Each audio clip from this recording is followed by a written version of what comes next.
Good afternoon, friends. I'm glad everybody's here. Well, not everybody, but I'm glad those of you who are here are here. Thank you guys for being here. I really appreciate it. I big shout out to Justice Serve TV, specifically Linda Kenny Bottom. She invited me last minute to jump on her panel because I have been watching today. I I needed to just kind of spend the day with my leg elevated, which seemed to have been quite beneficial. So I think I might be doing that. I don't know. We'll see. At the end of the day, this is still, I'm definitely trying to grow my channel to some degree. So, I'm gonna weigh things out, see if it's more beneficial to recap or if it's more beneficial to stream live. I don't know. We'll see. So but today was mostly just about keeping my leg up. And for those of you who recommended this guy right here, thank you guys for that. No, this is not an MP3 player from 2001. This is a tens unit. And the thing is like it really doesn't do me much good for my knee. It really doesn't.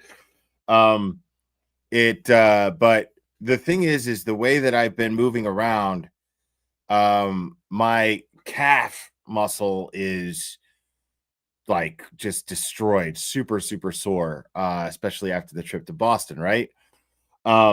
So I put it on my calf and it's been working wonders. It's great. So I've got it on my calf like right now, and a big old bag of ice. But yeah, I have been watching.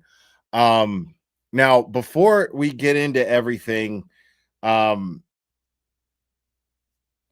thing I'm gonna do before I get into the actual trial today and the proceedings that took place today, I'm gonna go over the motion that the Commonwealth filed, and I posted on X earlier. But before that, I'm gonna go over something else here that it's just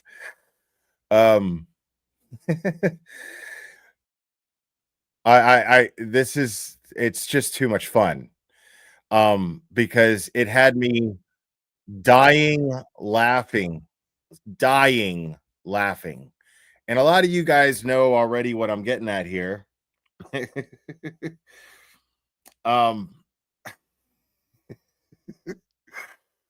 Fucking Aiden, man. So let's go ahead and take a gander at this here. All right. We are here for doing our broadcast, afternoon broadcast, 1 to 2 in the Turtle.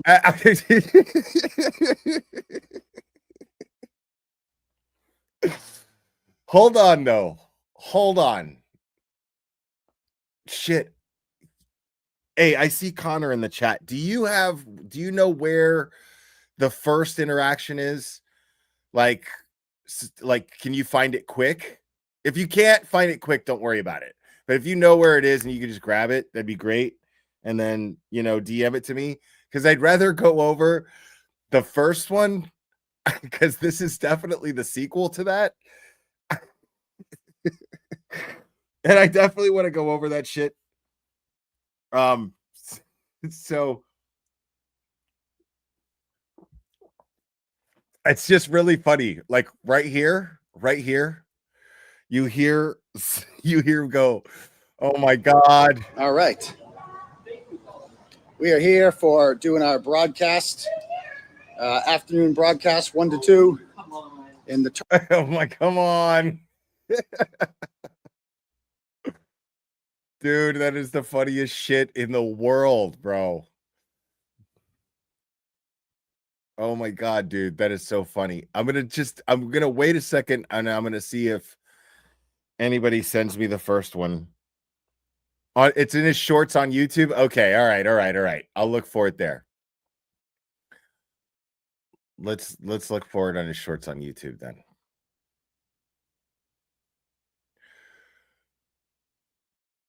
All right, hold on.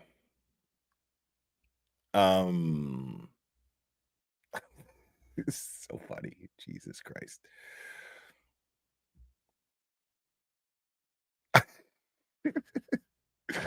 You know, Turtle Boy posted this shit. That shit is just so funny. Hold on. Let me find the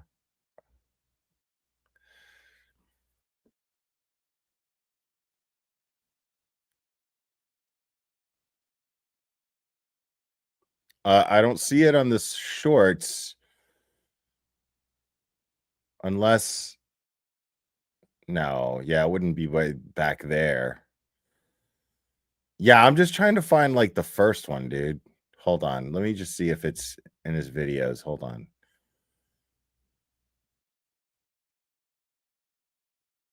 That's 4 months ago. Oh, here we go. Okay, here we go. I got it right here.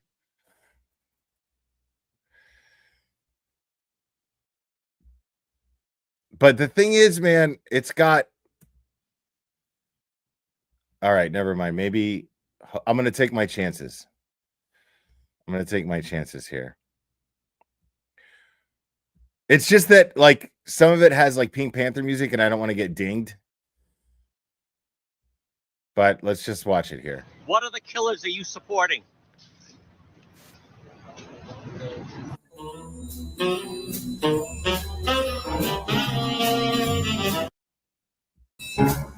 Look at Turtle Boy like he's looking at him creeping.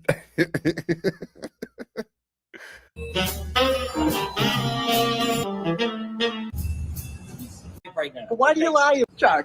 Why do you lie? Here we go.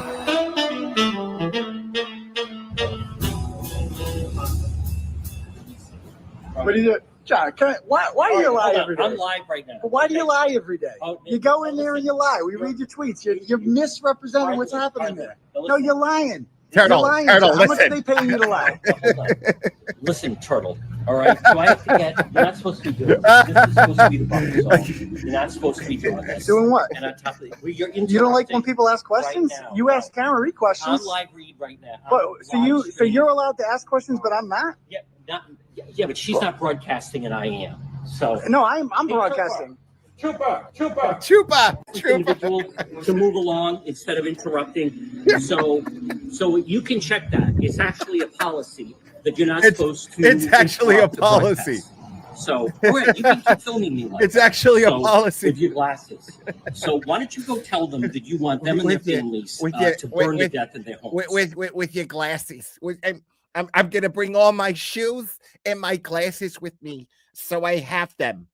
Okay, that is certainly the words of a domestic terrorist. I don't want that. Yes, you do want that. No, not at all. Now listen, I've asked you 4 times, and you can look it up. You're not supposed to interrupt the broadcast. You go over there and do that. I'm live right now, right? And he is coming over and interrupting broadcasts. And I'm actually on the radio, and there's a policy that you're not supposed to interrupt someone doing a broadcast of this. So could you ask him to move along? What is your point? Well, I was just trying to ask him a question. No, he's interrupting. You can wait till I'm done at 2 o'clock. You can wait till I'm done at 2 o'clock. Am I not allowed to ask him a question? No. I mean, I'm trying to start it.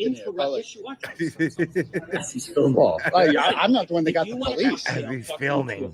We don't want to make a big deal. I definitely don't want to make a big deal. You are going to make a big deal. Well, Turtle. Okay, John. Turtle. Yeah, okay. Let me do my thing. Yeah, that's fine. Yeah. I'll get going. But I mean, what the heck, John? I mean, I'm just asking a Why question. don't you go ask when someone's doing a live broadcast? Because he asked Karen Reed the other day on the way into court. He asked her about OJ. Remember, you asked her about OJ. You go, was OJ framed? Yes. So he can ask questions to Karen Reed, but I can't ask questions to him. She wasn't broadcasting. What part of that? I know that all your fans are down there. Well, what law says that I can't ask a journalist?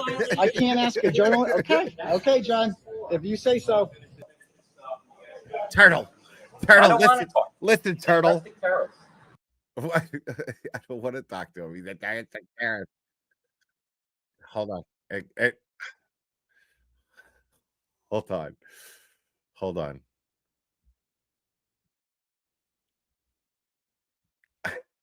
Okay, so that happened, I don't know, maybe a couple weeks ago. And so then this happened today. So then this happened today, and I lost my shit. I did. I lost my shit. I was laughing so hard.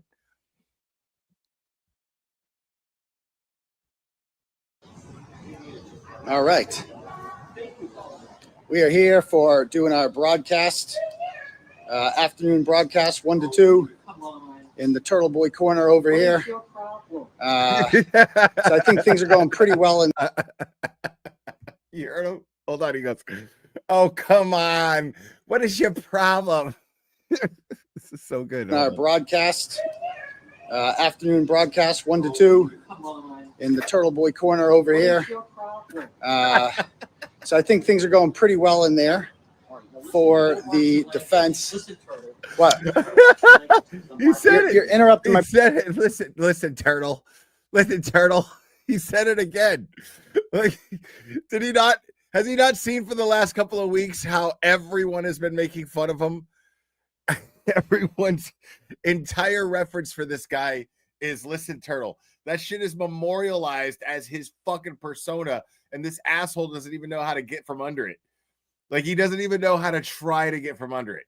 He just goes, "Listen, Turtle. I broadcasted here." He's doing exactly what he did before. Like, it's the same mannerisms. It's as if it's like Back to the Future 2, and Turtle Boy just took a time machine to the exact same spot in 1955 that happened before that he was already in. It's as if that's totally as if that's what happened right here. This is so fucking funny. It hasn't even started to really get funny yet. That's what's killing me about it. To my broadcast. I'm live on Facebook. I'm live. I was live first. I'm live first. Why would I go to jail? I'm already live. I've been live before you. Yeah, you don't even know. You don't follow me on all the platforms. Nuh-uh. I mean, you're more than welcome. You're interrupting my broadcast. So I'm just trying to do. He said, "Nuh-uh. Nuh-uh, I'm just trying to do a broadcast."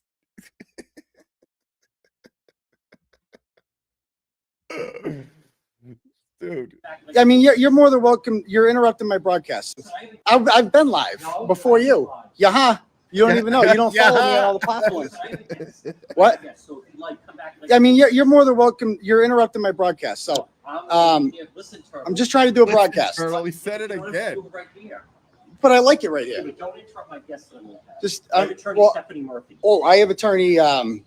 Nobody. What's his face? No. We can get an attorney on there if you want. No, you don't. I mean, it's my broadcast. Look, Matt Johnson's calling you to come over there. I don't know. Because I don't. There's no room over there, and this is the Turtle Boy corner. Okay, so what, John? We're just trying to please stop interrupting the broadcast. FCC regulations.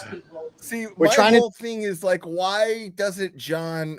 Why is it a double standard with John, bro? You know what I'm saying? Like, Turtle Boy is just trying to broadcast. Okay, he hasn't been able to get into the courtroom. He's finally able to get in the courtroom, and then boom, out of nowhere, this asshole just comes looking for trouble, clearly looking for trouble, rolls up on Turtle Boy and interrupts his broadcast. When, I mean, my man Turtle Boy was just standing there fucking filming himself, and then out of nowhere, this dude shows up behind him talking about, oh my God, are you kidding me? Like, dude, like, Turtle Boy can go places, man. It doesn't mean you get to fucking sneak up behind him and start complaining, bro. That's not how it works. Trying to do some I'm on the radio, so you gotta watch the language. I know, but you got to watch your language. I'm on Facebook Live. Okay. But that doesn't matter. It does matter because it's against the Facebook rules. It's against the Facebook It's against policy. rules. It is. You know it is, John. I know. I know. You got to take it easy on the witness intimidation. Okay? So it's just trying to do a broadcast. Yeah, John. And how is that not witness intimidation when Turtle Boy is a witness? Is he not on the witness list? Is he not on the witness list? How is that not witness intimidation? This is blatant witness intimidation. And it's an outrage. We're just trying. So anyway, we're trying to do a broadcast here. Doing a broadcast about. I don't know. How do you guys think court's going? I think it's going pretty well for the Reed team. I think that Matthew DeSogra is an excellent witness for the for the defense, rather, not the prosecution. And you know, it's like Wimbledon in there. You know, Hank is trying to fire in some serves, but DeSogra is just using that beautiful backhand of his to just hit him back over and over again. And let me tell you, folks, the jury is eating out of the palm of Matthew DeSogra's hands right now, and they just look flustered.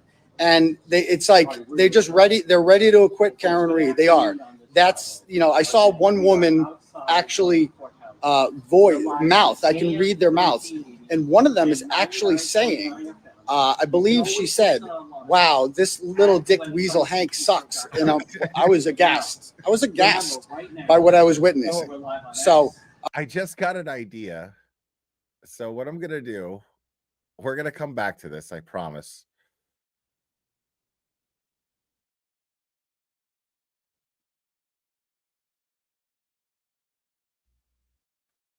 We're gonna come back to this, I promise. Okay. But I just found something that I feel like would be, because we've all seen this. We're going to come back to it, though. We've all seen this, though, but we need to see it from this perspective. If you're on Facebook, make sure you follow and share. And there's our YouTube crowd. Yes, JVA, Hank Friday. He's doing a great job. There's Lisa, excuse me. Yes. Oh, I'm about to. Listen, it's not easy. It's not easy. You're seeing how difficult it is by the fact that Alan Jackson is essentially almost struggling to. JVA just added you as a moderator. Thank you, Michael Donahue.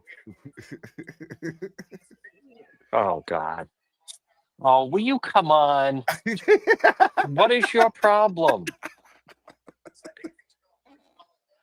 All right, now listen, you got to watch your language. Listen, Turtle, you got to watch your language because I'm live on the radio. I'm already live. Why do you want to go to jail? What? No, I already am live. I'm already live. Oh, my God. No, you haven't been live. Yeah. Yes, I am. No, listen, I have a guest. So if you'd like, come back in a couple of minutes. No, you don't. No, I'm already here. Listen, it's Turtle. just you, bro. What are you talking about? Yeah, but you don't have to do it right here. Yeah, but don't interrupt my guest that I'm going to have. I have attorney Stephanie Murphy. Nobody. Oh, okay. He's going to have a guest. No, you don't. Listen, look at Matt Johnson's calling you to come over there. Yes. So, where are those? This guy is a fucking clown, but do you believe bro. Hey, do you believe this? Good. See, the Boston Globe can see this. I'm on the radio, so you got to watch the language. This poor fucker is so desperate for validation, bro. Like he goes, Boston Globe, do you see this? Boston Globe, do you see this? This is so unprofessional, bro. Everybody in that press pen hates you, dude. Like everybody there hates you, bro. Nobody takes you seriously. Nobody does. That's the funnest thing about this guy. The funnest thing about John DePietro is knowing that no other one of his colleagues give a fuck about him. Like none of them have any respect for him whatsoever. Like when he rolls up in there, you'll see, if you look real close, you'll see the other reporters who are already in there like the most minimum of pleasantries is what he gets, bro. Like, if that. Like, I've seen people literally roll their eyes. I've seen his colleagues literally roll their eyes at the sight of him, bro. Like, nobody likes this guy. Fucking nobody. Hold on, I got to do this before I forget, because oh, here we go. Yeah. I think we got a super cat. Super cat. I think we got a super cat. Super cat. Super cat. Super cat.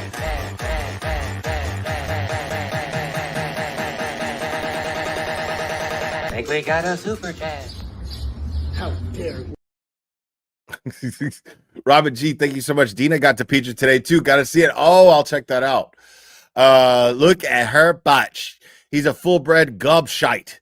Dying laughing here. Yeah, this shit is so funny. Look at her butt again.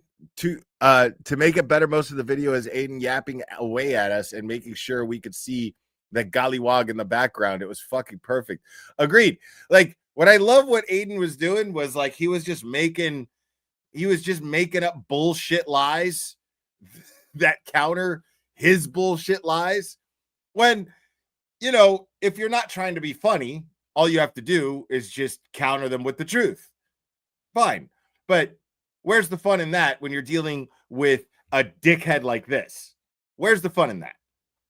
So why not just exaggerate and make a bunch of bullshit up to counter all of his exaggerated and crazy, you must be crazy to believe bullshit, just for fucking fun?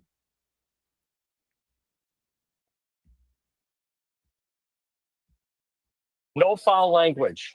No, Yeah, but that foul doesn't matter. language. So none of your foul language about the judge. It's against the music rules.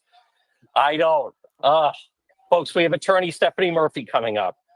Where are my friends? Where are the boys in blue? We're the boys in blue. He wants to go back to jail. He wants to go back to jail. Oh my God, this guy, dude. Well, folks, we have attorney Stephanie Murphy coming up. Yeah, you said that, dude. We're going to talk to her. Are you? Some people, listen, he should just go to lunch. I would go to lunch if I didn't have to be live. You would go to lunch if you were a human being with organs. There he is. But you're not. Oh, my goodness. You're an android. All right, folks, we're going to start in 1 minute. 1 minute. So we'll just work through it. We'll work through it. I don't know about that. He's so... All right, we're going to start. Dude. Well, folks, good afternoon on this Friday. Again, we are outside of... Poor bastard is just trying to do his fucking shit. He keeps trying to start it. Turtle Boy is just rocking him. He's just rocking him like, and it's so distracting. The courthouse. We're live on AM 1380 and 99.9 FM. You can always listen online at the website, dpetro.com. Now, remember, right now, we're live on X, we're live on YouTube, we're live on Facebook, but we are live on the radio. He's so loud. So therefore, we're going to follow all. I'm in the middle of a broadcast, and we're going to, this portion of the program is brought by PR Landscape Materials and Garden Center, 3688 Quaker Lane in North Kingstown. So Folks, remember, right now they have annuals, perennials, trees and shrubs, hanging pots, 10-inch, 12-inch moss. He's just trying to read without losing his place. So fucking great. Baskets, hanging impatiens, pansy and marigold bags. Oh my large God, selection bro. of beautiful patio pots, vegetable plants and herbs, tropical mandevillas, and hibiscus plants. It's PR Landscape Materials and Garden Center. Nobody gives a fuck, Quaker dude. Lane in North Kingstown. Look at him right there. Now, folks, also, depetro.com, brought to you by the Queesit Inn, 226 Queesit Avenue, West Warwick. Remember, lunch, dinner, drinks in the lounge, and they're waiting It's just planted right there behind us. Fucking for you at the Queesit Inn. All right, it is Oh my Friday. God, dude. We're I can't outside with of the this court. shit, We dude. were just inside the courthouse for the Karen Reed trial. And then I'm going to be going back in this afternoon. But it is time for our legal segment. And joining us right now is, in fact, attorney Stephanie Murphy. Folks, remember, attorney Stephanie this has gotta Murphy be so at good. Marin, Barrett, and Murphy. If you ever have a legal situation, and some people like legal situations, you can call them at 401-228-8271, Marin, Barrett, and Murphy. Criminal defense attorneys, some people need them. 50 years experience of criminal defense. It's Marin, Barrett, and Murphy Law Firm. 401 228-8271. All right, folks, let's bring her on. She is our legal expert, and we want to say good afternoon on this Friday to attorney Still like another. Stephanie. And good afternoon, Stephanie. Hi, John. How are you? You have your hands full Good. over there. Yeah, just a little bit. Stephanie, let's start. We will obviously dip into the Karen Reed trial, but I'm just curious, your thoughts, and maybe you can just walk through the prosecution wrapped up their case. Now it's the defense's turn. And if you could just touch on the defense did put in today that they wanted basically it dismissed. It was very, very, quick. But if you could just touch on that. Yeah, so with the jury trial, Hey, Nurse Kim, I know it's short notice and shit, and I don't know what you got going on, but if you want to come up here, I'll shoot you a link. Up to you, but you're always welcome in here. defense probably made a motion today in terms of a motion for judgment of acquittal. But that motion's most likely always denied because it's taken with light most favorable to the state or the Commonwealth in this case. So that motion would only get granted if every piece of evidence, every witness testimony taken in most favorable light to the state, if they still couldn't prove the central element. So I'm not surprised that it was brief. It's kind of more of just something you do in criminal practice and procedure than something that really has weight and merit. So I'm not surprised at that. I don't care about anything they're saying. And it was way back, but it was during plundered prosecution witnesses. But if you could touch on, we're seeing already how Defense Attorney Alan Jackson is having trouble asking questions because it's far different when it's your witness and you have to ask open-ended questions. It's so much more fun on the defense perspective to get up and cross-examine somebody. You get them, going on the flow, yes or no questions. Oh, that would be fucking brilliant. Statements that you want them to say out there, and they're either agreeing or they're not agreeing. So then you get to impeach. On direct examination, first of all, you rarely want to impeach your own witness that you're calling. And secondly, it's really hard to get kind of that flow and that narrative because you have no idea what the witness is going to say.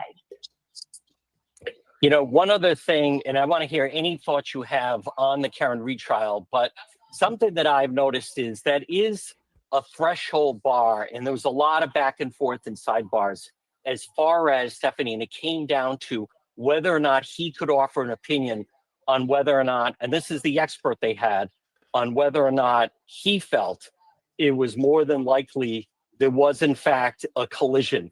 I'm not sure. I mean, it was a real battle going on, but he was able to get it in.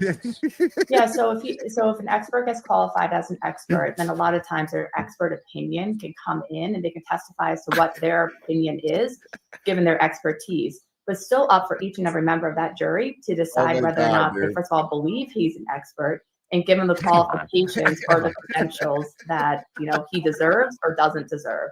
So even though his opinion came in, that's one opinion of a multiple number of experts who are going to be called in this trial. So each individual jury member gets to decide how much weight they're going to give the experts. And you don't have to give an expert any more weight than you do a layperson who may have witnessed something. So it'll be very interesting to see what each juror does with all the multiple experts who might be called. Oh my! Stephanie, also, it would seem that the defense, their case is going to be much shorter than the prosecution. I mean, that they just rested, and now all of a sudden, I mean, Karen Reed is saying, well, could be a week or two, but it sure seems as though it could be shorter than that. And I'll tell you why, and people need to understand this, is there the possibility, you have to be careful that if you have too many witnesses, that it actually can help the prosecution, because they're now seeing Hank Brennan up there in full command. So I guess my question is, can the prosecution almost strengthen their case the longer the defense goes on? Well, absolutely. Just like the defense, although they weren't presenting the witnesses, they kind of presented their case through cross-examination. So the prosecution can do the exact same thing by, attacking the witnesses of the defense call for the good or the bad of the case. And they can also, go off on tangents and distract the jury and stuff like that. So let's be careful. You don't want to drag on a trial longer than necessary. The defense wants to raise the reasonable doubts, get their theory out there, make sure it's concrete, and then let the jury do their work. Folks, again, our guest is nobody knows or gives a fuck about anything that's going on with this asshole's channel right now, bro, except this dude in the back. Attorney Stephanie Murphy. And Stephanie, a story that's got a lot of people wondering, how does this allow to go on? Trump administration names Rhode Island 2 cities as sanctuary jurisdictions, mention Providence and Central Falls. There's a lot of people wondering, how is that allowed to go on? And what about some of the other cities and towns in Rhode Island? Well, I was surprised, first of all, that only 2 towns were named. From what I'm hearing from different people and different cooperation, that only 2 cities were named in Rhode Island so far. I'm not sure whether or not law enforcement have tried to work with them. They just said no, or what's going on with the other cities. I'm not sure what cooperation other cities are given. So it's very interesting that Trump came out and first of all just named 2 cities in Rhode Island, yeah, and not the entire state or something like that. So I'm interested to learn more of what those 2 cities are not cooperating with. Now, another big high-profile I just thought of case, something. and that is the Diddy trial. I think because it's not televised, because it's a federal Nobody case, gives a fuck about this guy, it bro. still has a lot of interest. Obviously, not the same interest when you can watch some of these other trials. I'm just curious, any thoughts you have right now on the Diddy case? Yeah, so I mean, I'm reading the articles about it and listening to the newscast, but what I'm really baffled by is all the evidence and all the witnesses that are testifying in the news. Just look, Because our state or something like. look at his fucking, look at the PP's fucking reactions. Look at him. He's like, fuck. Watch. His eyes are gonna start twitching a little bit.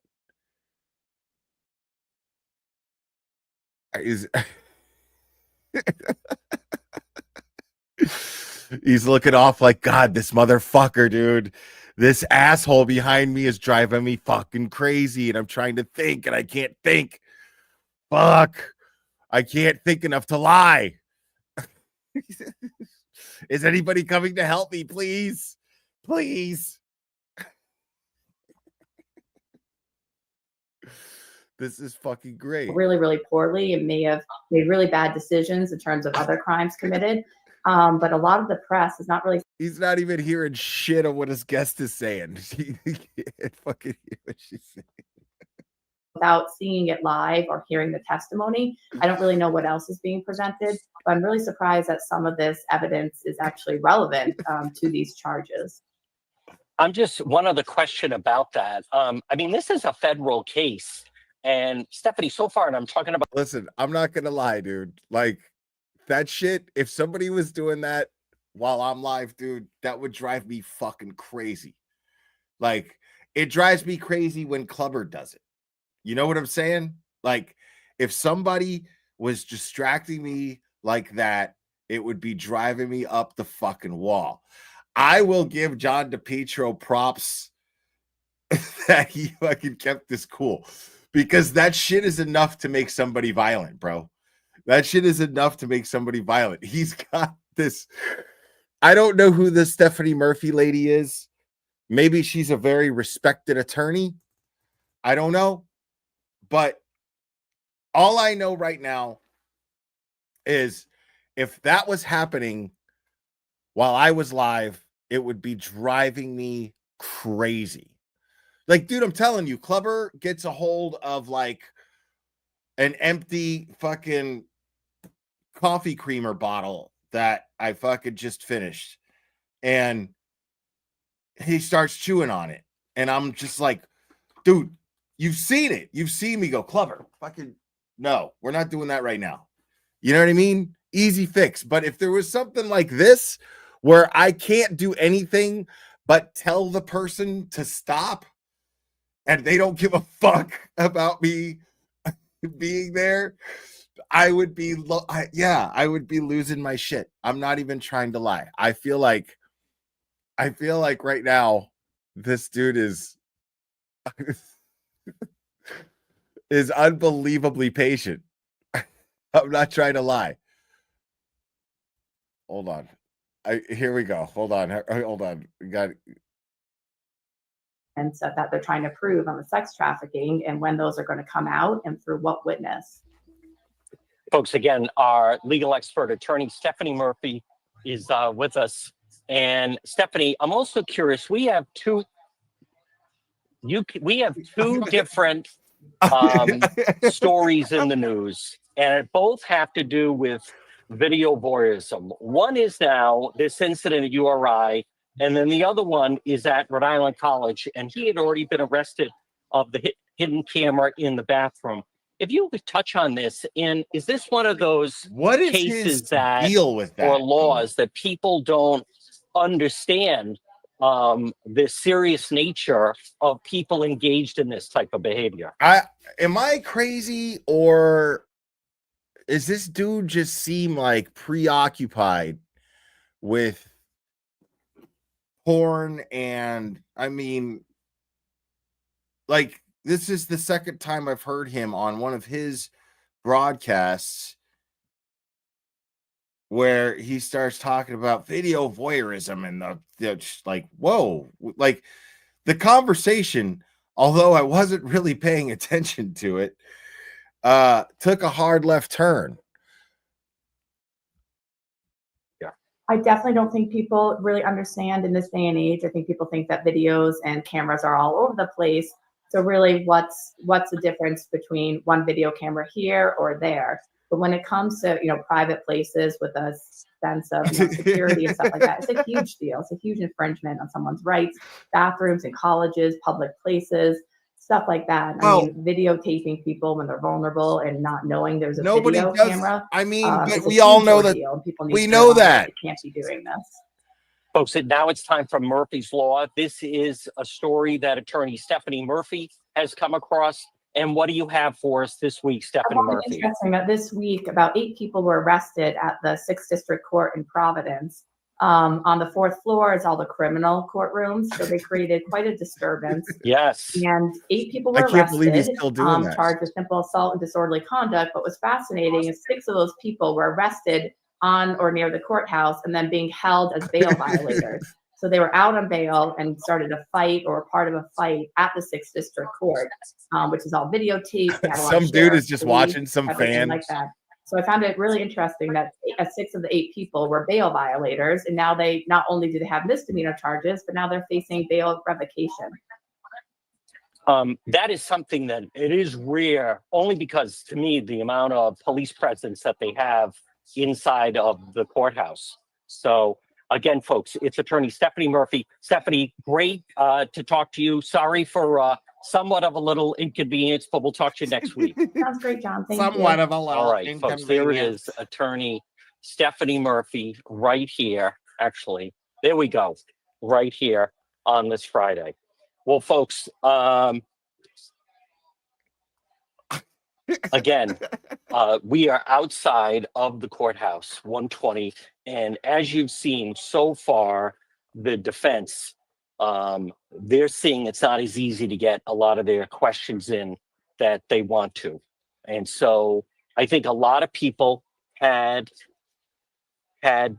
big expectations. Oh, good. Right up here, officer. Had expectations. Right for, here, officer. Exactly what was how they were going to handle this, and instead, what you're seeing is Alan Jackson is struggling with this witness now. Such a nuisance. It's so funny, dude. Hold on, let's go back to let's.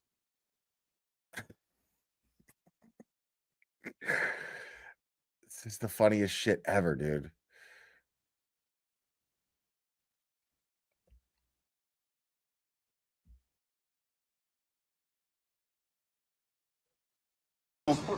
For doing our live broadcast. It's being interrupted. I'm trying to be in the middle of a broadcast, and I'm trying not to have my broadcast interrupted here. So this is brought to you by this broadcast is brought to you by Free Karen Reed Defense Fund. This totally hits different because Aiden can hear what he's saying, right? This totally hits different because Aiden can hear what he's saying. We couldn't hear what he was saying until we just watched what he was doing, right? So now that we could hear what DePietro was saying, what Turtle Boy is saying hits different. He's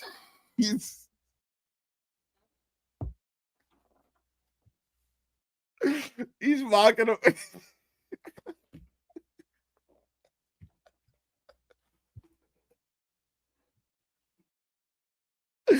I do that to people all the time. I do that to people all the time just to fuck them up. And then I hate myself for it. I'm like, dude, you're such a fucking child.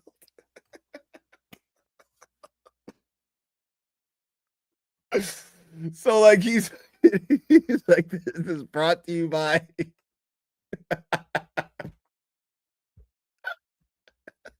So, folks, let me tell you, Hank Oh my Brennan is fucking having a God, tough dude. day in there. He really is. It looks like he's about to quit. I don't know if he's really built for this at all. You know, John DePetro and I were just having a conversation about that, and John agrees. Just ask Jerry. Just ask Jerry. Jerry has the displeasure of having to speak with me over the phone sometimes.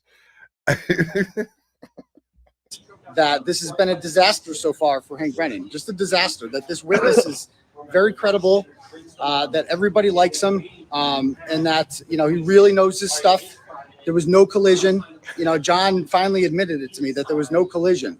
You know, that he told me earlier that like he was under the impression that there was, but after hearing Matthew DeSogra today, he was just so convincing.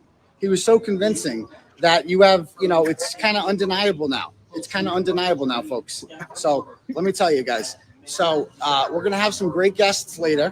We're doing Turtle Club tonight. It's called Sex Cult. Some people call it Sex Cult. I apologize for not making a post. We're going to do it tonight at 10 o'clock. Members only. Join up if you can on tbdailynews.com.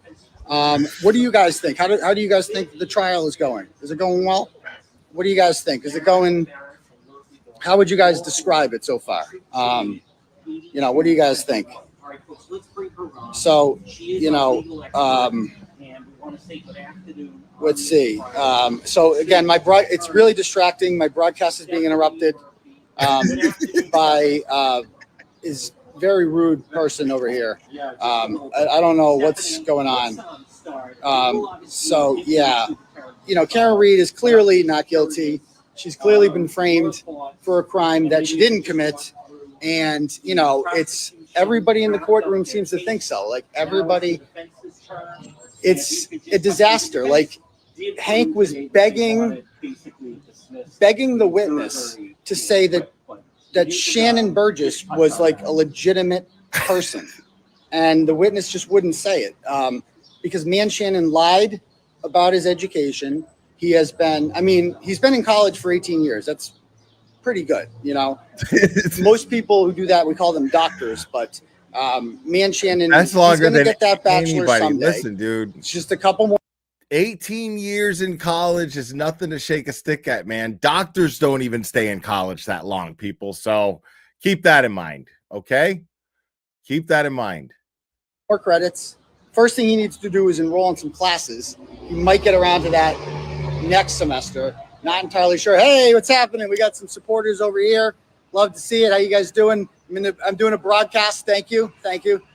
So, you know, yeah. So just, you know, I think most rational people agree that this is going very well for the defense team. You know, it's just. Okay. I'm going to answer this question for you very simply, dog lover.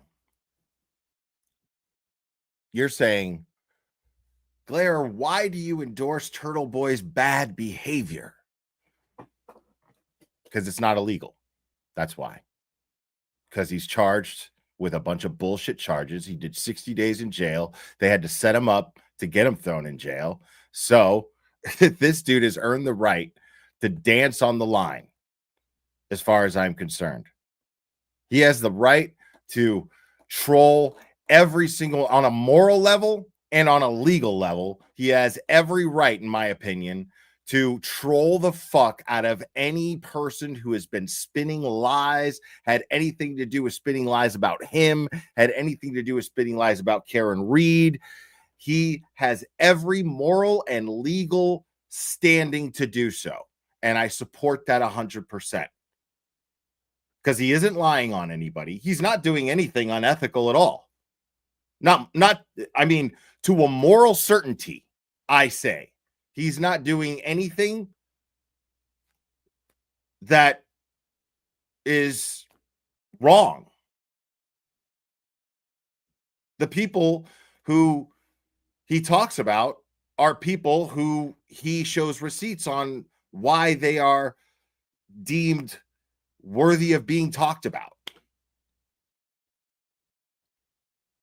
And then on top of that, I mean, he asks them questions. That's all he does. And somehow they managed to weaponize an unconstitutional law that shouldn't even exist in the United States of America. In any state or commonwealth, it should not exist. And they managed to weaponize a law to charge him and many, many others, to try to intimidate, make no mistake, to try to intimidate them into silence. That is what that law is designed to do. That is why it was weaponized. To intimidate people into silence, to intimidate those who were charged, who it was used to charge, to intimidate them into silence. Not just Turtle Boy, the Canton Nine, and everyone else. So anybody who's been charged under that unconstitutional law has my support. Until they do something real fucked up. But so far, he hasn't done shit. Like, what's wrong with this dude? What's wrong with what he's doing as far as legalities go? He's simply sharing a space and broadcasting. And whether he's doing it to troll him or not doesn't fucking matter. It doesn't matter. It's not illegal. If he's doing it to simply distract him, then it is up to John DePietro to control how he reacts to being distracted. That is the essence of the First Amendment. What I'm saying, if it bothers you, move, go somewhere else. At any given point, John DePietro could have said, hey, guys, just give me 1 second, bear with me. Carried, stay live, pulled a Tom CPU or resisted to silence anybody, carried his equipment to another spot, and that would have been it. Right? But he didn't do that, did he? Because what he was holding out for was for state troopers who he knows have already abused their power. Not those particular state troopers, but he knows that the Massachusetts State Police, entities of them, or members of the entity of the Massachusetts State Police, have weaponized and abused their power with Turtle Boy. So he was counting on this to happen again, and he wanted to get it on camera. So that's the price you pay, is for Turtle Boy to stand in your background and distract you by simply entertaining his own audience. That is the risk you take, John DePietro. Period. He has a right to be there.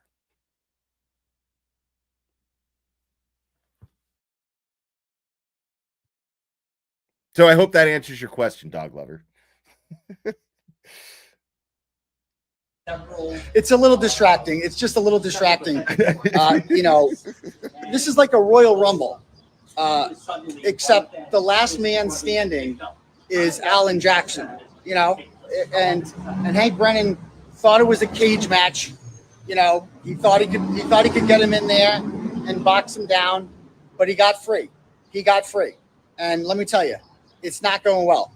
You can't hear. Oh, I apologize. I'll talk louder if you can't hear me. I didn't realize I was not loud enough. So, like I said, hope you guys. What do you guys think? What do you guys think of the day so far? What do you think? Can I do a poll on here?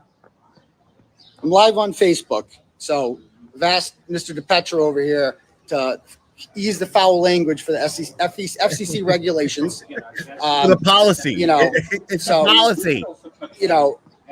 I don't have any guests. I don't have Stephanie Murphy on mine. She sounds like a hack, quite frankly.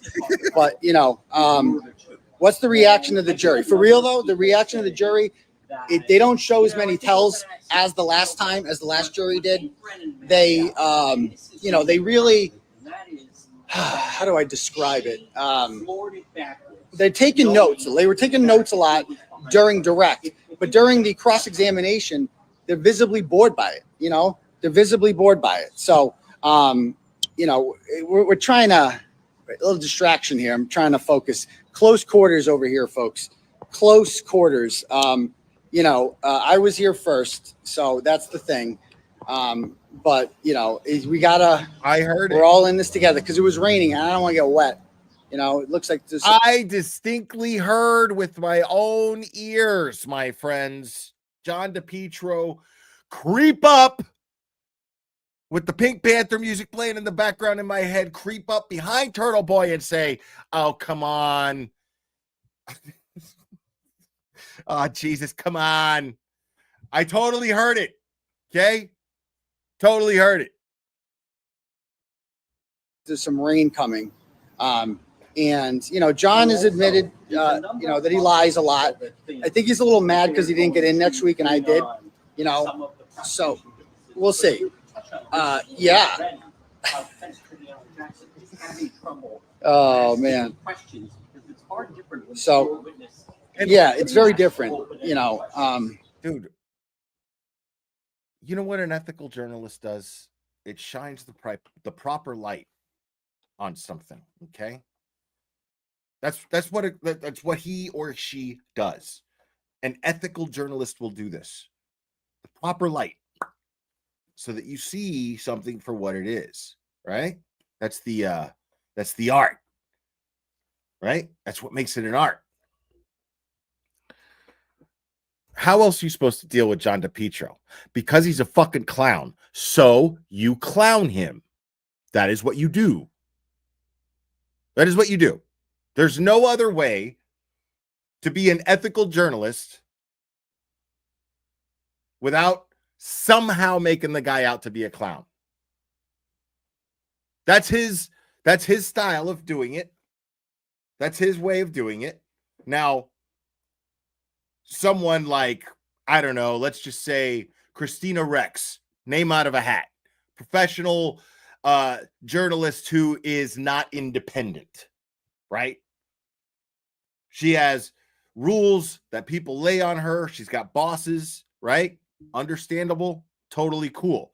But unless she asks him questions that cause him, unless she asks him questions that cause him to make himself look like the clown that he is, well, then she did not ethically perform her duties.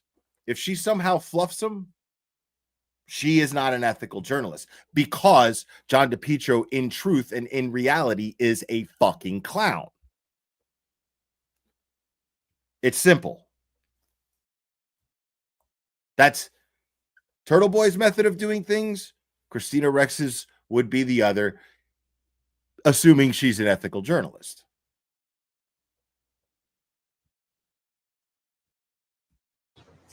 I don't know. I don't know what's going on. So what do you guys think? Let's see. What did the juror mouth? I believe John and I both saw the juror mouth something to the effect of, "Wow, Thank Hank you, Robert is G. done." I think that's what they said. And, but for real though, one All right, juror, I'll go back to it. Who I would say is a not guilty voter, as most of them probably are. She was like putting her head in the palm of her hands at one point, like she wanted to die. Like it was, and that's not an exaggeration. She looked sick, like she's like just sick of Hank Brennan, and she just wants it to stop. She wants. Now, obviously, he's made it abundantly clear that this is satire. So trolls are gonna be like, "Oh my God, look what I'm talking about the jury." Like, no, no, like so. Understand that is clearly satire. She wants it to stop. But yeah, let's see. Bring on the big bad wolf. Yeah, so also in the building today, the next witness is one of the guys from, I'm told it's one of the guys from the Proctor text messages.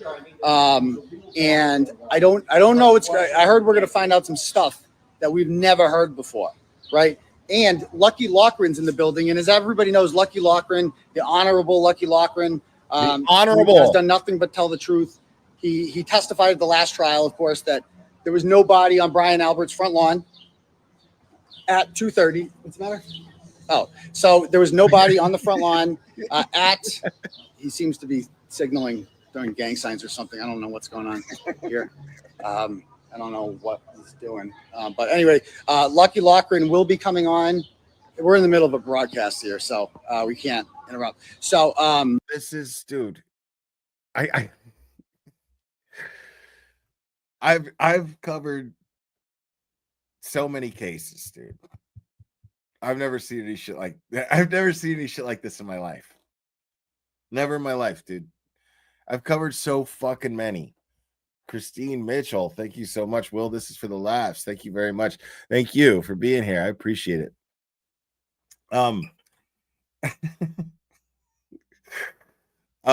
Yeah, I've never seen anything like this. I've never seen, like, I was in Defense Diaries chat most of the day. Because I really like the Matas. They're really cool people.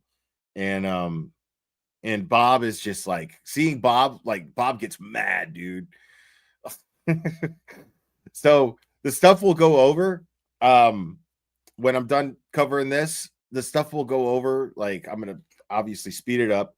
Because I'm gonna stop it and give my 2 cents as well. Like, it was wild to see Bob and Allie talking about it. It's like they were calling a sports game. It was really awesome. So yeah, I had a really good time in that chat, man. They were really cool. And I was telling them, well, rather their chat, that if you're not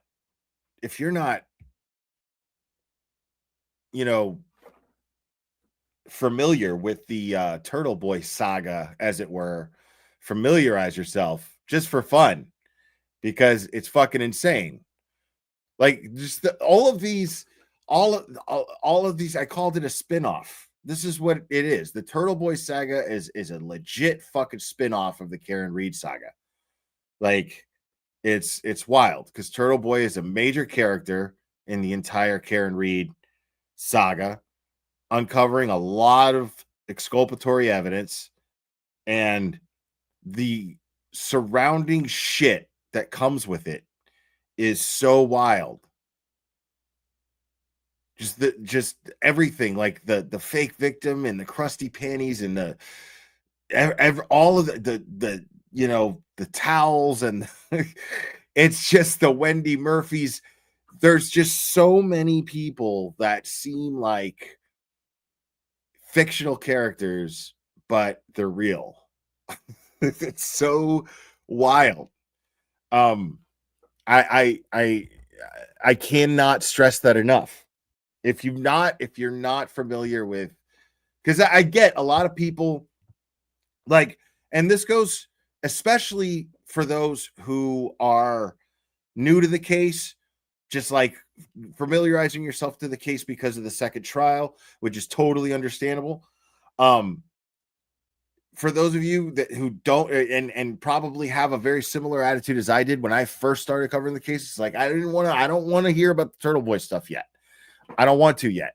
But once you are at the point where you're pretty convinced that there's something at least seriously wrong with the investigation, right? That's when you want to start reading Turtle Boy articles. And that's when you want to start watching his streams.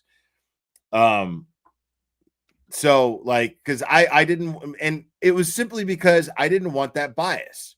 You know what I mean? I made it a point not to pay attention to mainstream media on it either.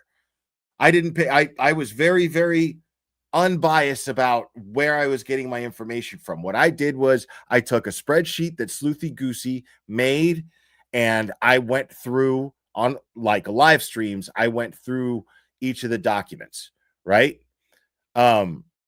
And I was like, I'm not listening to any other outside influence. I got to read this shit for myself. And I got to a point after the injuries and after the investigation, the lack of chain of custody, the Ryan Nagel statement, all of that stuff, I was like, okay, I need to talk to Turtle Boy.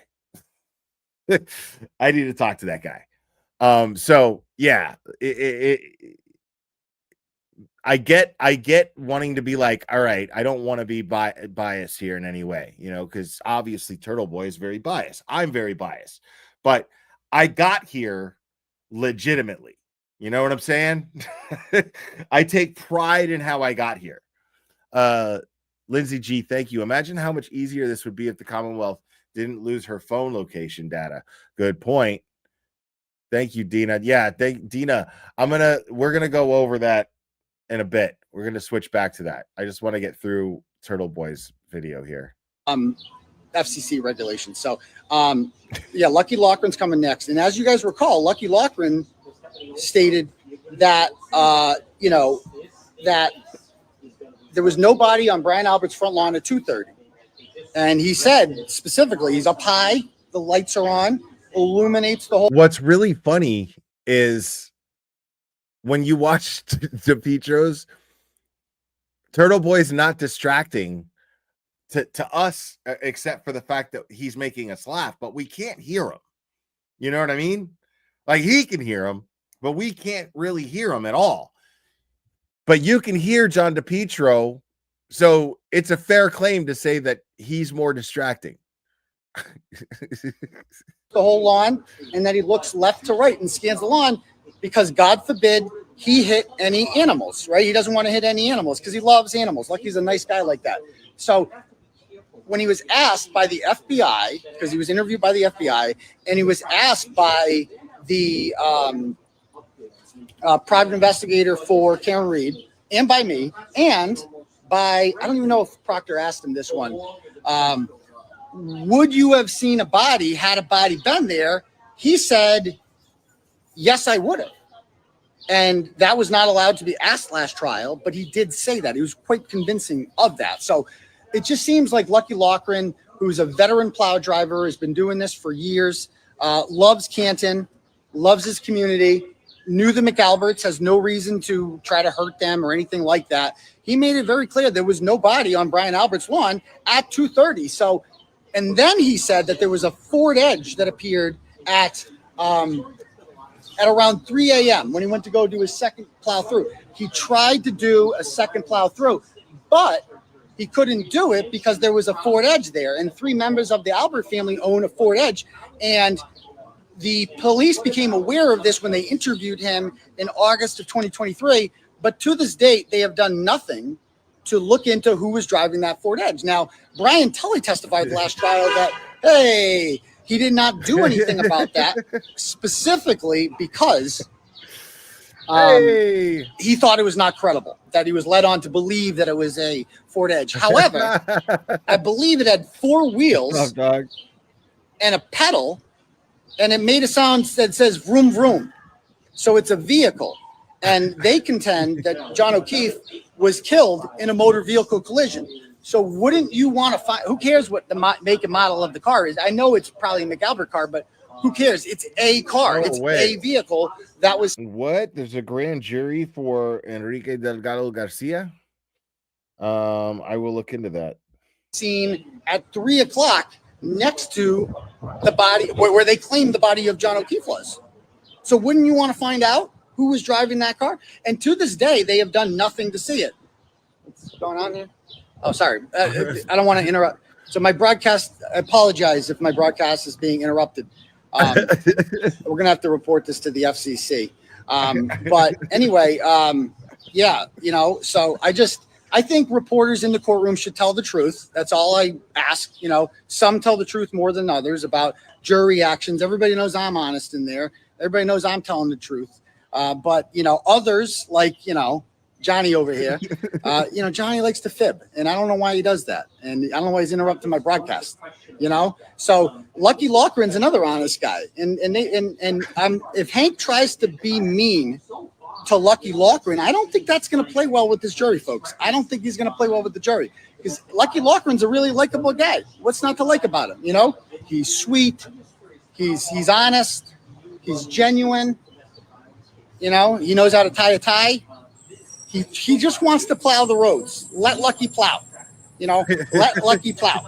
That's all we got to do. So, and it looks like it's about to rain. So that's why it is raining right now. So I got to stay. I don't want to get wet for this broadcast. Oh, wow. We got to. Did you guys say I need to be louder? Am I not being loud enough? I apologize. Sorry if you guys can't hear me. Sorry. So anyway,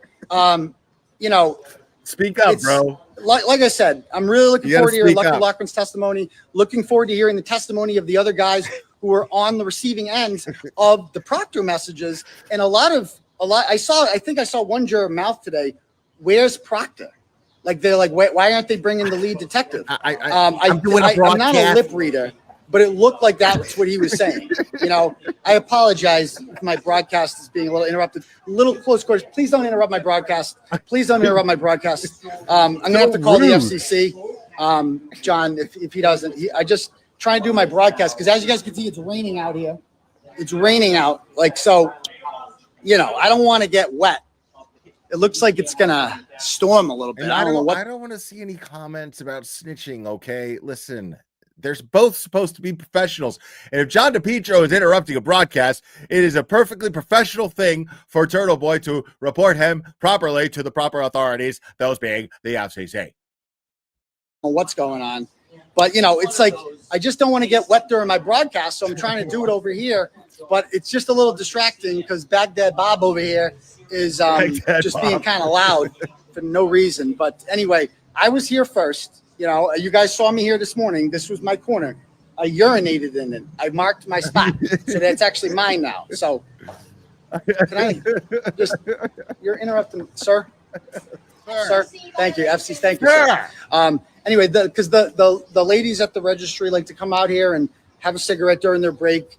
And sometimes they can't, because Baghdad Bob over here is spreading misinformation.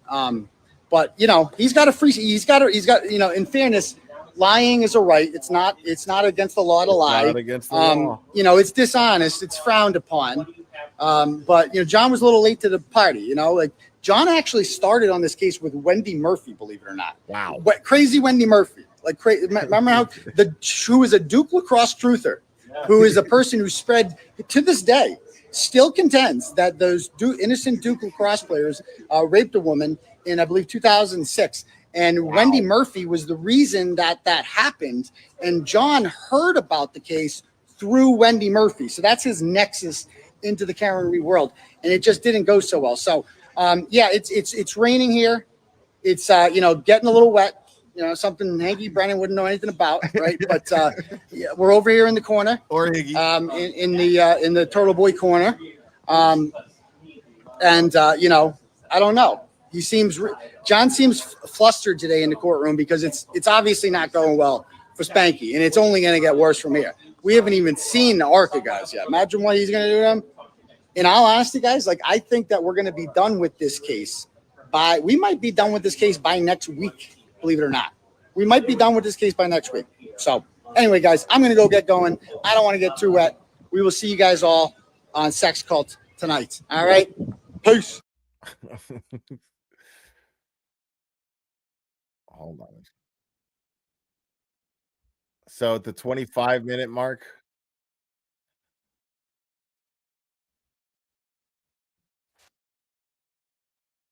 All right, here we go. All right, here we go, y'all. Drinking. They have the phone and her Lexus data matching up. And then basically they have her backing up. Go ahead, Dina. Hey, listen, I don't think you're supposed to be doing that in this section. I don't think you're supposed to be doing that. So I know that, but this is supposed to be the buffer zone. And so I don't think I don't think you're supposed to have signs in the buffer zone. That was my understanding. So, yeah. All right. Well, again, was there a jailbreak? Oh, my goodness. I love it. I love it. Is that approved? All right. You can stand behind me if it's approved. Listen, Turtle Rider. Wow. All right. Hold on. Watch your language. Watch your language. Watch your language. So nobody wants to get arrested.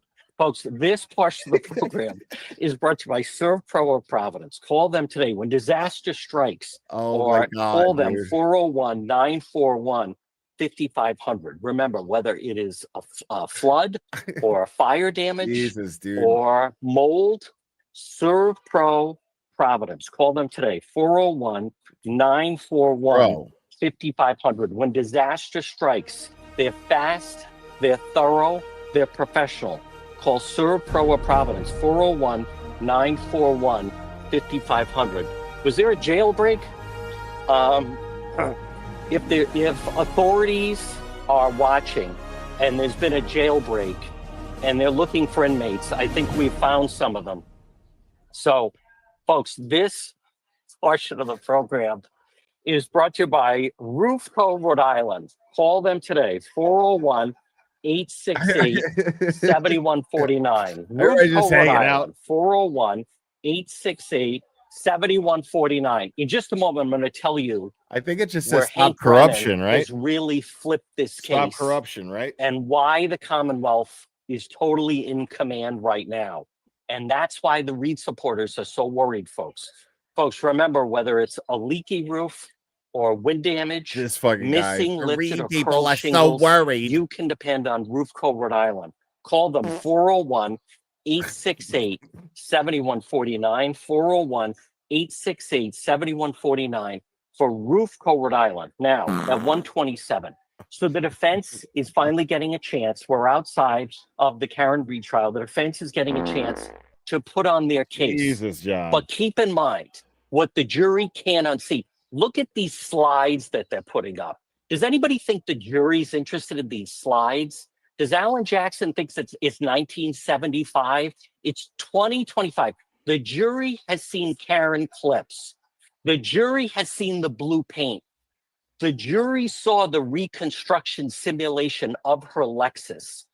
And what they can't shake out of their head, as far as the jury with the Karen Reed trial, is the missing shoe. Not only did she back up, and the Lexus data shows, think of that, she backed up, and then Officer John O'Keefe's phone never moved again. Remember, right now, he is nowhere near the house. There is no third party. In essence, Shut up. his testimony, Dr. Wolf, the neurosurgeon, last week, his testimony I love that shit. was basically when Karen backed up, and as she said, Karen Reed's own words, I clipped him. At that moment, it's very possible that John O'Keefe was brain dead. And Oh a lot my of people have God, said, dude. if only Karen Reed had called 911, then maybe they. All right. Yo, let's hear it for Dina.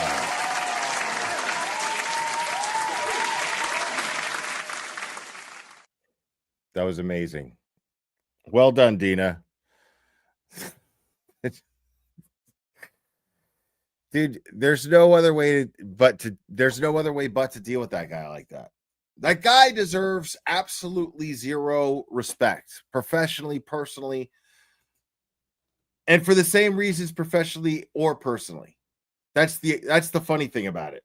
He deserves no respect because he's a complete and utter douche.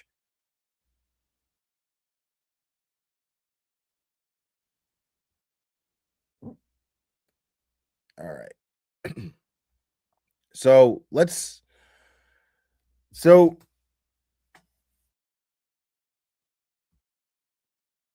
I'm gonna just play the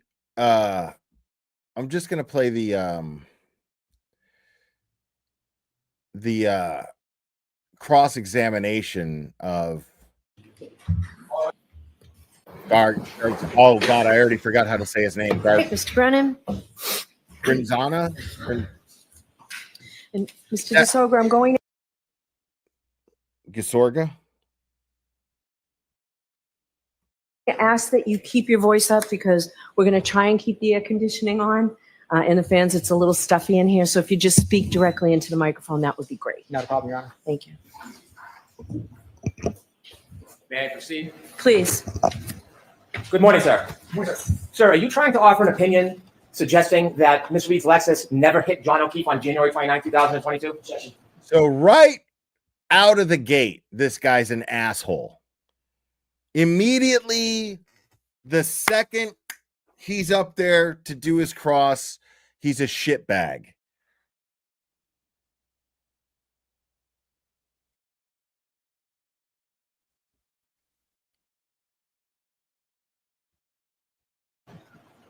I'll allow it. Is that what you're doing? Is that your opinion? No, sir.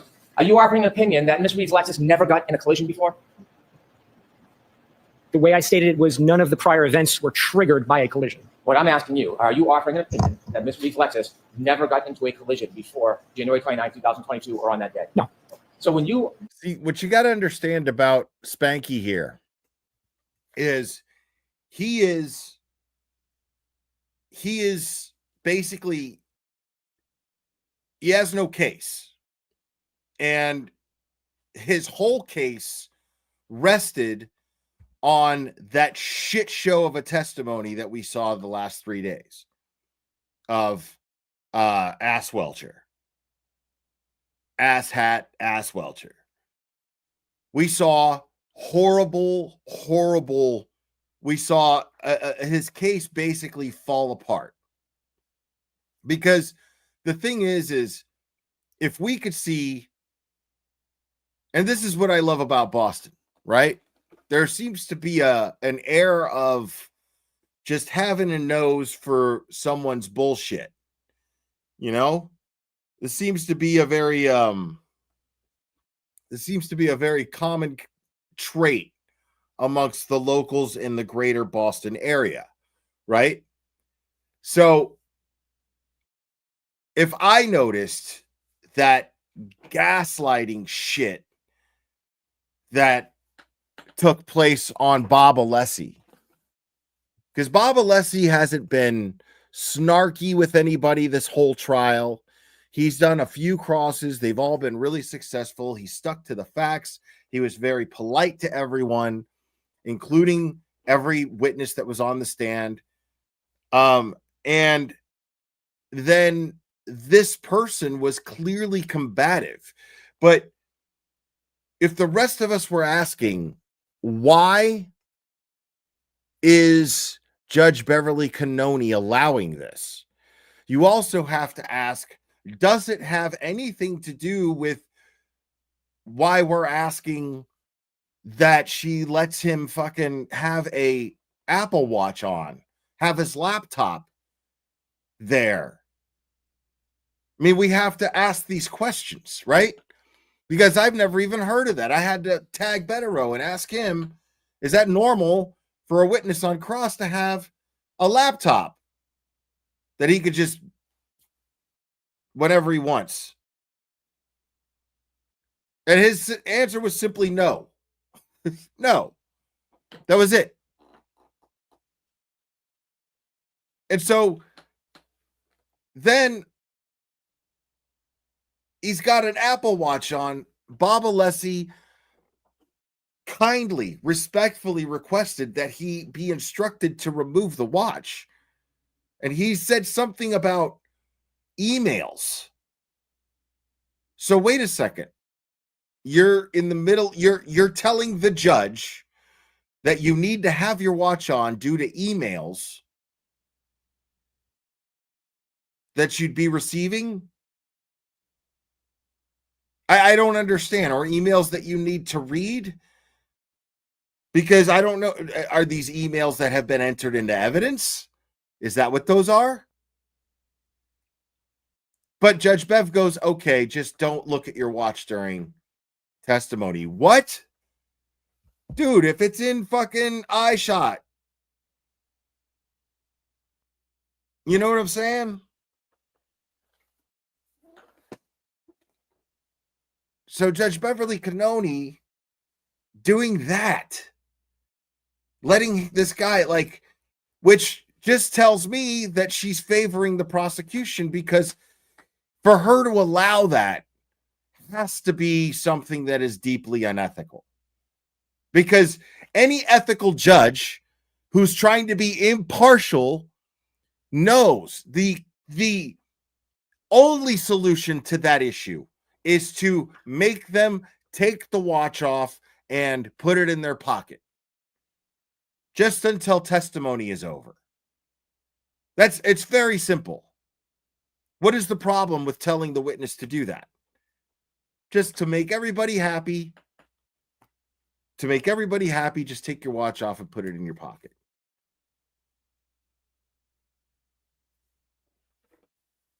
And as the testimony went on, seeing Bob Alessi get so upset because he's being gaslit. And I can't imagine he was being gaslit by the witness. He was being gaslit by Welcher, most definitely. And what was happening was the judge was, for some bizarre reason, was allowing it to happen. The judge was allowing it to happen. Hank Brennan was just benefiting from it. So you've got this man who is an ethical litigator, an ethical, experienced, passionate litigator who is experiencing something that he probably has never experienced in his entire career. In a courtroom, in a high-profile case, being televised and streamed all over the world. Think about that for a second.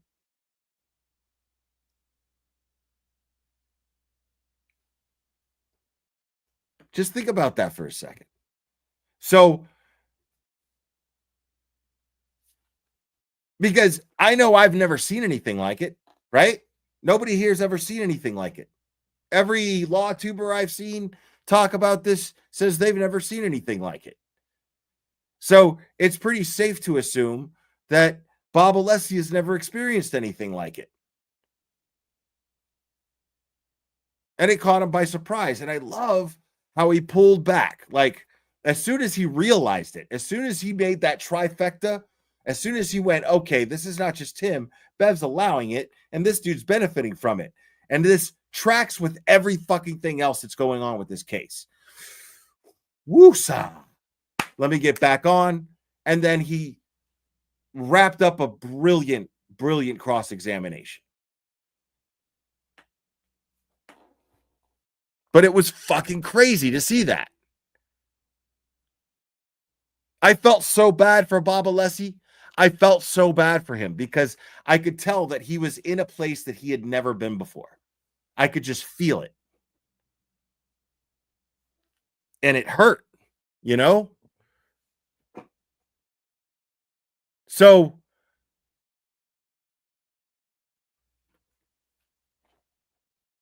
at the end of that, Bob Alessi destroys Welcher, right? Destroys all credibility with him. I mean, destroys his methodology. Thank you, Calypso. Oh, thank you so much. Thank you for being here. So he destroys Welcher's entire methodology, everything. Welcher is sitting there cocky as fuck, like, yeah, the stuff I did. Like, who talks like that? What kind of PhD expert witness sits on the stand, cocky as fuck, is combative as fuck, and goes, yeah, the stuff I did, man, that's not what I said. I didn't say that about the stuff I did. Like, it was super unprofessional. This guy did not give me a vibe of professionalism at all, not even the slightest vibe of professionalism. And yet he's the VP of Aperture, right? The VP of Aperture, or the senior VP of Aperture. And this guy with that attitude in a court of law when he's under oath, he acts like that. Imagine how he runs his business. That business can't be legit. I'm not saying it's like a money laundering thing or anything like that. That's not what I'm saying. I'm saying how he keeps his head above water, he's got to be a bullshit artist. How that guy's business stays above water, he's got to be a bullshit artist. He's got to be taking cases like this, because this case, by taking it and doing what he did and what Alessi proved that he did, shows that he's unethical, shows that he's dirty, shows that he's corrupt, and much more, it shows that the Commonwealth is corrupt on top of it because they hired him.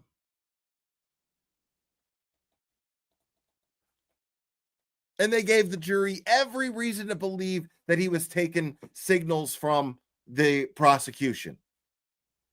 And the judge was allowing it because his electronics were allowed to be up there. At least somebody on that jury found that odd. They had to have. At least somebody on that jury had to notice the gaslighting, that trifecta effort of gaslighting on Bob Alessi from Brennan, Bev, and Welcher.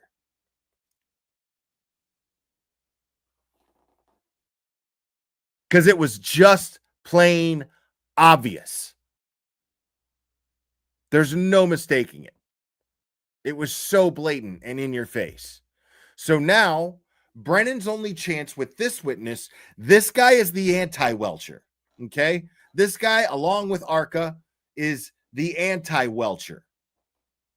So this guy just not only rips through all the facts of the data and his methodology and how sound it was and why it was sound. Not only does he rip through all of that, he makes it easy to understand as you're watching it. Now, if you asked me to explain it again, I wouldn't fucking be able to, but that's just me. Somebody on that jury, I'm sure, at least a few people, according to Turtle Boy, they were taking notes during direct of this witness. Right? So this guy painted a picture that was very easy to understand. Brennan and Welcher's direct testimony was designed to confuse the jury, was designed to make the jury think the reason why you don't understand this is because it's so technical. That's why we're the professionals. Aperture. It's just so technical. That's the only reason you're confused by it. But trust me, bro. That was Brennan and Welcher's entire strategy with their direct.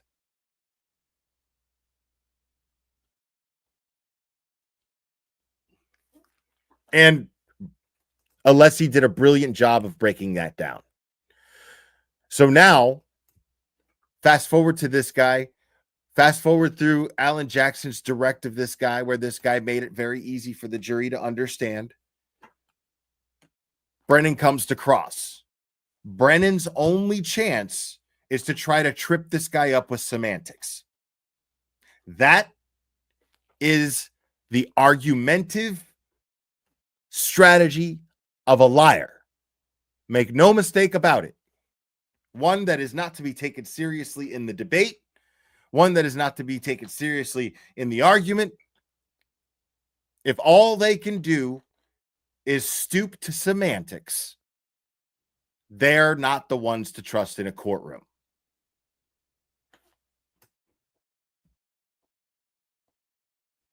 We're talking about collisions with the jury. You weren't making any suggestion that that Lexus was not in a collision, are you?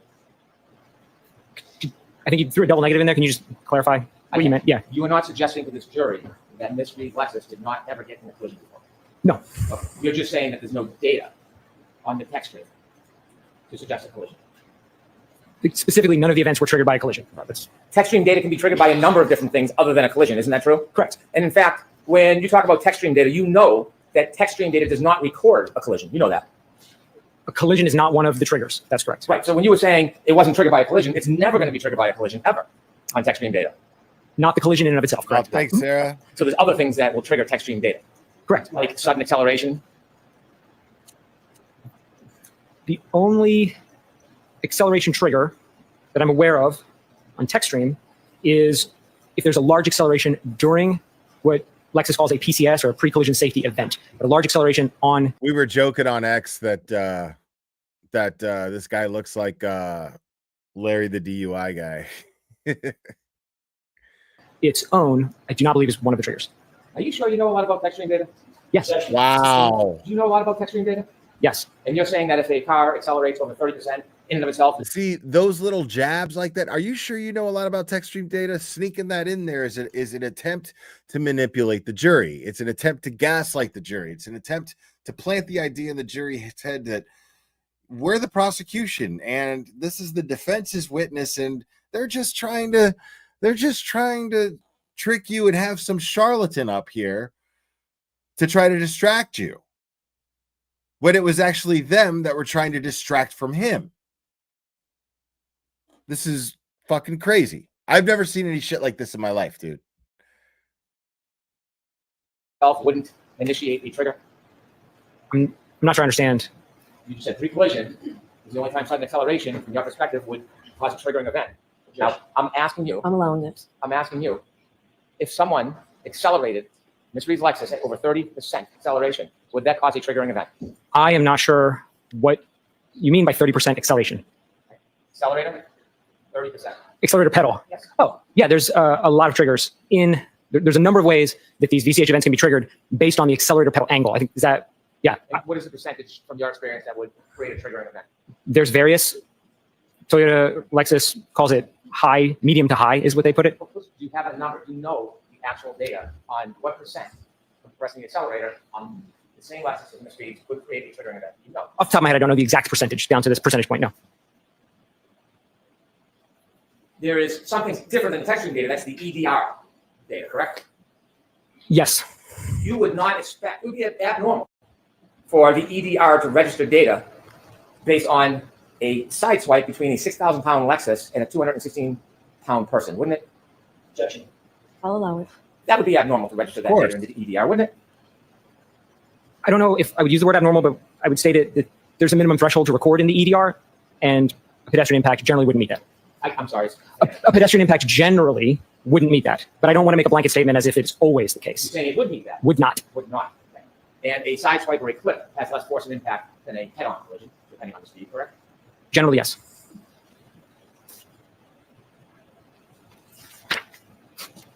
When you are discussing the triggering event, that is the moment that something registers to the car to capture data in the text string, correct?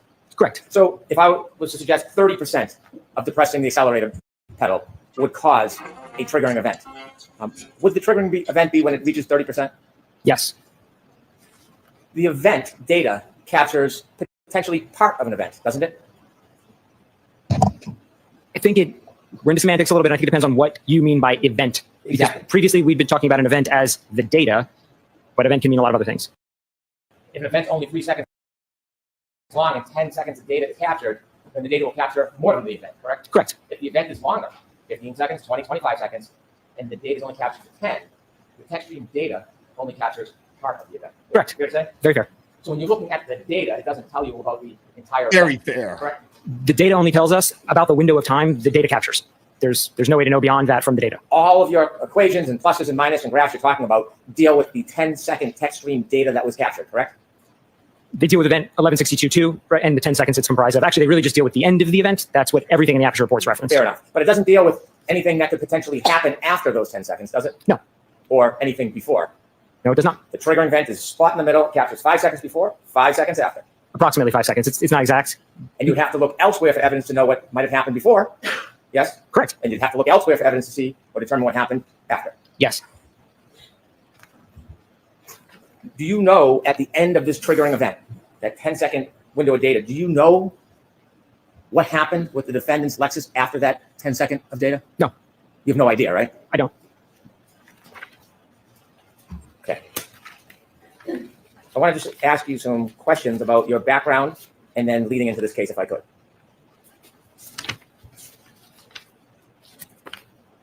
You have a bachelor's degree and a master's degree. That's correct. You've worked for your company for some time. Coming up on 13 years next month, correct? You've advanced through the company. Yes. You presently are the director of engineering. Yes. Are you ACDAR certified? No. What is ACDAR? ACTAR is a body that basically offers a certification in accident reconstruction. Do you offer services as an accident reconstructionist? Sometimes. And you have been hired and come into court and offer opinions as an accident reconstructionist? In the singular time I've testified in court, it was not specifically for accident reconstruction, it was data analysis. You continue your education and you go to a number of different trainings and seminars as well as teach, correct? Regularly. And when you regularly go to continuing education, you have quite a bit of continuing education that you've been through, haven't you? Sorry? You've been through quite a bit of continuing education. Yes. You focus, as part of your specialty, on EDRs, don't you? That's correct. Event data recorders? Correct. In fact, when you promote your services, that's one of your real specialty, isn't it? Correct. And it's something that not only are you schooled on and you go through continuing education, you're well published, aren't you? That's correct. And in your publications, you speak primarily about EDR type information. Yes. And that's something you are well skilled in, isn't it? Yes. Now, forensics or data forensics is a wide field, isn't it? It is. And you can do some things or many things in it. But oftentimes people specialize in parts of data forensics, don't they? Generally, yes. Well, speaking of you specialize in EDRs, true? Yes. There is a difference in different subspecialties, isn't there? In general? Oh, yes. Yes. Okay. Now, are cell phones, is that a subspecialty in digital forensics? Yes. Is that something you're a specialist in? No. iPhones, are you a specialist in iPhones? No. Have you ever taken any specific training on mobile forensics? No. Have you ever written any papers on mobile forensics? No. Hey, have you ever promoted yourself as having any type of subspecialty as an expert in mobile forensics? Never. In any of your continuing education, and you have a vast amount, have you ever taken any classes or seminars in mobile forensics? No. Have you ever taken any class or study about variances between infotainment systems and mobile forensics? Thank you, Jeannie Lynn. Classes? No. Have you ever attended any seminars on variances relative to mobile forensics? No. Have you ever testified about variances in mobile forensics before you testified in this court today? No. Have you ever published anything to do with variances in mobile forensics? No. In this case, you had an opportunity to review a number of reports from Dr. Judd Welcher, yes? Yes. And Mr. Shannon Burgess? Correct. In reviewing those reports, you've offered your opinions and analysis. Did you ever engage in actually any efforts or study in this case to obtain data? Oh, wow. Did you mean to clarify Pete what Crumbs, specifically you're asking? Thank you so Did you much. ever yourself, not watch someone else do it, did you ever download or obtain data in this case? No. Did you ever test Ms. Reed's card? No. Did you ever get an exemplar vehicle to run any tests? I did not. Thank you so much, B. Crumbs. Did you ever do any actual testing in this case? No. And so your role is to look at other people's work and offer opinions and criticisms, basically. Wow. And provide some clarity to the work, but generally, yes. Clarity for who? Who asked you to provide clarity? My clients in this case? You what? Mr. Jackson, my client? Did you ever speak to me? No.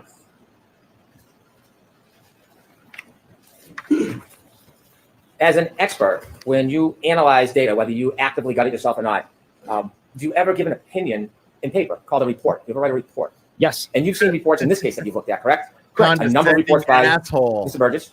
Correct. Report by Dr. Welcher. Also correct. Reports that you're critiquing, right? Correct. Did you see Ian Whiffin's reports? I did not. How about Jessica Hyde? Did you see her reports? You were asked to consider information from Mr. Whiffin's report. No. Well, you were asked to assume that the last user interaction on John O'Keefe's cell phone was 12:32:09. That was stated in Dr. Welcher's report, so I started my analysis at that level. So none of the information did you actually personally go and vet or analyze or make any determinations about. You're just critiquing written reports. Correct. Well, as an expert coming into court and testifying and having opinions, you put together a PowerPoint, didn't you? Yes. Why didn't you ever put together? Now, you can tell that this guy right here is getting annoyed. Okay. He composes himself extremely well. Okay. But you can tell he's getting very annoyed because his credibility is being attacked because that's all this guy has.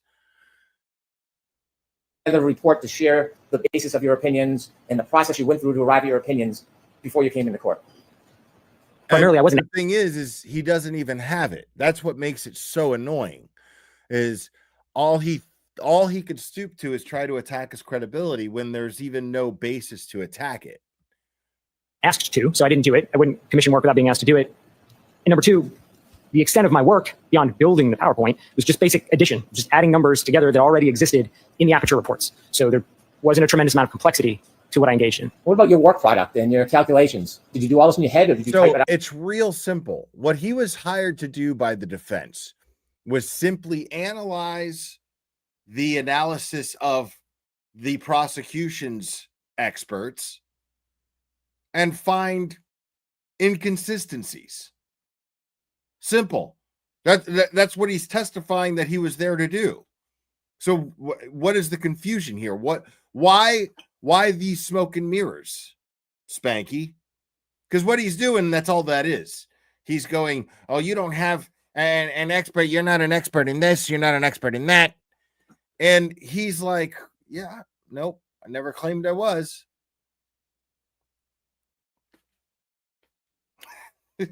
I mean, this is all he's got. He's like, it's real simple. I took the analysis from Aperture and I did math. That's it. That's what I was hired to do. The math wasn't mathing. I was hired to find out if the math was mathing. It wasn't. And I pointed out why. And explained. Type it out and go through a computer program. How did you do it? I used a calculator for most of it, and the tables in my PowerPoint were generated in Excel, which has some calculation capabilities. Were you ever asked not to write a report? No. You had provided an initial PowerPoint. Yes. And then you received information from Mr. Burgess. Yes. And then you added new slides. See, this is a really smart guy right here. He knows that this line of questioning is absolute and utter bullshit. He doesn't have to be an attorney to know that. Your PowerPoint. That's right. Mr. Burgess's report was May 8th? Yes. You provided your PowerPoint on May 25th? Correct. Did it take you that long for the calculation between when you got the report and May 25th? Oh, yeah. He does get there. You're right, Olivia. I noticed this earlier, too. He ends up becoming Hank becomes the anti-Hank, is what I said in Defense Diaries chat. I think we're coming up on that.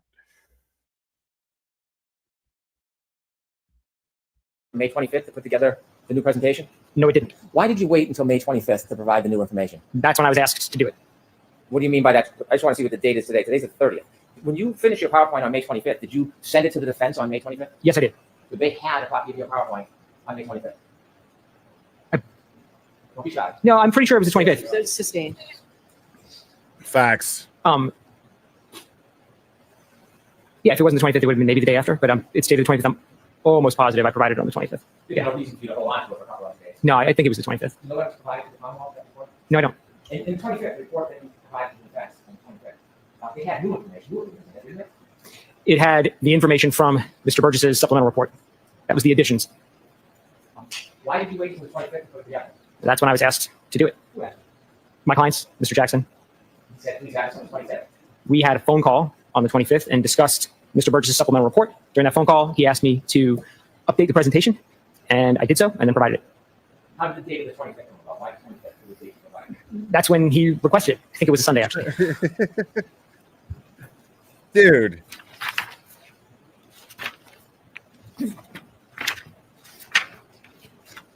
When you first got involved in this case, it was last fall?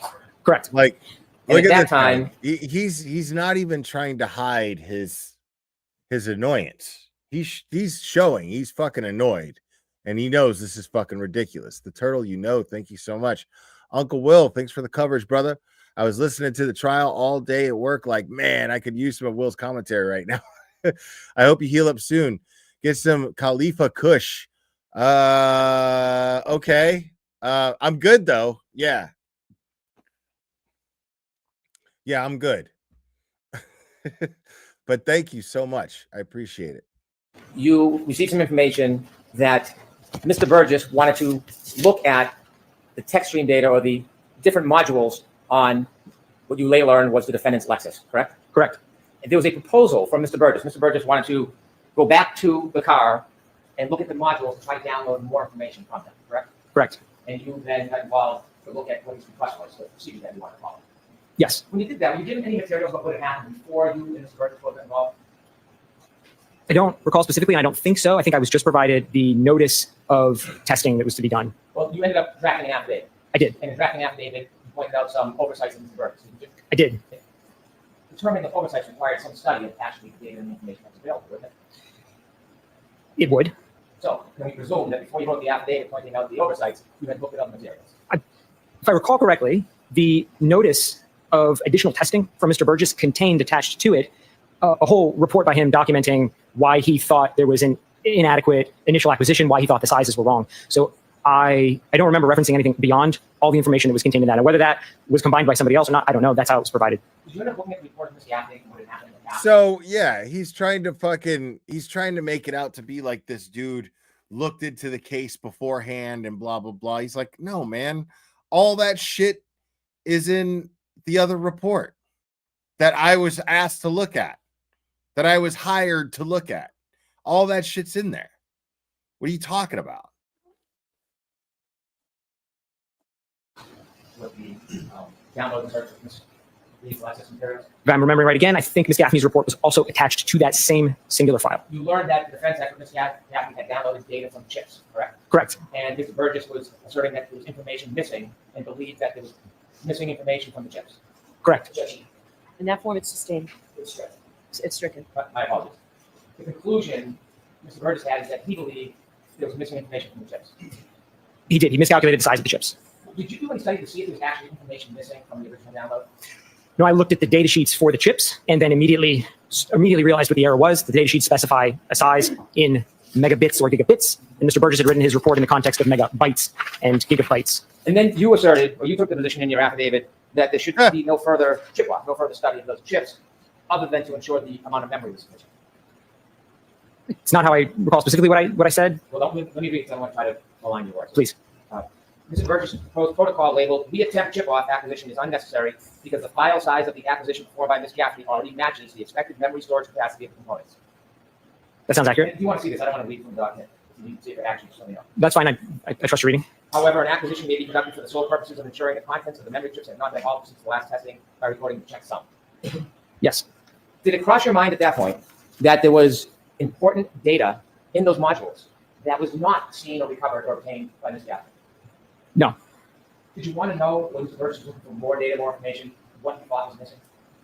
He stated, I think in his report or affidavit, I'm not sure what it was, but he stated what he thought was missing was there was a physical size difference. So he thought there was not corrupt data, but just missing chunks of data. Log line information, you've heard of that. Ignition on, ignition off information. Yes. And infotainment system. That's important information when you're reconstructing an accident, isn't it? It could be. Well, you read information in this case. Pretty important in this case, wouldn't you say? Yes. And so you would not want to engage in that process without this pretty important information, would you? Which process? On an accident reconstruction. Sorry, so can you restate it, the whole question? Yeah. You said you have some experience in accident reconstructions. Yes. Don't you want all the data available? More data the better? Generally, yes. You wouldn't want to ignore data on purpose, would you? No. I mean, the data analyst, the more data, the more you get to look at. Yes. And so the power log on information that actually has date and time, that's critical in an accident reconstruction, isn't it? In some accident reconstructions. In some, there's no debate about when a vehicle was on or off, but if there is, then yes. Not just on and off. The power log on and off gives you the date and time that you can match with the texturing data, correct? Yes, it does. You know texturing data itself doesn't have date and time on it. It can, this vehicle didn't. It can, but this vehicle did not.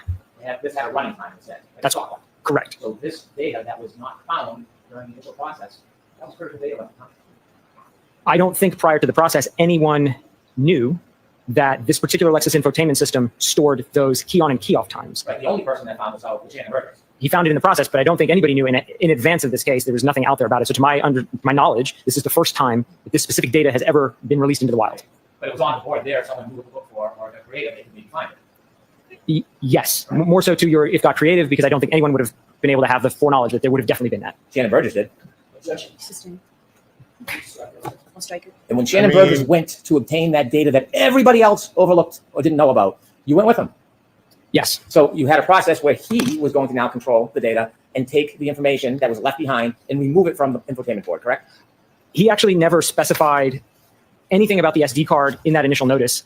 So it was a departure from his protocol, and it was a little surprising to me when I got there that the protocol was written with a specific focus on a number of other chips, and it became very apparent to me very quickly that the focus was not on those chips, and the focus was on this SD card that had previously been unmentioned. There was nothing in there about that prior to that. Did it offend you, or were you impressed that he had found that? I was a little confused because I went into it with an expectation. Generally, if we write a protocol, we adhere to the protocol. If we're going to deviate, we have a discussion about deviations. So I was just surprised. It's not customary to sort of shift out of nowhere. But Other than that, I did not know what to think of it because I'd never heard of that. Did you give any input? Did you have any knowledge about the SD card and how it worked? Wow, No. dude. So when you watch Mr. Burgess remove the SD card, did you appreciate he'd have to engage in what you call reverse engineering? He did not elaborate to me exactly what his whole process was at first. It sort of came out as time progressed through the first day in his office in Texas. And then I learned more as we moved to the second testing in Massachusetts. But he didn't explain it to me in one go. Did you at that point understand or appreciate the relevance of the SD card relative to the infotainment system and what it could do as far as the amount of information that could then be available? He never spoke throughout the 3 days at all about what kind of data he expected from the card or would be on the card or could be. He made no mention of the data. No, he said to you, but in your expertise, did it ever dawn on you the significance or importance of this SD card that was sitting in plain sight? Objection. Sustained, you can ask him to. Did it ever dawn on you that Mr. Burgess was recovering this information left behind, that there was something important or significant about it? At the time, I thought it was a possibility. If you reference the initial work, a number of different memory components were identified in this infotainment. There isn't a singular memory chip. So Oh yeah. if we're looking for data, I skipped that. I was supposed to go over that motion, but fuck it. I'll go over it if I can remember. But we all know what it was. it could be in any of them. So we found a new source of data storage, and there could be something there. There could be nothing there. It was unknown to me. But it turned out there was. There was. Now, when you were watching Mr. Burgess work as an expert, if you felt like it was something inappropriate or he had some great oversight, you could write a report about that, couldn't you? I could. Did you ever write? Yeah, like if we have time, we'll go over the voir dire, and before we go over the voir dire, I'll go over the motion. Report in this case? No. So you never wrote a report for your preparation of coming in and your data in the PowerPoint presentation, right? Correct. You never wrote a report regarding any of your observations of Mr. Burgess? Correct. You said that he didn't say anything. He spoke to you quite a bit during the process, didn't he? He did. He showed you what he was doing? He did. He explained to you what he was doing? He explained the process. I think you had asked me earlier about whether he explained the data, and he didn't. He demonstrated great proficiency, wouldn't you say? He ended up with a successful acquisition of the card at the end of the process. When you are considering all your equations, did you consider the timing information taken from the SD card that Mr. Burgess found regarding power on and power off of that car? Yes, to the extent that he considered it in his own report. Again, I'm referencing his report. But how about you? You're coming in here giving an opinion saying what's better or best practice or right. How about you? Did you consider, you personally, the one who's giving the opinions, did you consider the significance of the power on, power off data as it relates to all these times? Yes. Yes? Are you sure? Yeah. Okay. I mean, I considered it. If that's the question is, did I consider it? I considered it. Did you do any study yourself? No. Now, we agree, or you agree, that there are variances between different devices. Yes. So a Lexus clock that comes from the infotainment system is very common that it would be different than a different device like an iPhone. Specifically this Lexus, I don't know if we can make the statement that it's common or not, because again, this is the only time that I know of that this specific data has been analyzed. So I don't know the answer to that question. Did you say on direct examination that variances between devices are common? Variance between devices are common. In a variance of 45 seconds, that wouldn't be remarkable on different devices. It's common in the industry. Correct. And in your business, that's an accepted amount. I'm not sure what you mean by accepted. The amounts are what they are, and we have to correct them. What does that mean? I've done analyses of clocks that are anywhere from completely correct, 1 second off. I've done analyses of clocks that are 25 years apart. So it's a wide range of I possibilities. understand your point. Yeah. If you see, as an analyst, a 45-second variance or 30-second variance, that wouldn't shock you, would it? No amount of variance would shock me, is the answer.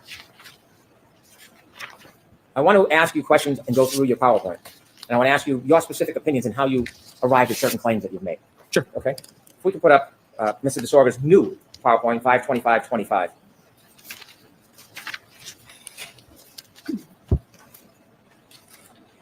You've made a modification to your PowerPoint. Yes. You've made an amendment to your PowerPoint. Yes. So there's something that happened. You received new information or new data, and you updated or changed your PowerPoint. I did. And that's an appropriate thing to do when you receive new information, isn't it? Yes. If you have new data, you don't want to leave it behind. You want to make the best presentation with the best data you can. I'd want my presentation of the data to be as accurate as possible, so I included all the data. And you would expect that from any expert, wouldn't you? If they received new information or analyzed new data and it was important, it would be an appropriate best practice to update the PowerPoint or information they're providing, wouldn't it? I'm going to allow that. I don't know if I would tell other experts what their best practices are. I would say, generally as experts, we do work that our clients ask us to do. So if we're asked to do it, we do it. If our clients say, hey, don't do that, we don't do it. Well, you like the phrase best practice on direct, so I'm just wondering if I can borrow that phrase. Sustained. Wow, dude.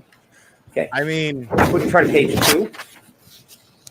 like, does he think that impresses the jury by taking jabs like that to a guy that just straight up seems on the up and up.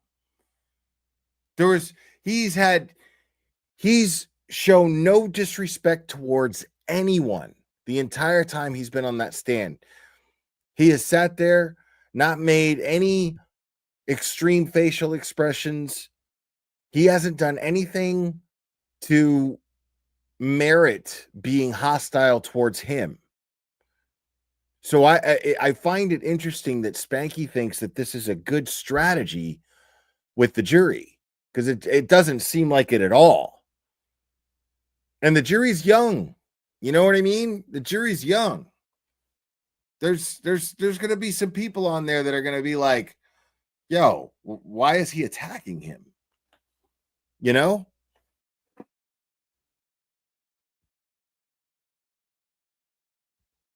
Now, this is taken from Dr. Welcher's report. Yes. And again, you did no testing whatsoever. You just I did not. Did you read all of Dr. Welcher's data, the gigabytes and gigabytes of data? Did you go through it all? Not every slide, no. No, not just the PowerPoint. I mean the actual massive amount of data in his study. Did you go through the data? Oh, no, I didn't look at any of the data. Did you ever speak to Dr. Welcher? No. And so when you are making assumptions on what he thought or how he analyzed, you're just guessing. I am looking at what Dr. Welcher put in his trial presentation, and my assumption that's baked in there is that he's going to stand behind the things he says in a presentation. So I'm taking them at face value, but as being correct. I'm not guessing. It's not a matter if he's going to stand behind it. You don't know why he put something in here. You just see it on the paper. You don't know what his thought process was, did you? To an extent, yes, because I understand how the exemplar testing by Aperture laid the foundation to align the key-on events in the infotainment to the Lexus VCH events. When Dr. Welcher made his PowerPoint, do you know whether or not he was relying on 154 on Mr. O'Keefe's phone, stamp 154, as the end of the event as opposed to the beginning of the three-point turn, 1162.1?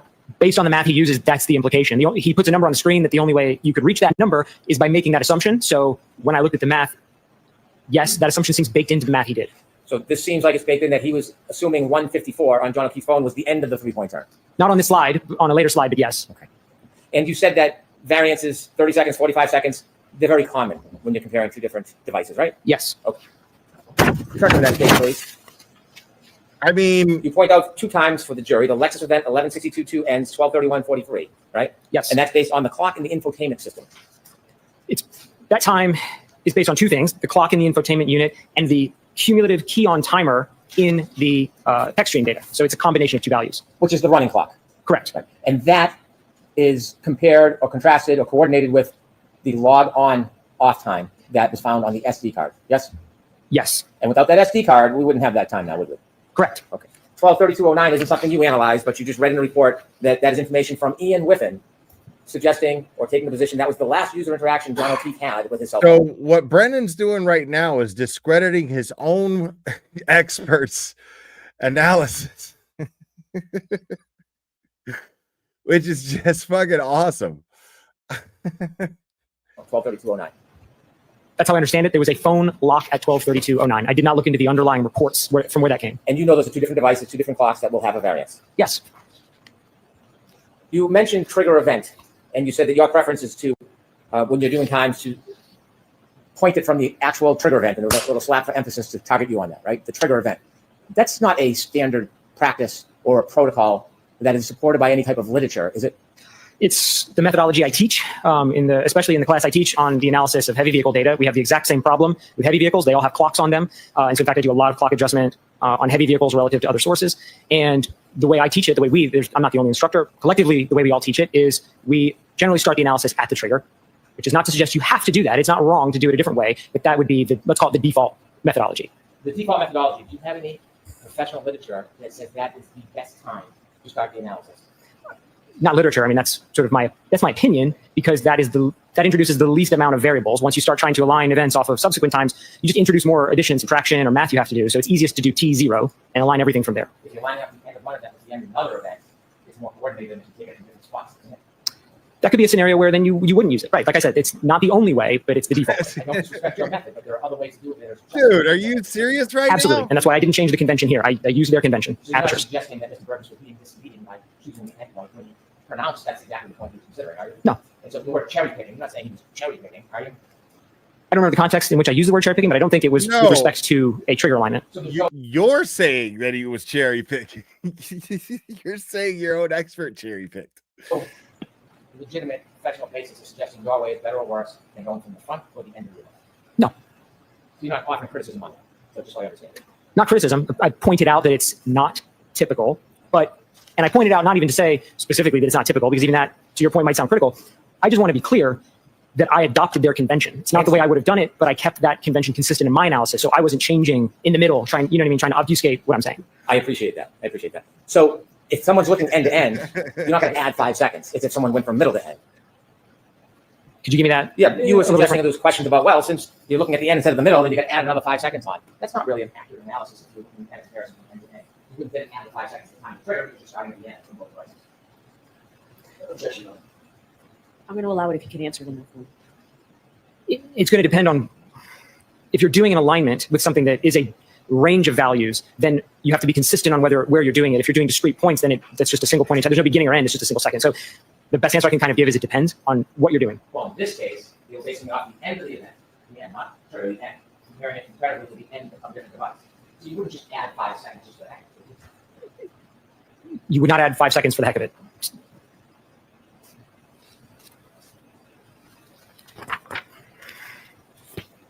You see 12:32:09 minus 12:31:43, the middle line, equals 26 seconds. Isn't that in Dr. Welcher's slides before, let me phrase it more cleanly, before Shannon Burgess analyzed the data more closely on May 8th, in his May 8th report? Isn't this the exact difference in time that Dr. Welcher cites in his PowerPoint, 26 seconds? I'll sustain it. Did you see, when you reviewed reports, that Dr. Welcher uses this exact number plus 26 seconds in his report? I got the number from the PowerPoint. I'm sorry. All right, quick interruption. Gonna take a detour and give a John DePietro ad. No, I'm just kidding. But I'm gonna take a little detour here. I gotta remind you guys. So tonight at 9 p.m., I'm gonna be on Publicly Buzzed, but that's gonna be on Kick. So I'm gonna drop the link to that in the chat. So make sure. Then what we're going to do is we're going to watch. Hold on a second. Let me find out real quick what the name of this is so I can explain to you guys what we're going to be watching. Yeah. So what we're going to do is we're going to watch a film called Hollywood Chainsaw Hookers. Yeah. And I got to tell you, I'm all about it. Okay, Kick is another platform.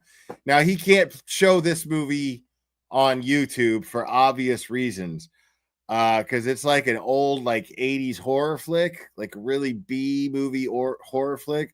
And I'm expecting there's going to be things shown there that you can't show on YouTube. So make sure to go check out Publicly Buzzed channel on Kick. I'm gonna drop the link in chat again so you guys can bookmark it, whatever.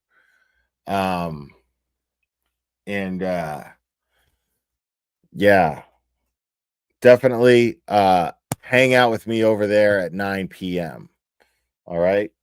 So we're gonna get back to this because we're gonna be here a while.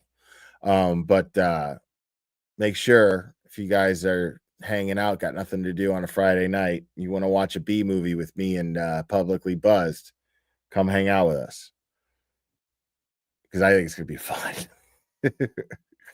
Not the report, but that is all of the numbers here on this slide are from Dr. Welcher's PowerPoint, and on the previous slide I showed that. So these are all just copied straight from that. And you've labeled this John's interaction window.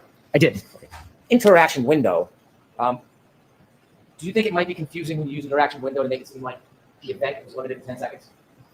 No, and that's not the implication there at all. That's not what I'm trying to say. That's not what I'm trying to say. Fair enough. If I can clarify what I mean by interaction window is that there's Please do. a range of times that we end up with when we start running these adjustments. So we never land on a singular point of alignment. We end up, like I showed at the end, with 30 points. That's the window that I'm talking about. That's the window that I mean. So if we could put up page 33 from Dr. Welcher's PowerPoint, just to illustrate the point you're trying to help us with. Like that a little forward. So this represents, you've seen this, right? It looks familiar, like it's from one of his slides. And if I've seen it, I did not spend a lot of time digging into it. Does this look like the 10 seconds of data that we capture from a triggering event in a text stream data? I want to see you inside there.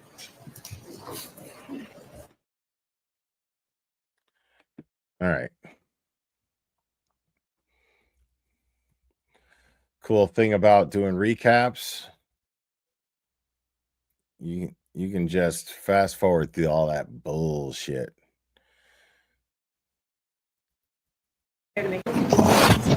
Oh my God, more.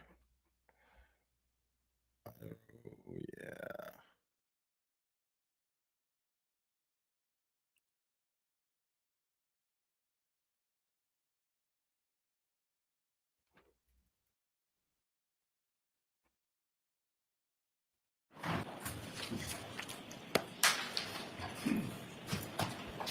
Gilman, if we could turn to page 6 of Mr. DeSorga's amended PowerPoint presentation. Kick like the word kick, like kickball.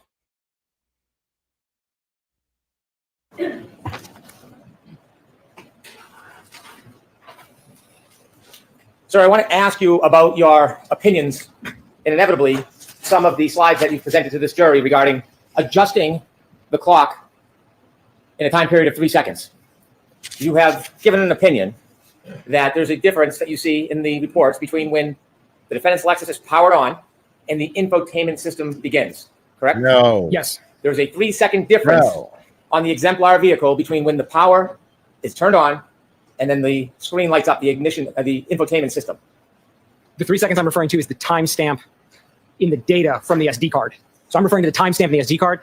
It seems that that's coupled to the screen, but I just want to make it clear I'm referencing the data from the SD card. The data from the SD card correlates directly to the infotainment system itself. The date does, yes. Because the SD card is what the other chip's part of the board that makes up the infotainment system. Yes. That infotainment system powers the screen that goes on after a user presses the button to start the vehicle. Yes. So the time that the infotainment system is registering is when the infotainment system goes on, not the power on event. Do you know what I just realized too? Is I've never even vetted this guy. Like, not to be a dick, but I haven't checked out like his shit yet. Publicly buzzed. I'm just winging it. Like the dude asked me to do it. I was like, yeah. You fucking think about it. It's funny. Correct. So that 3 seconds that was tested with the exemplar vehicle between pressing the button to turn the car on and the time the infotainment system turns on, the infotainment system clock does not accommodate that 3 seconds. Correct. So when we're talking about time on infotainment system, we're talking about after the 3 seconds when the screen comes on. Yes. Okay.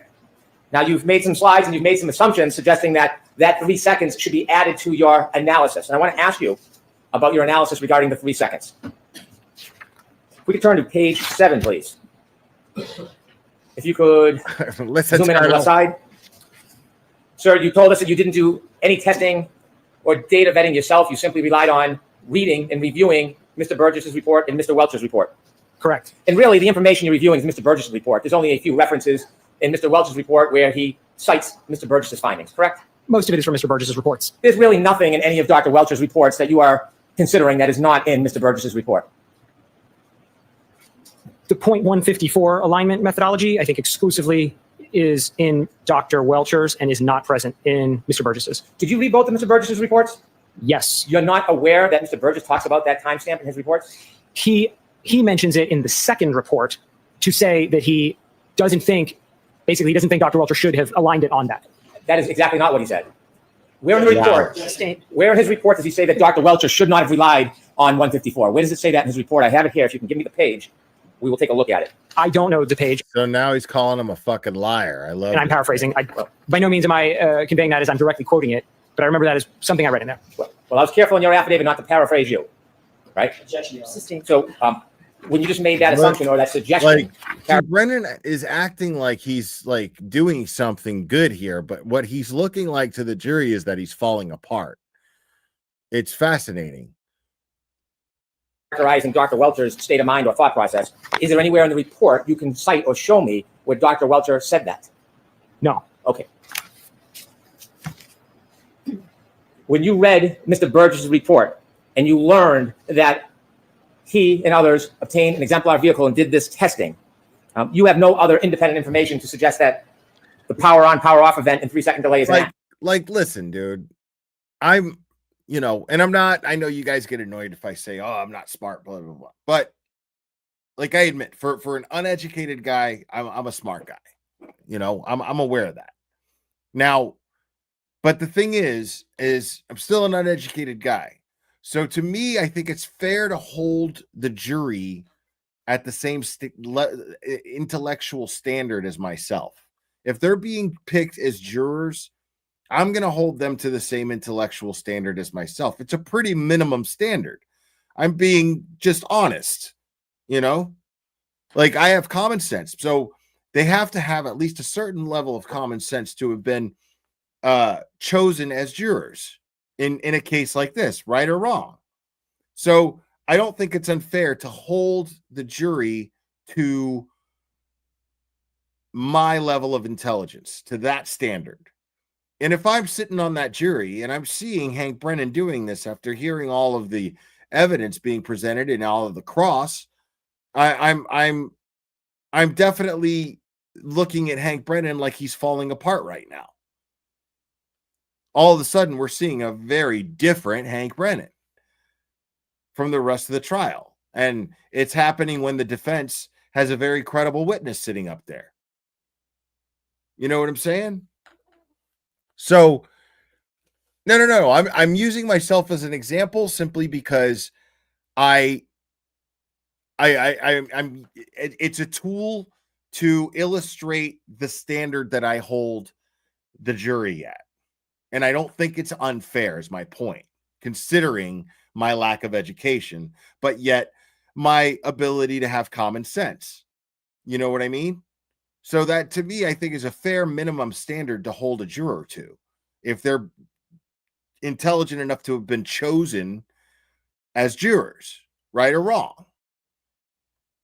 So if I'm seeing this shit, then I assume that the jury is smart enough to see the shit too. That's the point I'm trying to make. Inaccurate, do you?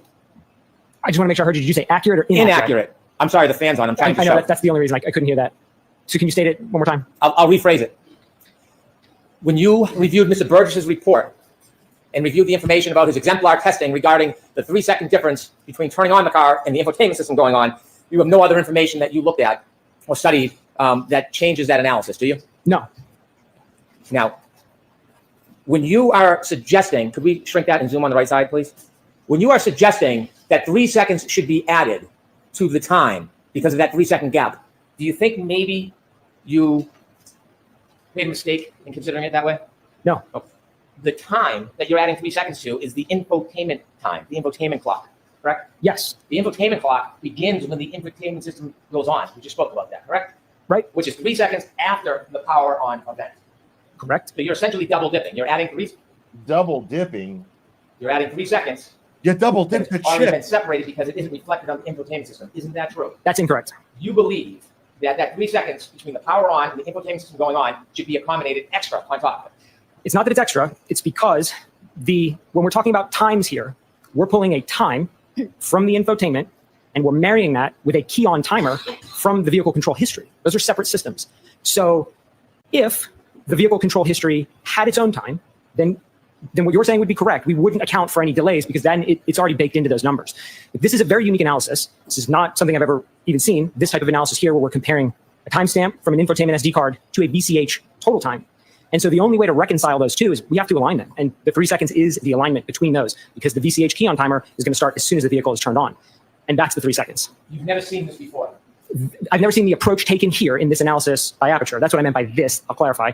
I have not seen a timestamp from a key on event in a Lexus infotainment used in addition to the key on timer from that same Lexus.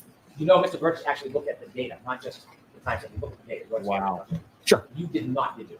Which data? The data for the timestamp on the text stream data. There is no timestamp on the text stream data, is my point. It's a derived value from the key on time, and then added to that is the elapsed time from the text stream. So they're separate. Did you look at the data to make that determination that you're playing right now? Did you actually look at the data? Yes. Yeah. You looked at the raw data? I looked at, yes, the raw text stream data.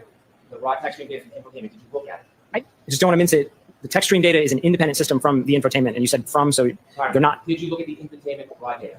I did. Okay. And did you find a timestamp on the infotainment raw data? Yes. Now, when you added 3 seconds, you were trying to, in addition to the infotainment data, you were adding on the 3-second delay that now you're saying might not even be accurate. Is that fair to say? I don't think I've ever said it's not accurate. I said that in the exemplar testing, they documented this behavior of a 3-second delay.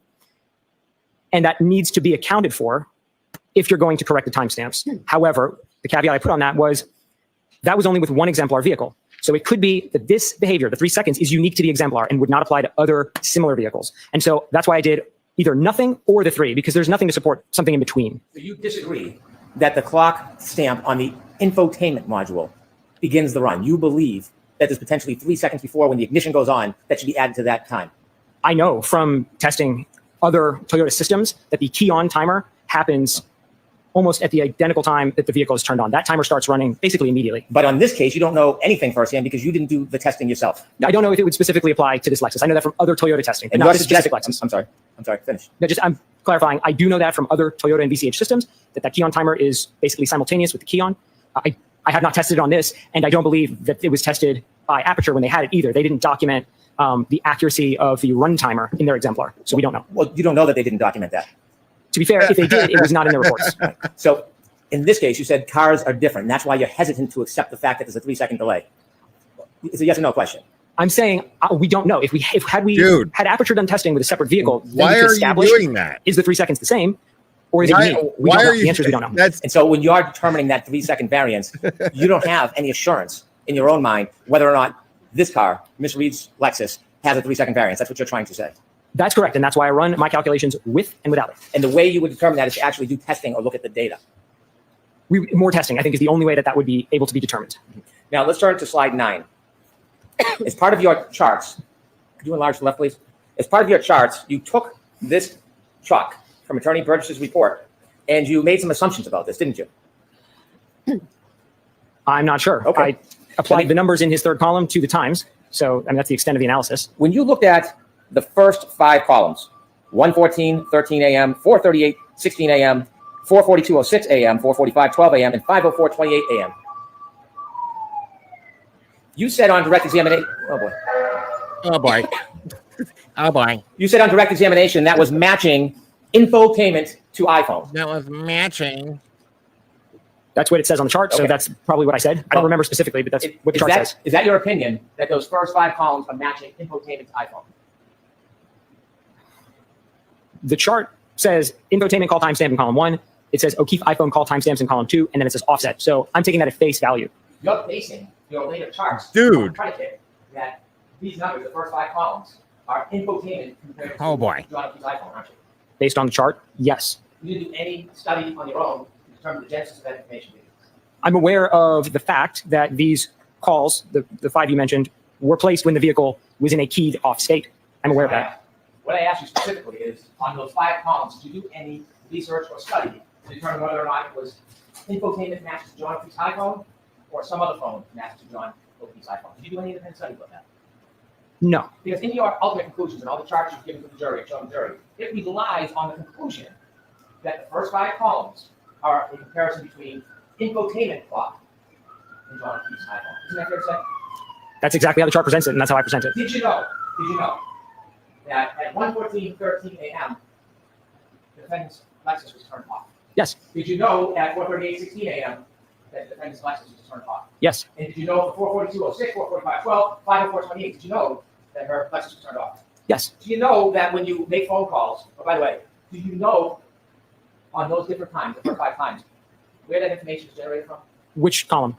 Left column, 1:14:13, all the way down to 5:04:28. Those 1, 2, 3, 4, 5 columns. You know where that information came from? It came from the SD card from the infotainment. Do you know where the genesis, the beginning, the source of that information? That matters, right? The source? It would. It would. You know where it came from? The assumption, the assumption is if the vehicle has a timestamp and the phone wasn't connected, it would have been synchronized after the fact. But that wasn't tested. And Aperture didn't do any of that testing in their work to look at the behavior of a timestamp in the infotainment when a phone is synchronized after the fact. Blaming Aperture is not going to get you answer the question. Wow. Wow. That is the stupidest shit Right there was a dumb move by Hank Spanky Brennan. Right there was real dumb.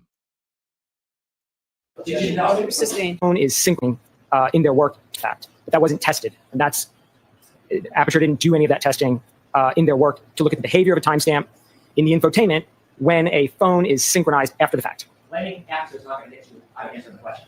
Did you know sustained? Sure. Yeah, this guy's getting pissed. He's getting The annoyed. genesis, the source of those four numbers. Definitively no. Your entire premise of your slides and Now, value. did you hear how he used the word definitively? Did you hear how it flowed off the tongue? Definitively no. Definitively? Definitively no. Your entire premise of your And I sped that shit up, bro. I sped that shit up. Definitively no. See the difference between Karen Reed, expert witnesses, the Commonwealth's. your slides and values and ranges depends on knowing the genesis of those numbers, doesn't it? I relied on Mr. Burgess's explanation that those times were synchronized after the fact. Did you know that those are all phone calls from the defendant's home to the Sophie's phone? Yes. You did know that. I know that they're phone calls From who? between. Sorry, can you maybe just say it more clearly? Because I'm not sure. I don't want to fumble through an answer if I don't understand the question. So, Do you know where those calls came from? This one's a phone, whose? Miss Reed's phone. Now, I know you're not an expert on mobile devices, but did you know when it's not contemporaneous synchronization, when you plug your phone in, it's going to register on the infotainment system, but come from the phone? Sustained. Do you know when someone plugs their phone in after they turn the car back on, how it synchronizes on the infotainment system? I don't know if adjustments are made to those times during a synchronization or not. I think that's something that could be tested, and to my knowledge, was not tested. If you don't know, then your conclusions and all your opinions to this jury is based on an assumption that you don't even know the predicate for. Isn't that fair to say? My conclusions are based on all of the data that Mr. Burgess laid out. So he laid these out and went so far as to calculate the offsets himself. Right. So there's something implied in his table by virtue of him calculating these that maybe he would decide to align them. And so, again, to provide the clarity on all the possible alignments, I included them. But that's not what I asked. If you're making an improper assumption about the predicate, about these calls and the source of them, and you're wrong, that would change your entire analysis and conclusions and charts that we see in your later charts, wouldn't it? So if there was testing that showed that that is an invalid method on this specific Lexus and SD card, then of the 30 possibilities, some of them would end up being eliminated. Did you know that when an iPhone is plugged into a car, it downloads the information from the iPhone on the infotainment system? Did you know that? I don't know how the clocks are synchronized when you plug an iPhone into a car. Well, if you don't know, how can you make conclusions based on predicate you don't even know what it is? The conclusions are based on the data in Mr. Burgess's report. I know you're not an expert on mobile devices. So I'm going to strike that. Go ahead and ask your I question. apologize. If you have two different devices, a Lexus clock, the entertainment system, and an iPhone, you would agree that it's not unexpected to be variances, correct? Correct. When you're comparing two iPhones, do you have an opinion? Do you agree that you would expect the variance to be very small, iPhone to iPhone? I don't know. Have you ever studied that before? Two iPhones? Yes. No. So as you sit there today, you don't have any expertise, any education, any knowledge about how closely two iPhones would sync with each other? No. Do you see in the first five columns the numbers are small, 22121? Yes. Would you agree iPhone to iPhone using the same source of time is generally going to be within 1 or 2 seconds of each other? Objection. Do you have any opinion about whether iPhones to iPhones will generally be within 1 to 2 seconds of each other? You can ask if there's an opinion. Do you have an opinion on that? No. Next question. If the first 5 calls are iPhone to iPhone rather than infotainment to iPhone, you agree all of your assumptions and conclusions are accurate. They're not iPhone to iPhone in the sense that column 1 came from the infotainment. The values were read from the SD card. So there's an assumption baked into it. But you're saying that when a phone is synchronized, the infotainment assumes the times of the phone, but we don't know whether the infotainment would adjust those times to its own clock or not. You're speculating, aren't you? We don't know. It wasn't tested. I don't know is the You answer. don't know. I don't know. You don't know. I do not. Okay. Don't say we don't know. You don't know. Sustained. So this is iPhone to iPhone. Then your assumption on the first side, 1222121. If you have iPhone, and you're wrong about the fact it's infotainment iPhone, your assumptions and conclusions are inaccurate, aren't they? Objection. I'll allow this. If the title of the first column had iPhone in it as well, then I would not have used it in my analysis. But that's not the question. I appreciate that. My question is, if those first 5 calls were iPhone time to iPhone time, and you mistakenly analyze them as infotainment time to iPhone time, then the rest of your assumptions and charts would be inaccurate, wouldn't they? Objection. System.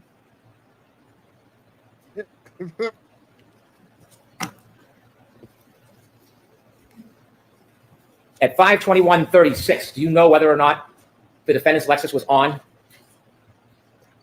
I don't recall if that one was an on or an off point. I don't want to guess. I don't recall. And so if you don't know if that was on or off, were you able to do an analysis whether this was phone to phone or infotainment to phone? No. 5:30:31, do you know if the defendant's car was on?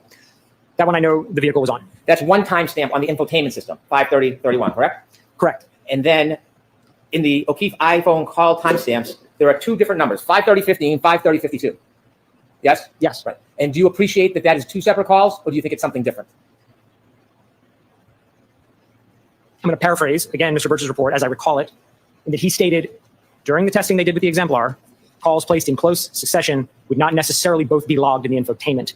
So as I understand this chart, what he's trying to say here is there were 2 calls placed, there were 2 call logs in Mr. O'Keefe's phone, but only one timestamp in the infotainment, and he couldn't determine which it corresponded to because of that observed behavior from testing. I'm asking if you know. I don't. Did you ever look at phone records for the defendant or for Mr. O'Keefe to make a determination whether these are 2 separate calls or not? Did you ever do that? No. If these are 2 separate calls, can you explain to us why there is one timestamp? Again, as I stated, that was behavior that was observed. The exact behavior was observed during the exemplar testing by Aperture. I don't know why that happens. Why does the infotainment not log every call? I don't. But I know that it was documented that that is a feature of the system. What the fuck are you doing, dude? This table, no. This information was taken from the infotainment system of the defendant's car, isn't that true? Yes. And the phone calls were taken from Mr. O'Keefe's iPhone, isn't that true? Yes. And so, do you know why there would be 2 phone calls and only one timestamp? Beyond the testing, the exemplar testing that showed an exemplar vehicle did that, no, I don't know why it happens. Do you know that the infotainment system doesn't always capture all of the phone calls and the phone data in the download? Do you know that? Yes. Well, if you know that, can you conclude that even though there's 2 calls and only one timestamp, that's because how the infotainment system works? I think that's the most logical assumption, that that's how it works. So when you Right. look at 5:30:15, right in the middle, at 5:30:52, it is impossible to tell God. which one relates to the 5:30:31 infotainment on the left. Compare. It's impossible, right? Yes. So there's 2 possibilities. So Yes. One is that you have that right there is Hank Brennan creating doubt in his own case. That's what he just fucking did. Like, let's listen to that one more time.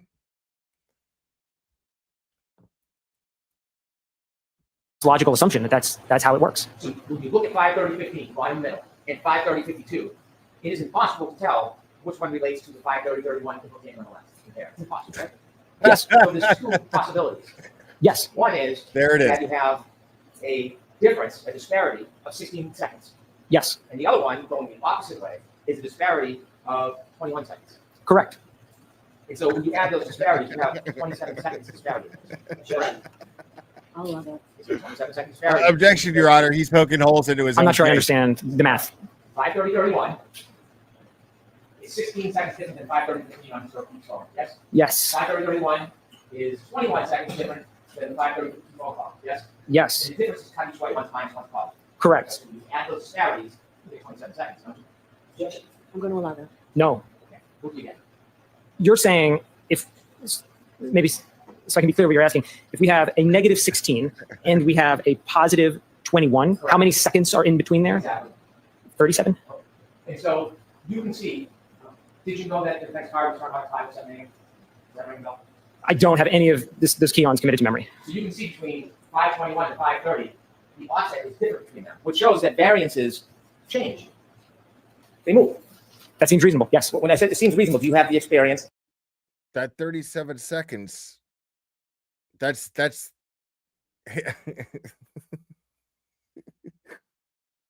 basically what he was trying to like eliminate when he brought this whole new theory up in the middle of trial, right? And so now he just fucking destroyed it. Like now he's like, you agree that it's possible that this variance could have come from either device. What? Bro. And the knowledge to agree with me that variance is moved. Yes, they do. Okay. If I'm hearing that correctly. If those first 5 calls were iPhone to iPhone rather than infotainment to iPhone, would you agree they should not have been considered in your analysis? But yes. They were. With the caveat that because this is a novel analysis with this SD card and this infotainment, that it was demonstrated that that's the behavior. My opinions on things like that are based on testing and research and literature. And so when we have a brand new system with new data, we want to see some testing to prove it works the way we think it works. But under the assumption, then yes. You would agree? Yes. If we turn to 10, please.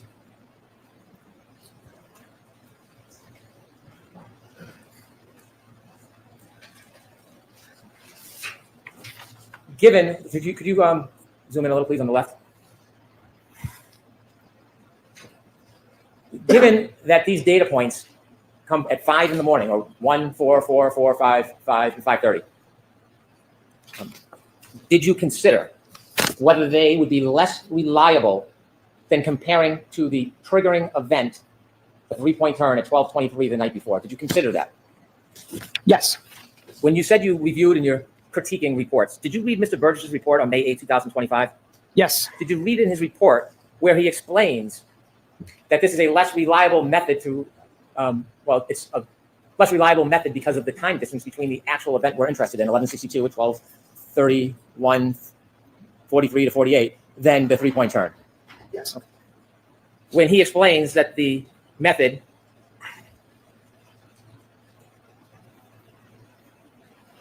of using 5:21 and 5:30 on January 29, 2022, he explains about how the information is stored in the infotainment system when it's powered back on, doesn't he? I'm not sure. Well, do you remember when you were reviewing his report that he explains the available call log correlation is restricted to a time frame between 5:21 and 5:30 a.m. on January 29, 2022, when the vehicle was powered on. All other calls stored in the infotainment module occurred while the vehicle was powered off, indicating those entries were synced from Ms. Reed's iPhone upon reconnecting to the system on the morning of January 29th. You considered that when you decided or formulated your critique, didn't you? Yes. This further indicated that the associated timestamps for those calls originated from Ms. Reed's iPhone. Did you read that? Yes. Relative to those first 5 columns, correct? Yes. This behavior was previously documented in the initial report, which is the January 30th report. Yes? Yes. You shrugged. I mean, I don't want you to agree with me. Do you remember it was in the January 30th report? I don't remember how he phrased it specifically. But I think it was somewhere around there where he noted that some calls were placed while the vehicle was off. I think that's basically what it said in the first one. I don't remember specifically. Okay. Do you agree generally, or can I give you the report? You can look and remind yourself. I want to get your best memory on this. That was an oversight. What would you like me to do? That turned out to be an oversight, I believe, because there was Norfolk County Person of the Year, and then there was like Massachusetts or Commonwealth Person of the Year. I can't remember exactly, something like that. And Bev was honored by one, but the other one was the one that was sponsored by Aperture, not the one that Bev won the Person of the Year award.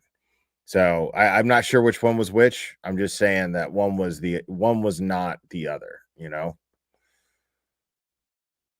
Yeah, it was like the bar association, and then it was like 2 different bar associations or something like that.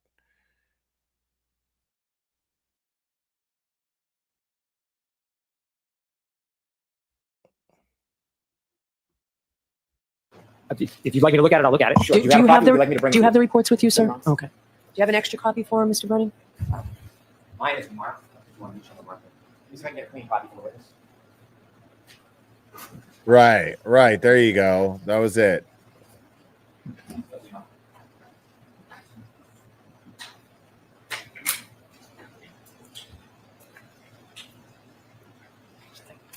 I don't have a clean copy.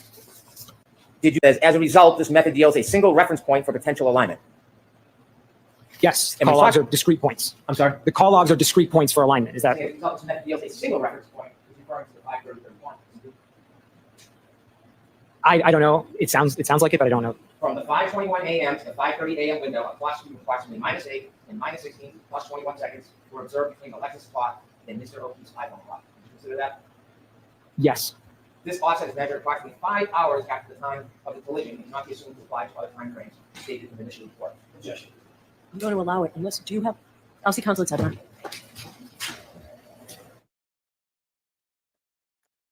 I'll see counsel at sidebar. Sidebar. Sir, going back to this information, weren't you? Yes. And so you were aware that Mr. Burgess in his May 8th report was identifying that the section in green was the only contemporaneous information for analysis. Did you know that? Is that how he states it specifically? I can read it again. I just read it to you. If you don't mind. Okay. So let's give him a copy. I'm sorry, Your Honor? Let's give him a copy. Does he have the clean copy?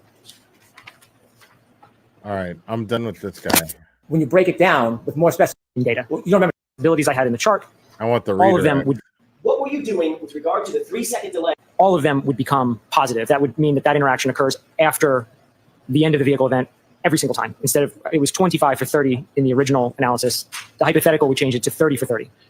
All of them, all 30 of them would occur at a point in time. Let me rephrase that. All of them would reflect a scenario in which the phone interaction took place after the trigger event. That's correct. Thank you. If you were told, let me give you another hypothetical. If you were told that there was a Doppler state event on the phone, pocket state event on the phone at 12:33:14, would that impact your opinion in any way? Objection. Sustained. You were asked several questions about what you believe Mr. Burgess may have gotten wrong in terms of his original report and one of his original analyses dealing with bits and bytes. Do you recall that? Yes. Thank you, Juanita Henry. Did Mr. Burgess? Hold on. Of course. You need to, we have to turn the fans off. And I'm not speaking loud enough. Right. I'm sorry. I'll raise my voice. I just don't want to scream over people, but I will raise my voice. Let's try this for a few minutes. May I start again? That question, yes. Thank you.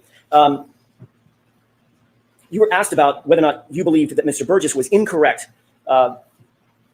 in terms of certain analyses he undertook or reflected in his original report back in January 2025, correct? Correct. As it relates to the bits and bytes, did you find that Mr. Burgess was incorrect or correct about his analysis concerning the size of the data set collected based on bits versus bytes? He was incorrect. Explain that to the jurors very briefly. These are just different units. A bit is a different size than a byte. And so if a size for something is listed in bits, for example, and you look at the data and assume it's in bytes, you will assume it's the wrong size. Which Mr. Burgess did based on your review of his report, correct? Correct. I want to change gears and ask a different question, or series of questions about the text stream data versus the infotainment system data, specifically the timestamps associated therewith. Is there a timestamp associated with text stream data? In this case, no. Okay. Is there a timestamp associated with infotainment system data? Yes. All right. The infotainment system data, well, let me see if I can ask it a different way. Where did the 3-second delay come from? Your analysis of Mr. Burgess's review of the text stream data or his review of the infotainment system data? The 3 seconds came, well, fundamentally it came from the exemplar testing where he identified, and he was actually, well, Aperture collectively in that testing identified a difference between when the button was pushed and the time that showed up in the infotainment. But they didn't actually look at, as far as I know, at least it wasn't provided if they did, how that specifically related to the key on timer itself. But they showed that the button is pushed, there's a 3-second delay, and then the time gets logged. Where that button is pushed for the infotainment system, I'm going to phrase it again. I'm as clear as I can. When that button is pushed for the on event, the key on event, is that like a stopwatch? Click, a stopwatch starts running? Timer? In the VCH system, yes. Okay. Separate apart from the VCH system, is there an infotainment system that also has a timer or a clock on it? As a clock. Are those two things independent of one another? Completely independent. What were you doing with regard to the 3-second delay as it relates to the key on event and the infotainment system event to marry those two things together? Right. I'm making the adjustment, or proposing that adjustment can be made, because the key on timer is going to start generally as soon as the vehicle powers on. But the infotainment, when you go and download the data, it will say, hey, I think I powered on at this time, and it turns out that time is actually 3 seconds off. So if you're going to then apply the infotainment time Anywhere else, the VCH data, you've got to realign the two. And that's where the 3 seconds comes from, is these are independent data sources. Did Mr. Burgess, to your review of his, insofar as your review of his analysis, his report is concerned, did he align the two vis-a-vis the 3 second delay? No, he did not. There you go. With court's permission, may we have slide 10 of the PowerPoint? Okay. And that is, we talked a lot about PowerPoints of Mr. DeSogra's PowerPoint. Can you highlight the table on the left, Mr. Wolf? Thank you. Did you create this table? No. This table, I don't know if you call it cut and paste or if there's some better engineering term for it. Was it basically pulled from Mr. Burgess's report? It was. It was a screenshot. Thank you. Screenshot. Did you type a single word on this? I did not. I added a green box. A green box around it? Yes. You didn't type anything on this. I did not. You were asked a ton of questions just a few minutes ago about whether or not the column on the left and the center column were reflective of an infotainment timestamp versus an iPhone to iPhone timestamp. Here we go. Right. Here we go. I'm going to ask you a bunch of questions about that left column being an iPhone timestamp, at least the top 5 rows of it. 1, 2, 3, 4, 5 rows. Remember that? Yes. Read the name that Mr. Burgess labeled that column. Infotainment call timestamps. So what, as an expert, what did you presume he, as an expert, was presuming? Objection. That's what did you presume that meant to you, just to you? Call timestamps from the infotainment. The infotainment. So if anything is wrong with your analysis, would it be based on Mr. Burgess being wrong in his analysis? Exactly. Oh my God, dude. And there you have it, my friends. Yeah, just a moment, Your Honor. Sure. Do you need the light on? I don't. And we can pull that down. And Brennan, like, he's the one who, like, he beat that shit to death. What was your entire analysis predicated on? What was it based on? The foundation of it? As you explained your analysis to the steering course of the testing by Aperture and the collective reports and PowerPoint presentations by Aperture. There you that go. Would be an initial report by Mr. Burgess, an initial PowerPoint by Dr. Welcher, and a supplemental report by Mr. Burgess. Did you change any of their data? No. Did you change any of their analyses? No. Did you explain their analyses? Yes. Okay. Sustained asking. Sure. What were you trying to do in terms of your presentation and your PowerPoint and presentation to the student? There were a number of different methodologies presented across all of those reports and PowerPoints, and sort of all in different places. So my goal was to bring all of them into one place so we could look at the totality of the data. You were asked whether the genesis of your analysis relies on knowing the source of the calls, correct? Remember being asked that by Mr. Brennan? Yes. The actual genesis of your entire opinion is based on Mr. Burgess's and Mr. Welcher's analyses, correct? That's correct. You were also asked why you believed Mr. Burgess did a quote-unquote more detailed report in May versus January of 2025. Remember being asked that just a few minutes ago? Yes. When you presented your analysis, your math, based on Mr. Burgess's January 2025 report, how many of the scenarios indicated, based on his data and his analysis, that the lock event occurred after its extra? All of them. Thank you. That's all I have now. All right, Mr. Brennan. There it is. Not even his shit. All he did was analyze their data. So, Mr. DeSorga, this all he did. demonstrates the danger or the difficulty. Hold on. Start the question differently. This was brilliant to bring this guy in. This was brilliant by the defense to bring this guy in.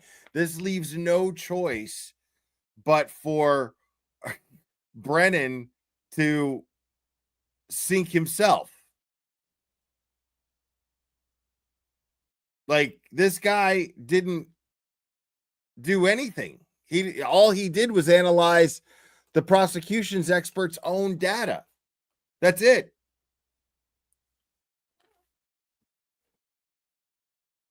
And so on cross, Brennan inadvertently pokes a bunch of holes in his own case. It's fucking amazing. Go ahead, Mr. This demonstrates the difficulty in giving opinions when you don't actually study the data itself. Isn't that fair to say? What are you referring to with this? Well, you're giving opinions, but you can't verify any of the data because you're not relying on your study of the data, are you? Right. Relying on expert reports. You're criticizing somebody You're before, experts. but you yourself can't defend data that you haven't actually analyzed and broken down yourself. I don't think that's true.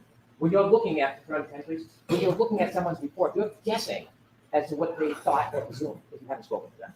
Fair? I would say I'm reading the words that are in front of me and interpreting them for what they say. Right. Someone plugs their iPhone into a car after it turns on, and the car reads data that's on the iPhone.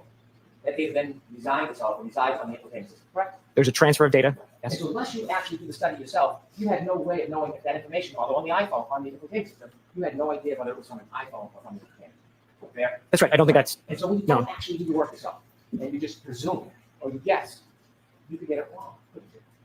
If I had guessed, yes, but I didn't guess. I used the data in the reports and I referenced the testing that Aperture did. This is probably the most strategic execution of reasonable doubt by a defense team that I've ever seen. Like, this was smooth as fuck. And all they did was use the truth. Very, very, very easy. Like, they came up with bullshit. They brought in an expert because all they need is ARCA. Think about that. This guy didn't testify the last trial. You know what I'm saying? All they need is ARCA. Right? But what's better? We bring in this guy just to make sure. And all he does, and all his job is to analyze the prosecution experts' data. So there's no, he did anything wrong. What it does is it paints Brennan into a corner. When the data is flawed, it paints Brennan into a corner to where he has no choice when he puts this guy in the hot seat to go, well, you don't know. It's possible it could be this and it's possible it could be that, right? And as soon as you do that, you're creating doubt into your own fucking case. Beautiful. Beautiful. Brennan walked right into it.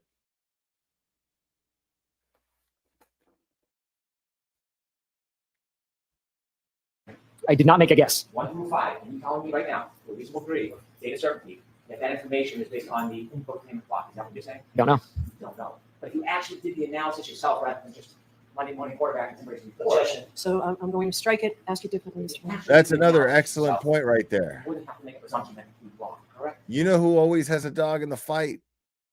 Person who says they don't have a dog in the fight. Well, that's actually not true. But in court, when you get defensive on the witness stand going, I don't have a dog in this fight.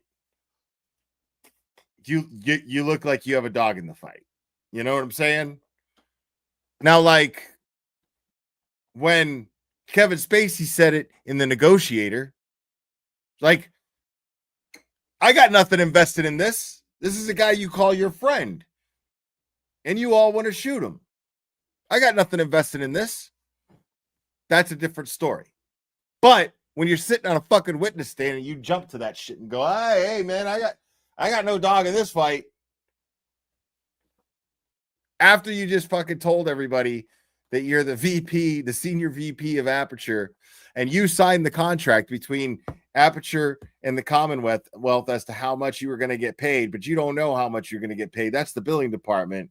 But you signed the contract, which easily, like, it not only implies, it common sense dictates that he was in the room negotiating with the Commonwealth as to how much they were going to pay them.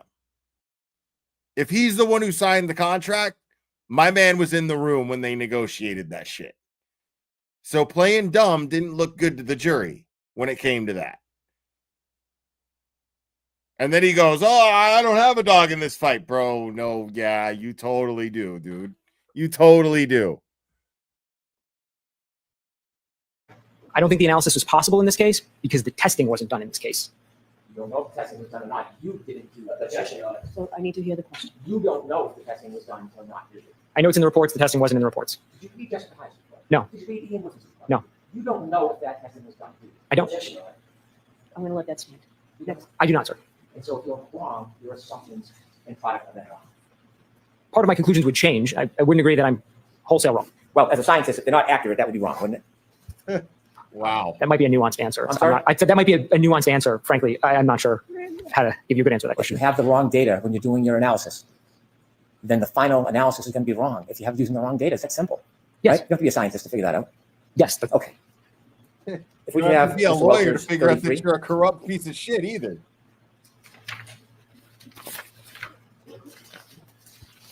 You could open that, please. You were asked about whether the window is within the time frame of 12/32/09, the last user interaction with the phone. When you look at this data, go to the top, please. You see on vehicle speed, the car is moving. You see that? Could you enlarge that a little bit, please? The beginning of that data capture, the car's already moving, correct? I see vehicle speeds right in those first couple of lines. Yes. Yes? Yes, I see vehicle speed. If you go to the bottom, at the end, the car is still moving. Yes? I see vehicle speeds there as well. 2361. That would indicate in your experience with text stream data, the car is still moving.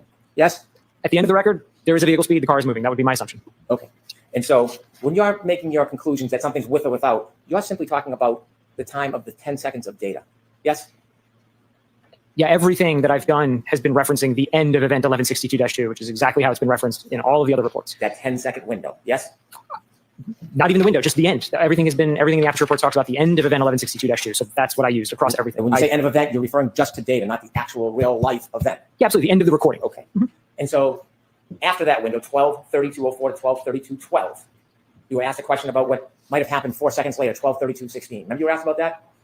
Yes. Did you know at 12/32/16 that John O'Keefe's cell phone moved the last time? Did you know that? No. And between 12/32/12, which is in the 10-second window, and 12/32/16, do you know what John O'Keefe was doing in that 4-second period? No. Do you know if he was walking? No. Do you know if he was crawling? No. Do you know if he was falling? No. You don't know. I do not know. Okay. 12/32/16 wasn't just that Mr. O'Keefe's phone was moving, it was texting. I didn't review the phone data, so I don't know.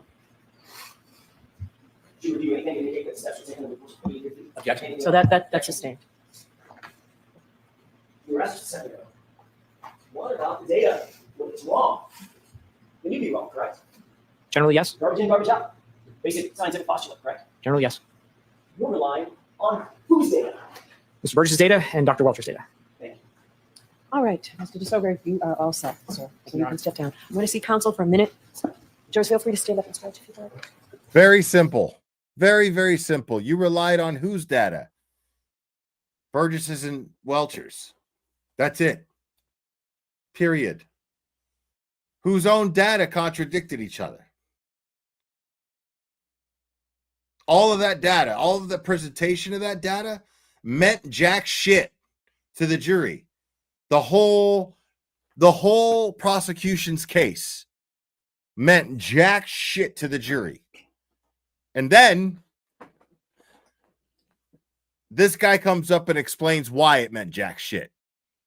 This guy, while the jury's scratching their head, this guy comes up and he testifies as to why the jury's scratching their head. Because it's jack shit.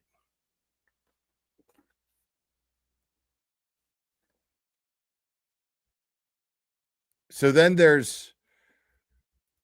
We know we'll be longer. We don't want to do the lecture right now or not. Now, then there's...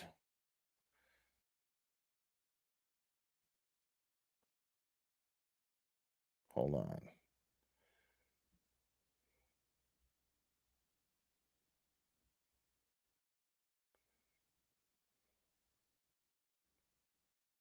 Let me go ahead and read this motion real quick.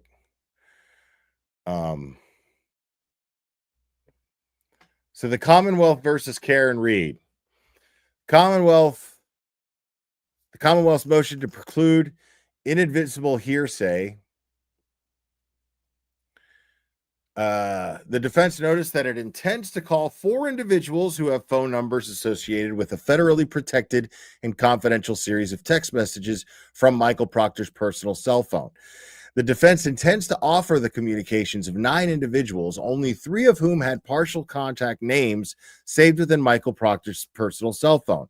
For the substantive truth of these statements, of note, the confidential record indicates there were a total of 38,707 text messages exchanged within this group. beginning on October 18th, 2021, and ending on August 31st, 2022. The defense seeks to introduce a limited portion of text messages attributed to being exchanged by 9 individuals that occurred over 3 years ago. Preliminary is the defendant's burden to satisfy the requirement of authenticating these communications by producing sufficient evidence to support a finding that the communication is what the defense claims it to be. That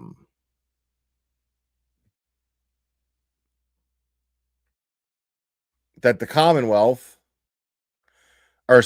communication was authored by the witness on the stand, but also the statements of others in the group, including Michael Proctor. This will require the judge to determine relevance and admissibility of each communication, depending on who authored the communication and whether it is sufficient for a reasonable jury to find by a preponderance of the evidence to each and every communication was authored by the individual member of the group. Of note, prior to authentication, no communication should be displayed or read of the jury. Furthermore, the text messages contain hearsay upon hearsay, and each statement in text message must conform with an exception to the hearsay rule. What? There are no applicable exceptions. Michael Proctor is available to testify and could authenticate and perhaps adopt and acknowledge the statement sought to be introduced. Massachusetts does not recognize a residual exception to the hearsay rule, while Bowden preserves the defendant's right to attack the adequacy of the police investigation. The attack is still constrained by the rules of evidence, and that's right there where they're trying to get in front of what the defense's argument is clearly going to be. Nothing in the Bowden case authorizes a defendant to introduce authorized inadmissible hearsay. Nothing in the Bowden case authorizes a defendant to introduce otherwise inadmissible hearsay. Wow. Further, the exclusion of evidence of a Bowden defense is not constitutional in nature and therefore is examined under an abuse of discretion standard. Let's see what this footnote says. Bowden does not permit the defendant to ask questions without proper foundation or questions that are replete with unauthenticated, inadmissible hearsay. I don't know why I'm having so many brain farts today. Solely to infect the jury. Yeah, this is crazy. Hold on.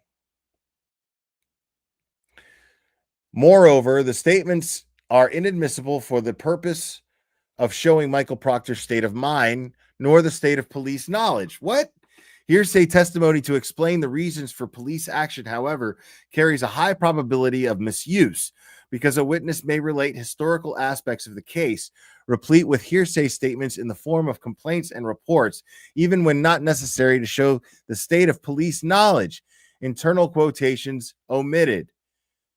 Therefore, out-of-court statements to a police investigator in this case attributed to Michael Proctor in his capacity as the case officer assigned are permitted only through the testimony of a police officer who must testify only in the basis of personal knowledge, is limited to the facts required to establish the officer's state of knowledge, is allowed when the police action or state of police knowledge is relevant to the issue of the case. Dude, okay. All right. See, that's just fucking insane right there. Because the issue with that is that Michael Proctor was the lead investigator in the case. Okay? Those don't fall under hearsay. Those are not protected under being categorized as hearsay. Those text messages are relevant because they pertain to the investigation. He was talking about the subject of his investigation, and they were completely unprofessional, and he was the lead investigator. That's why they're relevant for the jury to know about. And that's why it's relevant to have these witnesses testify to these text messages. And I'm going to let you go. So that 5 minutes that just means that you get to go home, because we know we'll be longer. We don't want to do this to you, okay? So we'll break for the day. I have to give you those same cautions. Please do not discuss this case with anyone. Don't do any independent research or investigation. Shut up, Bev. If you happen to see, hear, or read anything about the case, please disregard it. Let us know. Additional caution. Please be very careful. Continue to be careful with your social media use. We will see you Monday. Monday will be full day. We'll start right around 9 o'clock. So we'll see you then. Have a great day. Right, the jury.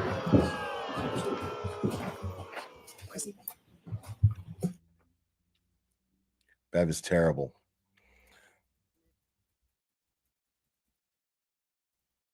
Just gotta cue it up, man. Cue it up. Cue it up. Cue it up.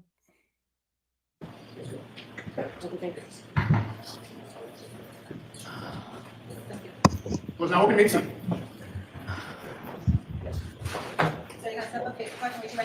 You solemnly swear the evidence you give the court in the case now and hearing to the truth, the whole truth, and nothing but the truth, so help you God. Thank you. Take a seat. Thank you.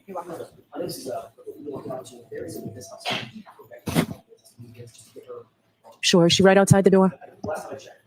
Do you mind, sir? You can stay right there. Sure. It'll just be a few minutes, okay? Ms. Gianetti, when do you need this witness back? Monday?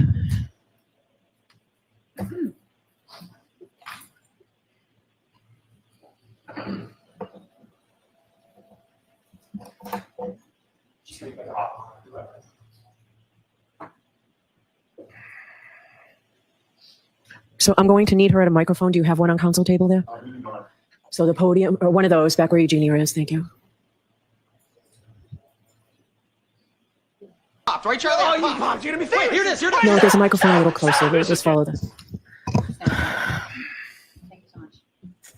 Hi, good afternoon. Hello. Could you tell me your name, please? Kelly Dever. And Ms. Dever, you've been summoned here. I think I saw you earlier. You've been here all day? Yes. All right. So we're not going to reach you today, unfortunately, but you were summoned. Now, this person, as to my understanding, is Kelly Dever, who, if this is the same person I'm thinking of, is a Boston cop who was prior to that was a Canton cop and was seen on some of the Canton footage going into the Sally Port, I think. I'm not sure. Something to that effect.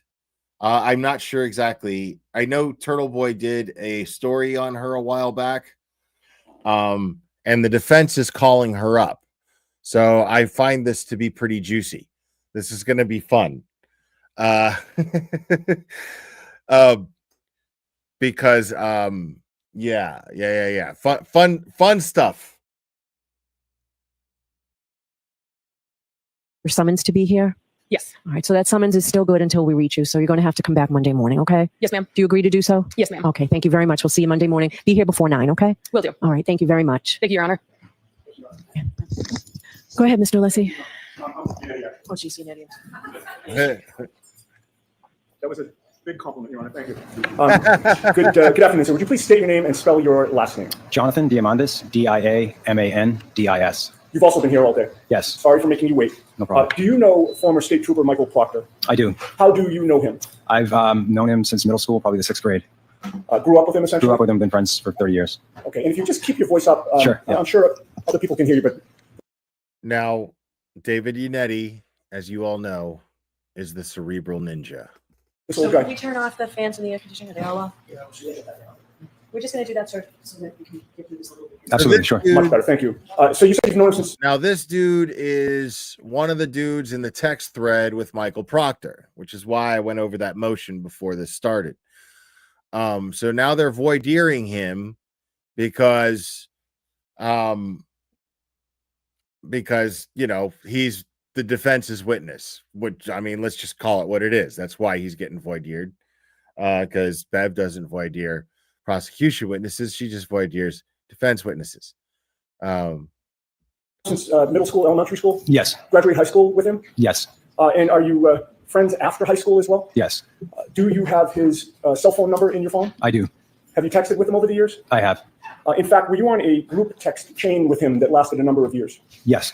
I would like to show you a document, sir, and I'm going to ask you to read it to yourself, familiarize yourself with it, and then when you're done, look up at me. Okay. May I approach? Yes.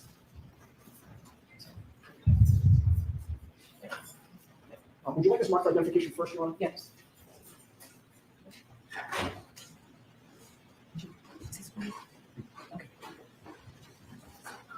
Listen, I get it, bro. I get it, man. Sometimes these things are facts. Like Tara, crazy town, but you know what I'm saying? Like, listen, she's hot. I don't give a fuck what y'all say. She's hot. She is. She's a ball of crazy. But for that reason, it only goes as far as me saying she's hot. But I'm just saying she is. There's no denying that. Like, I don't care what y'all say. But I mean, just like observing somebody's like physical appearance and acknowledging that it leans towards the positive, you know, and still understanding that, whoa, fuck that, no way. That's normal. That's not, you know what I'm saying? Like you can't do that with Wendy Murphy. You know what I'm saying? But with Tara, you can do that. You know what I'm saying? You can't do that with Coffindoffer because, you know what I mean? You just can't, you know? But just saying. Yeah, hot is hot, dude. What are you going to do? It is what it is. You know what I'm saying?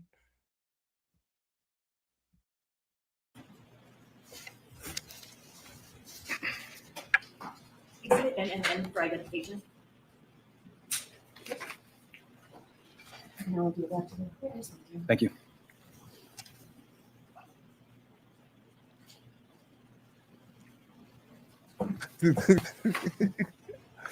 I'm not saying that I find her attractive or that I'm not saying that I'm attracted to her.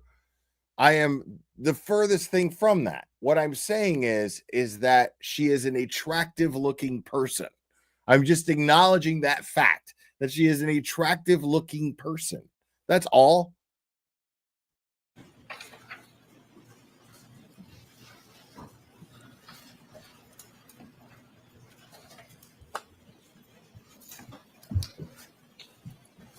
Y'all, you wrong.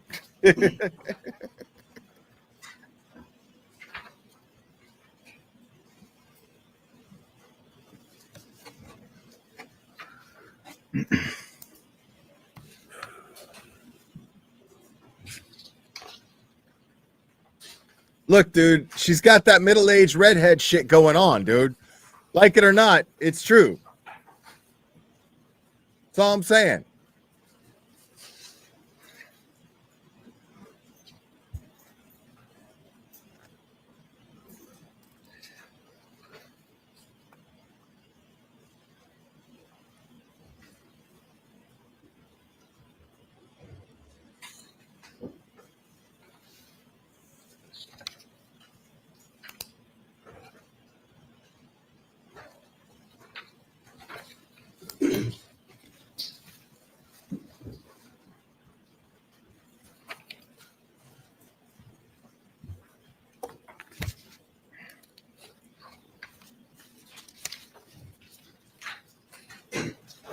It's not written on her face. If it is written on her face, it's because that's kind of hot to some of us. But you reach a certain age, you know how to avoid it. You know to avoid it. You know what I'm saying? Like, it's like, I'm not falling for that shit. So no, but I'm saying you acknowledge and go, okay, I get it. Because I'm telling you, I'm just going to leave it at that. I'll never find out, and I have no interest, but facts are facts. Like, I'm telling you right now, I know how to read that shit. And I'm telling you, that girl is wild. Telling you right now. It's speculation, you know. I don't have any proof of it. I'm just saying, I got a pretty good eye for these things, dude. And she's wild. I'm telling you. She's wild. But like, there's just no planet at my age with my life experience would I ever. No. No. No. No. No. No. No. No. Hell no. No. No. I refuse. No. Right. Exactly, Tracy. He gets it. It's about time, buddy. I think he's all set. We've been waiting on Thank you, you. Sir, have you reviewed that entire document? Yes. Does that look familiar to you? Yes. What do you recognize it to be? It looks to be a text chain with a group of my friends that I grew up with. Okay. And so would all of those friends have been people that you went to high school with? Not all the same high school, but at the same time, some of us went to different schools. And you were friends during that era? Yes. And you've remained friends for how many years since then? I mean, we've been friends for 30 plus years, probably. Do you know precisely when that text chain started? I do not know when the text chain started. Months, years? Years, definitely years. And that's a portion. In other words, there's a start time and an end time to that, but the text chain started before the start time that's listed on that document? That's correct. Now, I'd like to ask you about 5 different categories of information that allow you to identify the text chain. First of all, directing your attention to page 1. That is an unredacted version of this. Do you see your phone number on page 1? I do. And is that accurate in terms of your phone number? It is. Well, do you have a passcode on your phone? On my phone, yes, I do. All right, and have you had that for years? Yes. So as of January of 2022, you would have had a passcode to get into your phone, correct? Correct. With regard to the that's typing, that's just damn good lawyering right there. Damn good lawyering. I would have never thought to ask that, but as soon as he asked it, I understood exactly why he did it, because just to make sure that there was no room for him to say somebody else was using my phone. Maybe somebody else had my phone. You know what I'm saying? He was like, you have a passcode, right? You knew your passcode. Just very good, thorough, messages. Very thorough. You didn't appear to be too active on this thread, is that correct? Not from what I see here. Did you see one entry that you actually did text? Yes, one. Okay, and I think these page numbers, they're all numbered. Could you direct us to the page where you actually chimed in? And if I suggested to you, it might be 4 from the end.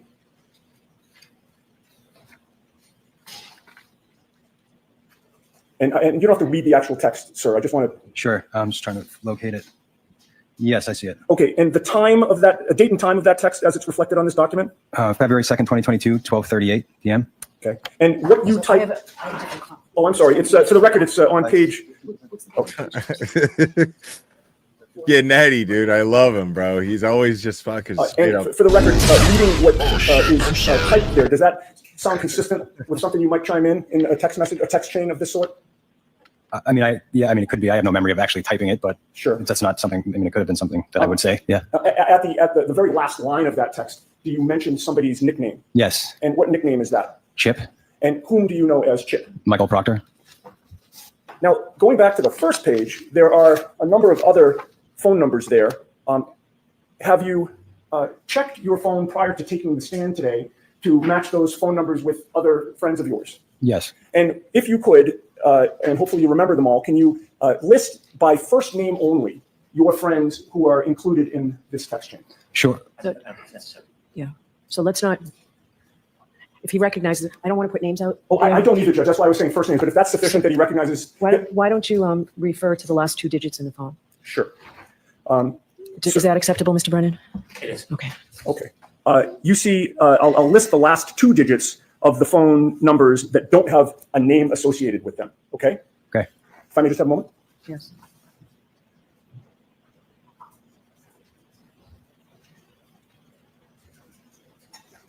Oh, I'm sorry. Are we wasting your time? Okay, starting with the phone number that ends in 51. After you checked your contacts. Are we boring you, sir? Yes, it is. Who was on the text chain? Correct. With regard to the phone number that ends in 68, same question. Is that a friend of yours who was on the text chain? Correct. And with regard to 45, which is the next one, again, a friend of yours who was on the text chain? That's me. Oh, I'm sorry. That is you, of course. With regard to 95, is that a friend of yours who was on the text chain? Yes, it is. And with regard to 93, same question, friend of yours on the text chain? Yes. And then there are 3 numbers there, one that ends in 11, one that ends in 46, and one that ends in 82. Do you see that those particular numbers have a nickname associated with them? Yes. Those nicknames, do you recognize them as being also friends of yours who are on the text chain? I do. And then finally, there is somebody listed as local user. We'll get back to that one. Okay. With regard to the other ones that you've just identified, sir, have you texted back and forth with them on those phone numbers over the years? Yes. And also with regard to this particular text thread? Yes. All right. Now, I'd also ask you, with regard to the content of these messages and who said what, and particularly focusing on the one that's identified as local user. Having read that, let's put this on hold for just a second, because this is going to be finished up pretty soon. Just about 20 more sped up minutes of this. But what I'm going to do real quick, I'm going to take a quick detour, and I'm going to go over my post here from that motion that we went over. So what I said in the post was, so basically this motion filed by Spanky Brennan is an attempt to exclude Michael Proctor's text messages as hearsay if the defense does not call Michael Proctor. If the defense does not call Michael Proctor, or even possibly if Proctor testifies but pleads the fifth in regards to the text message, in regards to the text messages, I think I put in parentheses, I think, because I wasn't sure. So leaving that open for anybody who did know better to please feel free to comment. I'm here to learn, you know. I'm here to share information as I get it and can rely on it to be factual, but I'm also here to learn as to why some of these things are factual. And so I'll use these platforms to ask questions as much as give information. And so the big question was, can he plead the fifth? If he's already testified in the first trial under oath, can he plead the fifth this time around? Is the big question, right? And that, because a lot of people were saying he can't plead the fifth. So I'm like, oh, I don't know. But check this out. Hold on.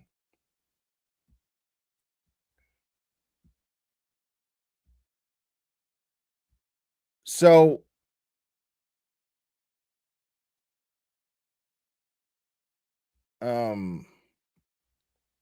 no, man, hold on.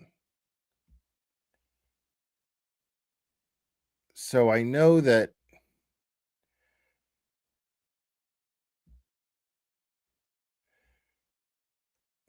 Oasis, hold on.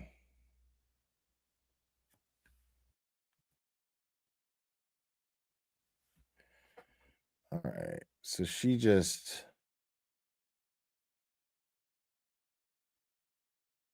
her replies.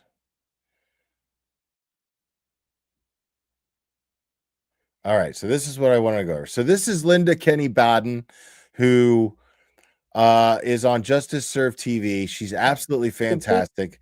She's a very, very experienced lawyer, and very experienced in high-profile cases.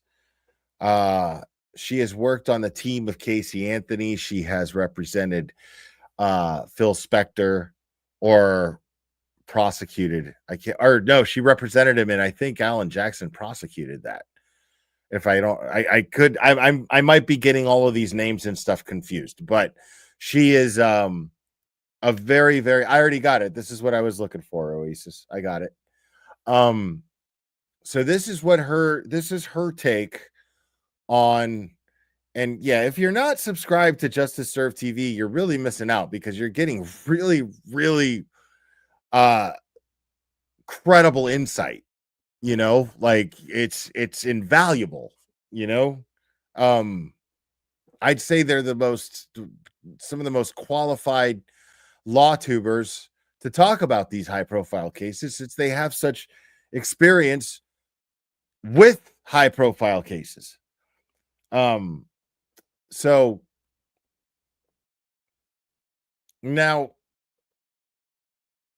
this is Linda's explanation, apparently, as to why he could plead the fifth. I have not watched this yet, so we're going to watch it now. Elliot Jamison, Elliot Jamison, he testified in the first trial and must testify in this trial. He cannot plead the fifth. Yes, he can. He can plead the fifth because he may have lied in the first trial, and therefore he has a right to plead the fifth in the second. You don't waive your right to because you testified in the trial to then. That is a very very simple explanation when you apply the common sense as to what the Constitution is for. So, yeah, if he lied in the first trial, yeah, he absolutely has the right to shut the fuck up. That makes perfect sense. And he lied like a motherfucker in the first trial. I want to hear that one more time. Very simply put, like, When he testified in the first trial and must testify in this trial, he cannot plead the fifth. Yes, he can. He can plead the fifth because he may have lied in the first trial, and therefore he has a right to plead the fifth in the second. You don't waive your right just because you testified in a there trial you go. to then decide to take the fifth in a second trial. I know there's been a lot of discussion on that, but the impetus could be the fact of whether or not you said anything that was false in the first trial, and therefore he can take the fifth at this point. All right. Even though he's not been charged with the crime, you don't need to be charged with the crime to take a fifth if there's a possibility that there is a crime. If I'm understanding this correctly, under that basis, if he pleads the fifth, and that is the only basis in which he can plead the fifth, that immediately implies that he lied in the first trial, and therefore the jury is going to take him as a liar if he pleads the fifth. So where's the problem? Where's the problem? I absolutely hope that the defense calls Michael Proctor. I don't believe they will, but I absolutely hope that they do.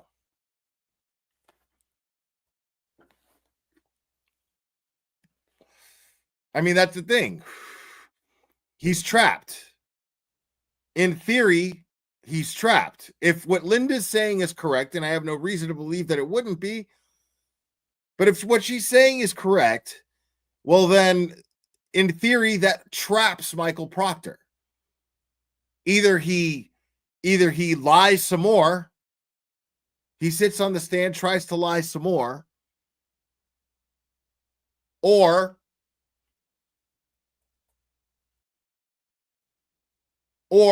he pleads the fifth and has to admit he has to actually give grounds as to why he can plead the fifth.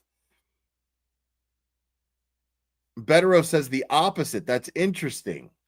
That's interesting. I have to look into this more because I'm very interested. Now, again, I don't even think they're going to call him. I don't even think they're going to call him. But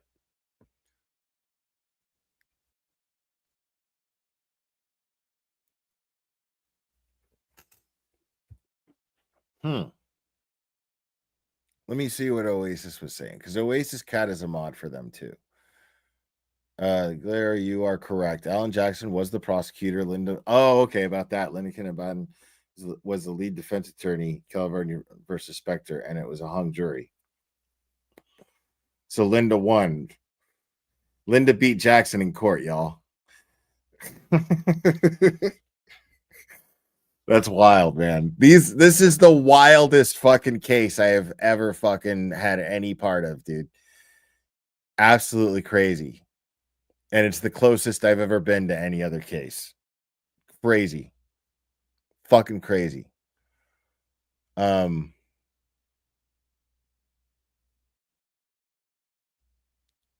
I'm not saying she's a better lawyer than Jackson. That's not what I'm saying. What I'm saying is that that's fascinating. It's fucking fascinating that you have this person who's like talking about this case and is totally rooting for Jackson too. You know what I mean? Like she knows, and she knows he's fucking brilliant.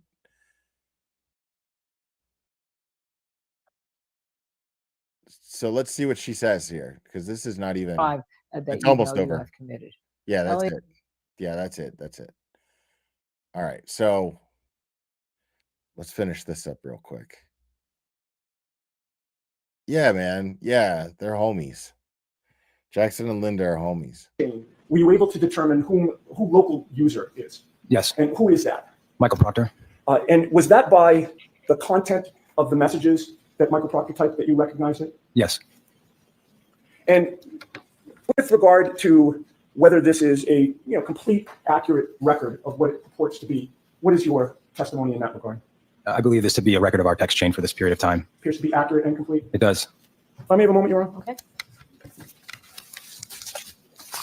Yeah, it's just really interesting that people are saying that Bettero says the opposite. So I'd really like to get to the bottom of whether or not Proctor can take the fifth if he's called to the stand.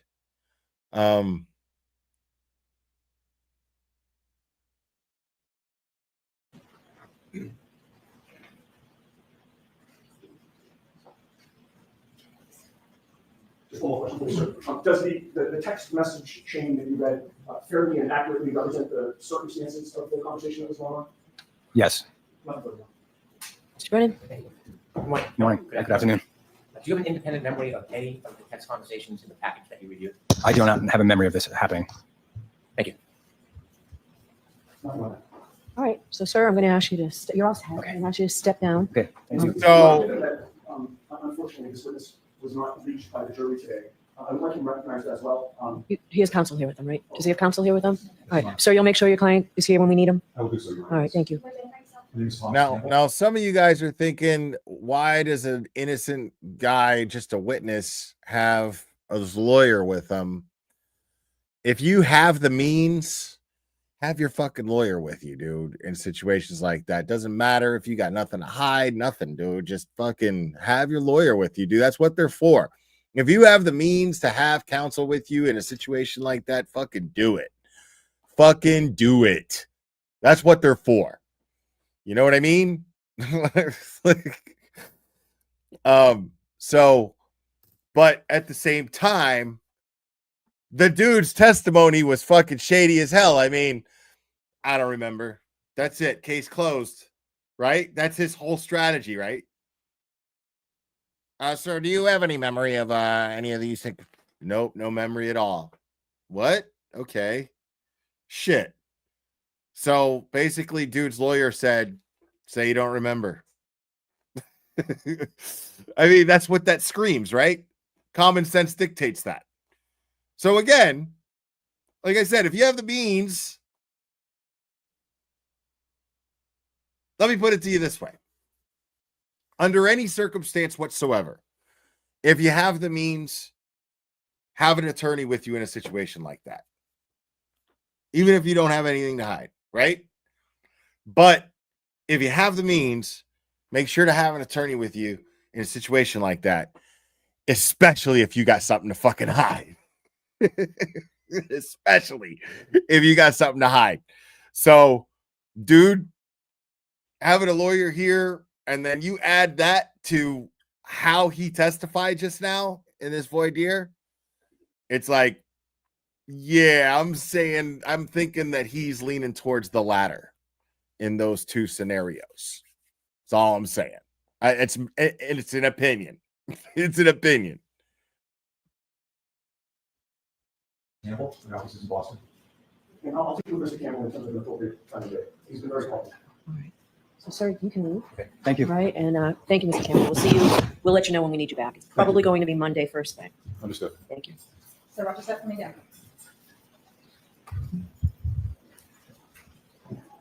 All right. We'll hear you, Mr. Yannetti. So, Your Honor, if I have saying there's an objection, so I'm not responding to the I want to hear you as to why this is admissible.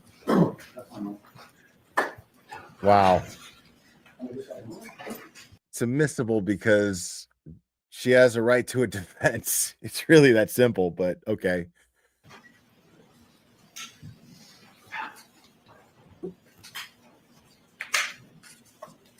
Shouldn't the prosecution provide reason why it's not admissible? Shouldn't that be the perspective we should be leading from?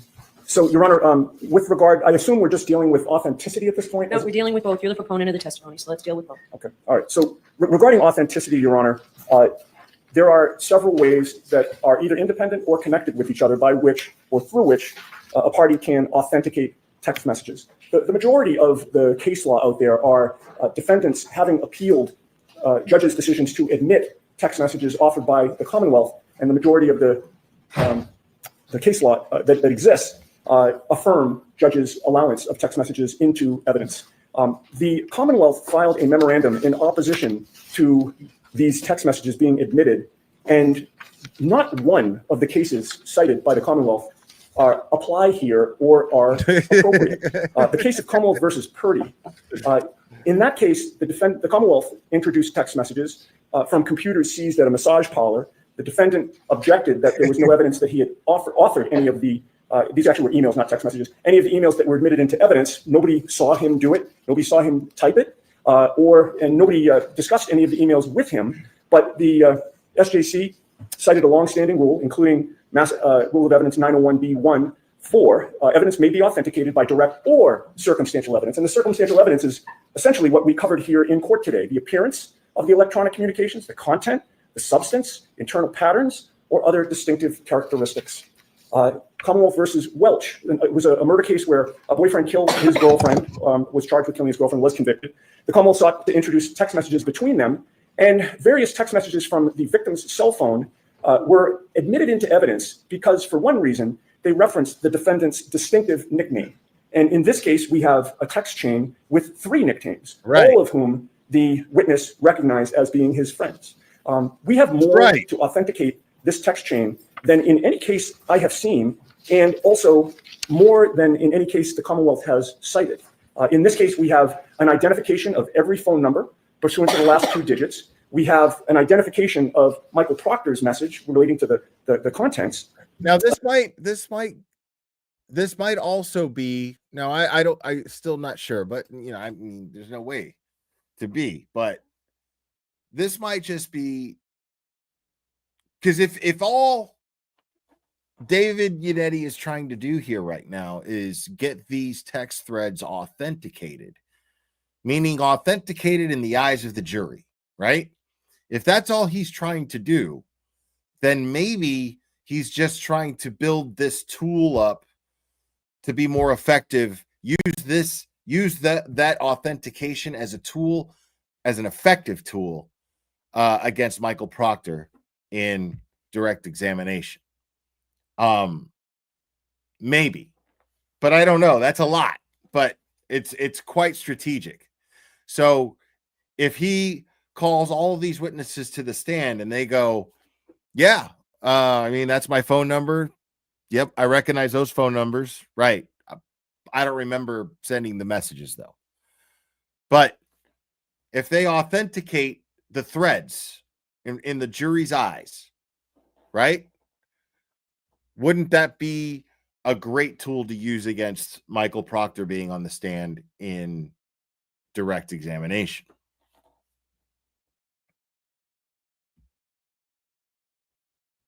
We have evidence of the witness's cell phone requiring a passcode, meaning that in order for his phone to be active in this chain, he would have had to have unlocked the phone with the passcode. And he testified that what was in the content of the message that he identified as being his is consistent with something that he would have said. And not only that, but he adds a 4th nickname, that being Chip, that being Michael Proctor. The Commonwealth, with regard to Commonwealth versus Welch, which is again cited in their memorandum, this opposition, Your Honor, they state what appear to be rock solid black and white legal principles, but when you scratch below the surface and you actually read the case stands for nothing in terms of what they've represented it to be. They stated that in Welch, the court must find that each and every communication was authored by the individual member of the group.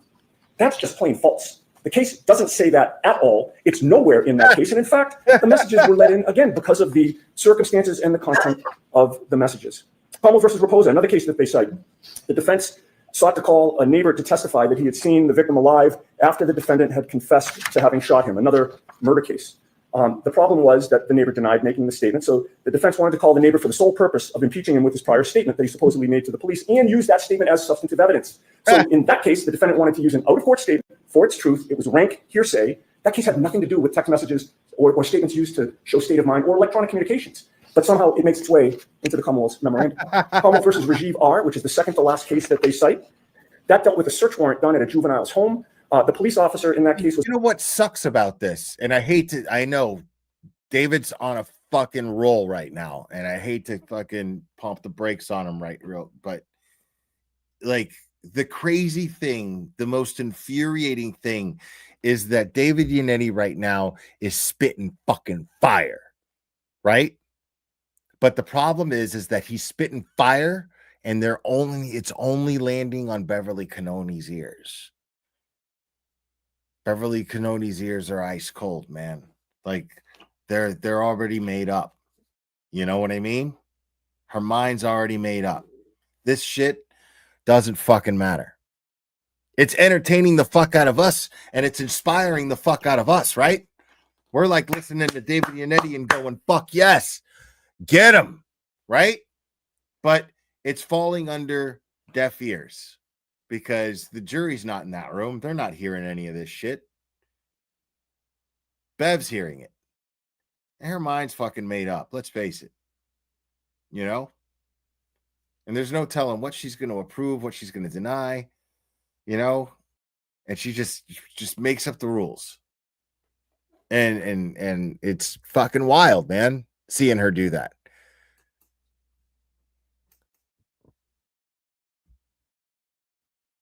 Case was allowed to testify to what he was seeking, which was the goal of the search warrant, a firearm allegedly in the juvenile's possession. And he was also allowed to testify to what the juvenile's mother did during the execution of the search warrant, which is she directed the police to the juvenile's bedroom. The Commonwealth cited that case to say you can't use hearsay when trying to prove a Bowden defense or present a Bowden defense. That case had nothing to do with Bowden.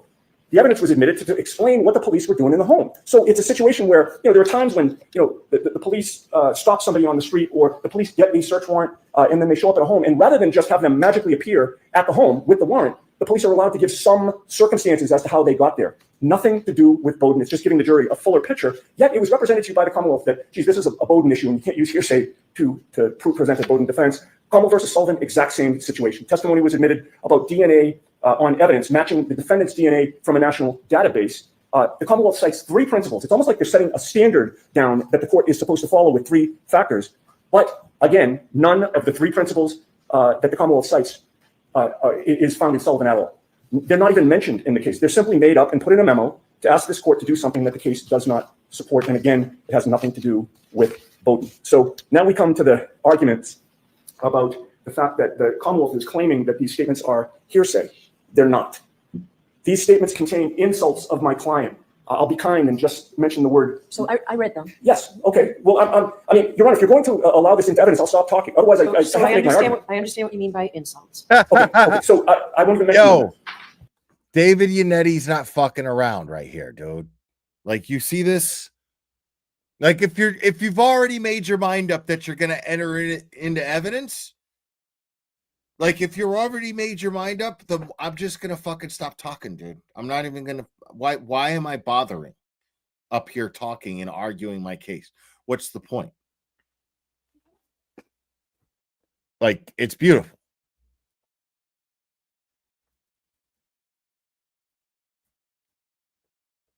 Setting a standard down that the court is supposed to follow with three factors. But again, none of the three principles that the Commonwealth cites is found in Sullivan at all. They're not even mentioned in the case. They're simply made up and put in a memo to ask this court to do something that the case does not support. And again, it has nothing to do with Bowden. So now we come to the arguments about the fact that the Commonwealth is claiming that these statements are hearsay. They're not. These statements contain insults of my client. I'll be kind and just mention the word. So I read them. Yes. Okay. Well, I mean, Your Honor, if you're going to allow this into evidence, I'll stop talking. Otherwise, I have to make my argument. I understand what you mean by insults. Okay. So I won't even mention them then. The Commonwealth is essentially arguing that we're offering these text messages to show that the insults were true. That's a silly argument. Obviously, we're not. Hearsay has three components. These are all statements out of court. None of them are offered for the truth of the matter asserted. None of them. Even the statement when Michael Proctor says that the homeowner is not going to catch any grief because he's a Boston cop. We don't know if that's true or not true. It's offered to show that Michael Proctor believes it's true. He's the lead investigator in the case. He has input into the case. He can decide who's investigated or not investigated. At least that's our argument. It's all consistent with our defense.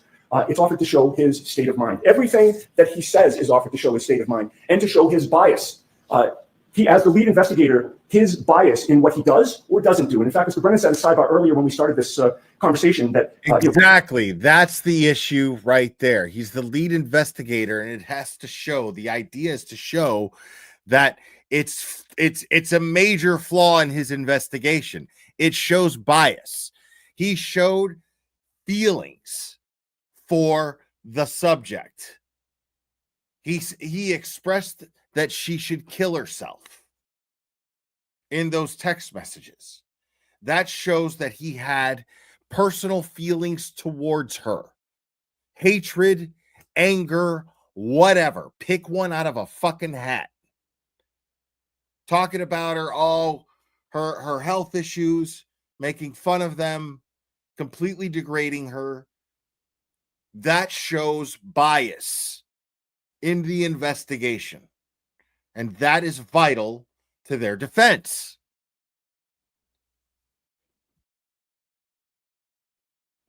Bowden deals with what was done or what was not done. We're entitled to explore what was not done and not done, and we're entitled to explore why. We have evidence of why. We have Michael Proctor's words about why he did. Exactly.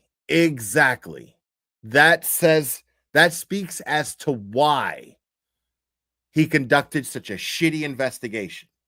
They plan on pointing out this is what happened in the investigation, what didn't happen in the investigation, which is what should have happened in the investigation, and it wasn't done. Why wasn't it done? Well, here is the best evidence that we have to prove that, because he showed feelings. He expressed a disdain for the subject of his investigation. So that is vital for the jury to know.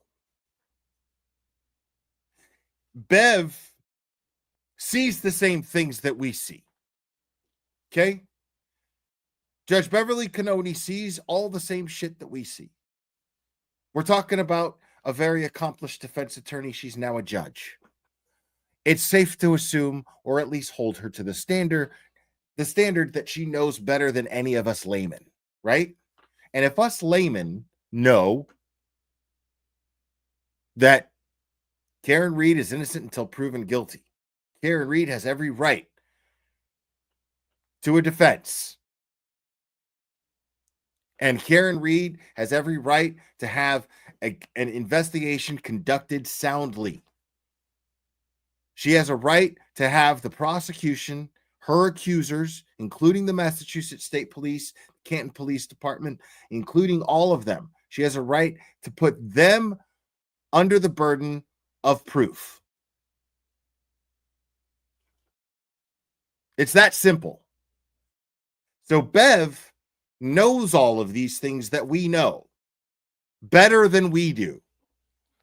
So why are we here 3 years later? Is the big question. Why are we here 3 years later? Same judge who didn't recuse herself when it was pointed out that she had personal ties. She had a connection. Her brother represented Chris Albert in his vehicular manslaughter case. This is a conflict of interest. She should have recused herself for that. She did not. So here we are 3 years later going, why is she doing this? Why is she doing this? Why is she doing this? And it is, and at this point, naive to think that Judge Beverly Cannoni is not corrupt. It's naive to think that. And I've always said it. If she is consistently acting contrary to the interest of justice, then by definition, she's corrupt. Her job is corrupt. Her title is corrupt. The objective of her job has been corrupted. That makes her, by definition, corrupt. Now, I don't know what her motive is. I still don't know. I don't know if she's being paid. I don't fucking know. But I know that she's not acting in the interest of justice here. Because putting Karen Reed in the position for her defense to have to argue as to why it's okay to call the people who are involved in this very unethical text thread the proof of motive as to why he conducted a corrupt investigation. Okay? The text thread proves that it was corrupt. The text thread proves that it was personal. As to why, who knows?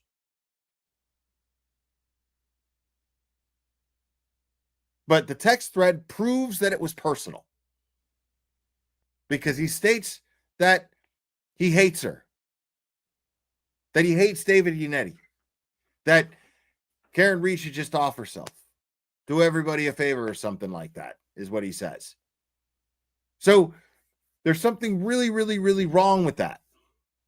That right there proves that there was personal feelings involved in this investigation, and it's flawed. That's it.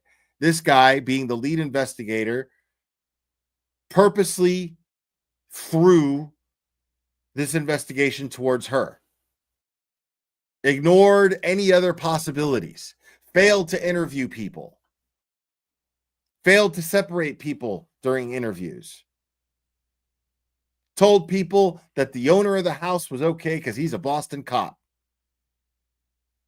So this stuff, if Judge Beverly Cannoni doesn't see, because we all see that's dirty as fuck, but if Beverly Cannoni doesn't see that it's dirty as fuck and doesn't allow this stuff to work in favor of the defendant who has civil rights, then she is absolutely fucking dirty. There's no sugarcoating that. There's no sugarcoating that. I've never been more sure than I am, and I've said that many times. That's because each time is more than the last. That's why.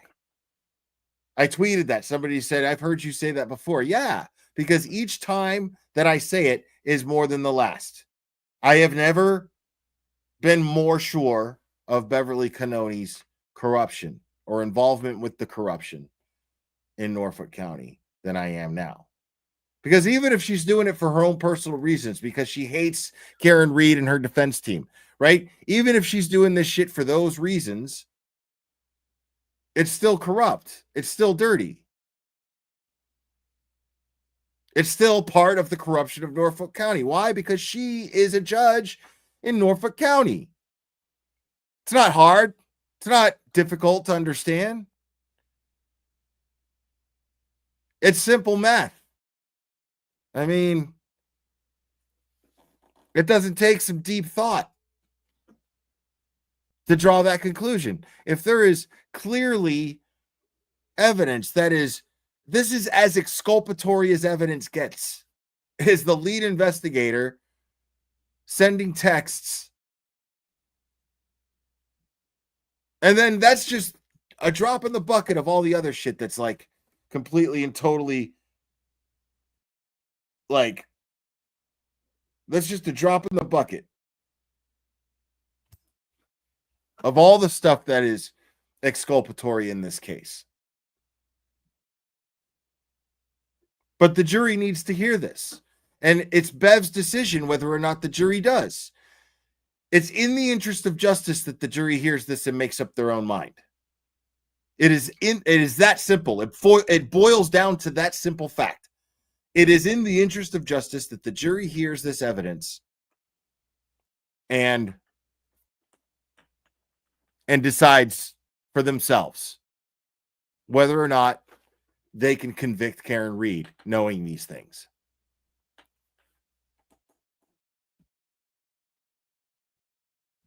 Or didn't interview people separately, why he waited, for instance, a year and a half to interview a plow driver who was out there on January 29th, why he treated some people with kid gloves and other people with brass knuckles. He's stating it in these text messages. She's going to go down for this. We're going to pin it on the girl. We're going to make sure that there are some serious charges. She's effed. Those are what he says about, those are the statements he makes about Karen Reed in the infancy of this investigation. And to the contrary, is anything going to happen to Brian Albert? Nope. He's a Boston cop too. These are all statements about Michael Proctor's state of mind. The prosecutor and I have been over the statements. I realize he's objecting to the admission of these statements. I don't think he has a legal argument that passes muster to do that, but should the court allow them in, we're agreed on everything except for 3 entries, which I think we could deal with pretty quickly. And unless the court has questions, I'd rest on that. No, but I'd appreciate a copy of whatever you've agreed upon. Okay. So It's been a long day for staff, so I don't need to sit here and go through each one. Just get me a copy of what you've agreed to. Okay. So this is the only marked copy. I'm happy to hand it to the board. And you can take care of it and email it in. Thank you, ma'am. So, Mr. Brennan, I'd like to hear you on admissibility. I haven't decided admissibility, and I'll hear you on authentication.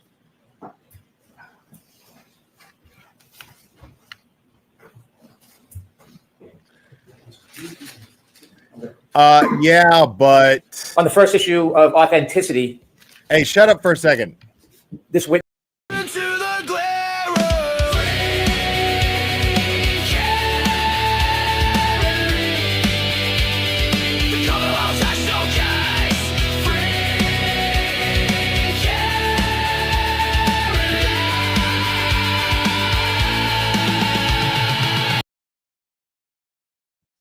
I think, according to the questioning by Attorney Yannetti, he's made one comment at the end of the string that really has nothing whatsoever to do with the text messages that are at issue.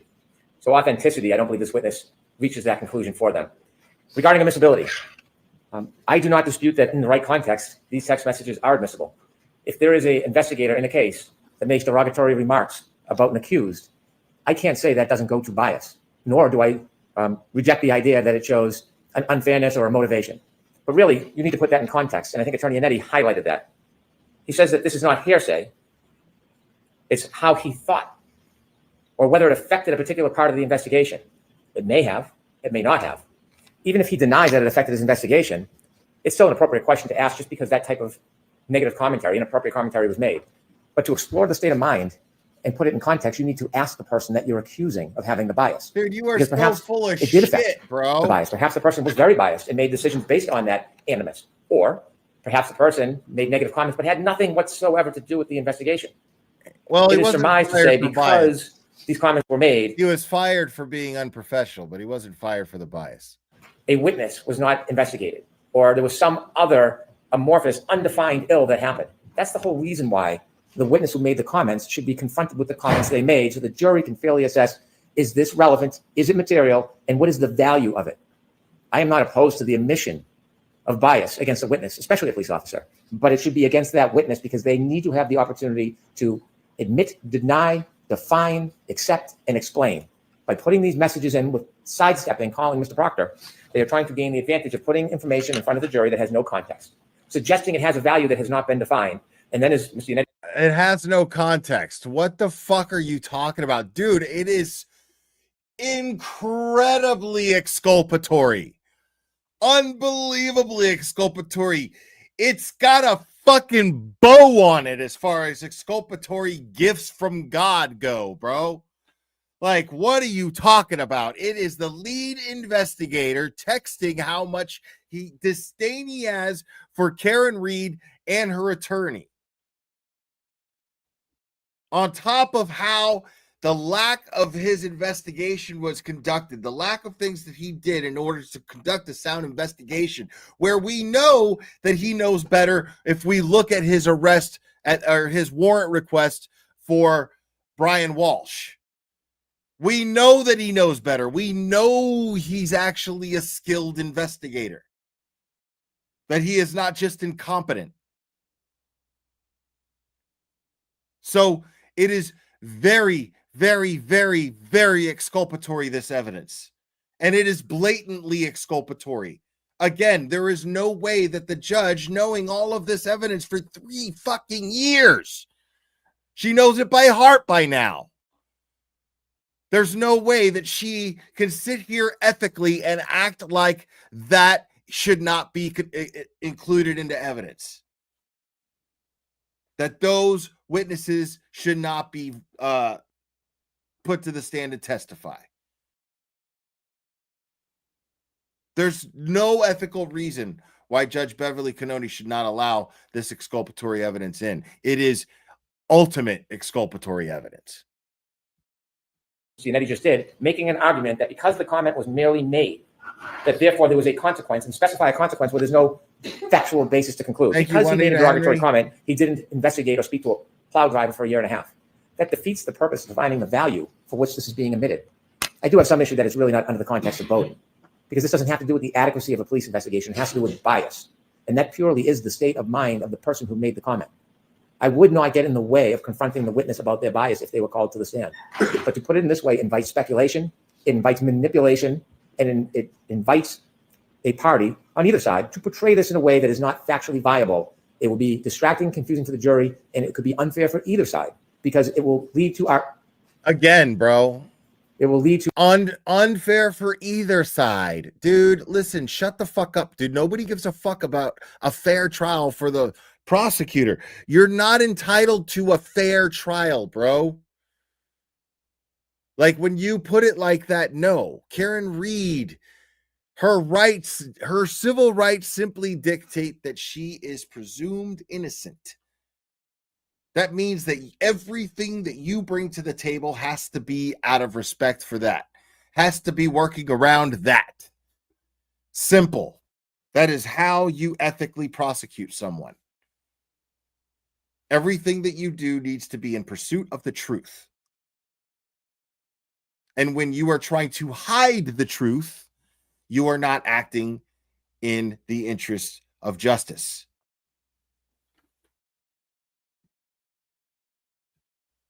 Lead to arguments about what it means without a factual basis. And so my position is, I don't necessarily disagree. So all that shit is double talk. Michael Proctor, and if the defense wants the value, they should call Michael Proctor. Okay. Mr. Hannity, do you want to respond? I know we're always making I won't belabor the points. I would state the following very as succinctly as I can, which is, yes, it goes to bias, but it also goes to the adequacy of the evaluation. The two concepts are intertwined. If you're biased or exhibit bias, the defense should be able to argue that the investigation was not adequate. Exactly. I know Mr. Brennan is not sitting at defense counsel table in this case. We appreciate the offer to help us with strategy about which witness we should call, but that's solely the province of the defense to determine which witness we want to use. I love that he just pointed that out because I was thinking, who the fuck is Brennan to tell the defense who they should call up? Say if they want to do this, they should call up Michael Proctor. You don't get to fucking do that, dude. That's up to the defense to decide who their witnesses are going to be, to determine whether or not this is going to create enough doubt or prove the innocence of their client. That's up to them, not you. Authenticate and admit text messages. That's our choice. And we should not be deprived of that choice because Mr. Brennan thinks there's a better witness that should have introduced the text messages. There you go. There's no best witness rule in this case. I believe my co-counsel has already made that argument in another circumstance. His arguments, Mr. Brennan's arguments, go to the weight, not the admissibility. He is fully entitled to cross-examine this witness about all of the points that he raises. Exactly. And in conclusion, Your Honor, he complains that we have not called Michael Proctor. I think that's the whole impetus for this objection, so that we will call in a witness that they do not have confidence in to call themselves. It's unheard of in a murder case that you don't call the lead investigator, but that's what's happened in this case. We should not be forced to call Michael Proctor so that Mr. Brennan can then cross-examine him and lead him through basically his entire closing argument. He is entitled to call Mr. Proctor in rebuttal. He has every right to call Mr. Proctor again. Fuck yeah. Thank you. Okay, and just the very last thing is Commonwealth's motion for reciprocal discovery. Is there any objection to that? Yes, it's not in compliance with 14. Okay. Yeah, you don't get to torpedo our defense by crossing this guy. All right, so you're saying two different things. So you don't, this information doesn't exist because she has not had communications with you, right? Written communications do not exist. I'm not saying two different things. Written communications do not exist. They also ask secondarily for all. See, that explains, that is actually very, very, very helpful in understanding why they would not call Michael Proctor to the stand. That is very insightful. Why they would not call Michael Proctor to the stand, that is very, very, very insightful, because what David Yannetti is stating there is that it affords Brennan to cross-examine him and lead him with questions in cross-examination. It provides him an advantage. Once Brennan gets a whiff of what the defense is going to use with him on the stand, he's going to use that to lead him with questions and responses to try to undo what was done in direct examination, which is it's a dirty trick. But if the defense falls for it, they fall for it, right? But the defense is like, no, we ain't doing that shit. If we call this motherfucker to the stand, and then you nah. On rebuttal, if you want to call him up and then we cross him, sure. That's up to you. But you're not going to tell us who we're going to call to the stand. Basically, by sitting here and being that fucking brazen about saying who the defense should be calling to the stand, he's basically telling you that he's desperate and that's his intention. And Yannetti was like, not going to fall for that shit, dude. No, sir. All oral communications to be reduced, right? We have an obligation to do that. We have an intention. All right, so I'll get a decision out on that before 4:30, and I'm going to do a little more research on the text messages. Want to be heard, Mr. Brennan? I thought you were standing up there. I know. Oh, no, okay. All right, I'll see everybody Monday morning. Thank you. Please. All right. Dude. The cerebral ninja, y'all. All right, guys. That's going to be it for me. Listen. Go to... Is that still? Yeah. Listen, I'm dropping this link in chat. It's going to be a glare raid. You got to go to that Kick site. All right. We're going to be watching Hollywood horror hookers or some shit. I don't know. Hollywood vampire hookers or some shit. I don't know. We're going to watch some B movie from the 80s. And I don't know. I've never hung out with this publicly buzz dude, but we're going to do that because that shit just sounds like a lot of fun. So come check me out over there. Make sure to go check it out. I'm gonna drop the link in chat again. It's not porn, man. I don't think it's porn. I think it's just a B movie. If it turns out to be porn, I'm out. I'll tell you that right now. I'm out. But I think it's just, maybe some blood and gore and, 2 or 3 titties. I don't know. I have no idea, but can't watch it here on YouTube. So we're going to watch it on Kick, and that's it. That's what we're doing. But anyways, guys, thanks for hanging out with me. I really appreciate you guys. You guys are absolutely fantastic. Thanks for liking the stream. Thanks for subscribing if you're new subscribers. I hope you enjoy the channel moving forward. Thanks for all the support. You guys are absolutely awesome. And remember, publicly buzzed. Guys, I really, really, really love you a lot. And we will do this again very soon, my friends.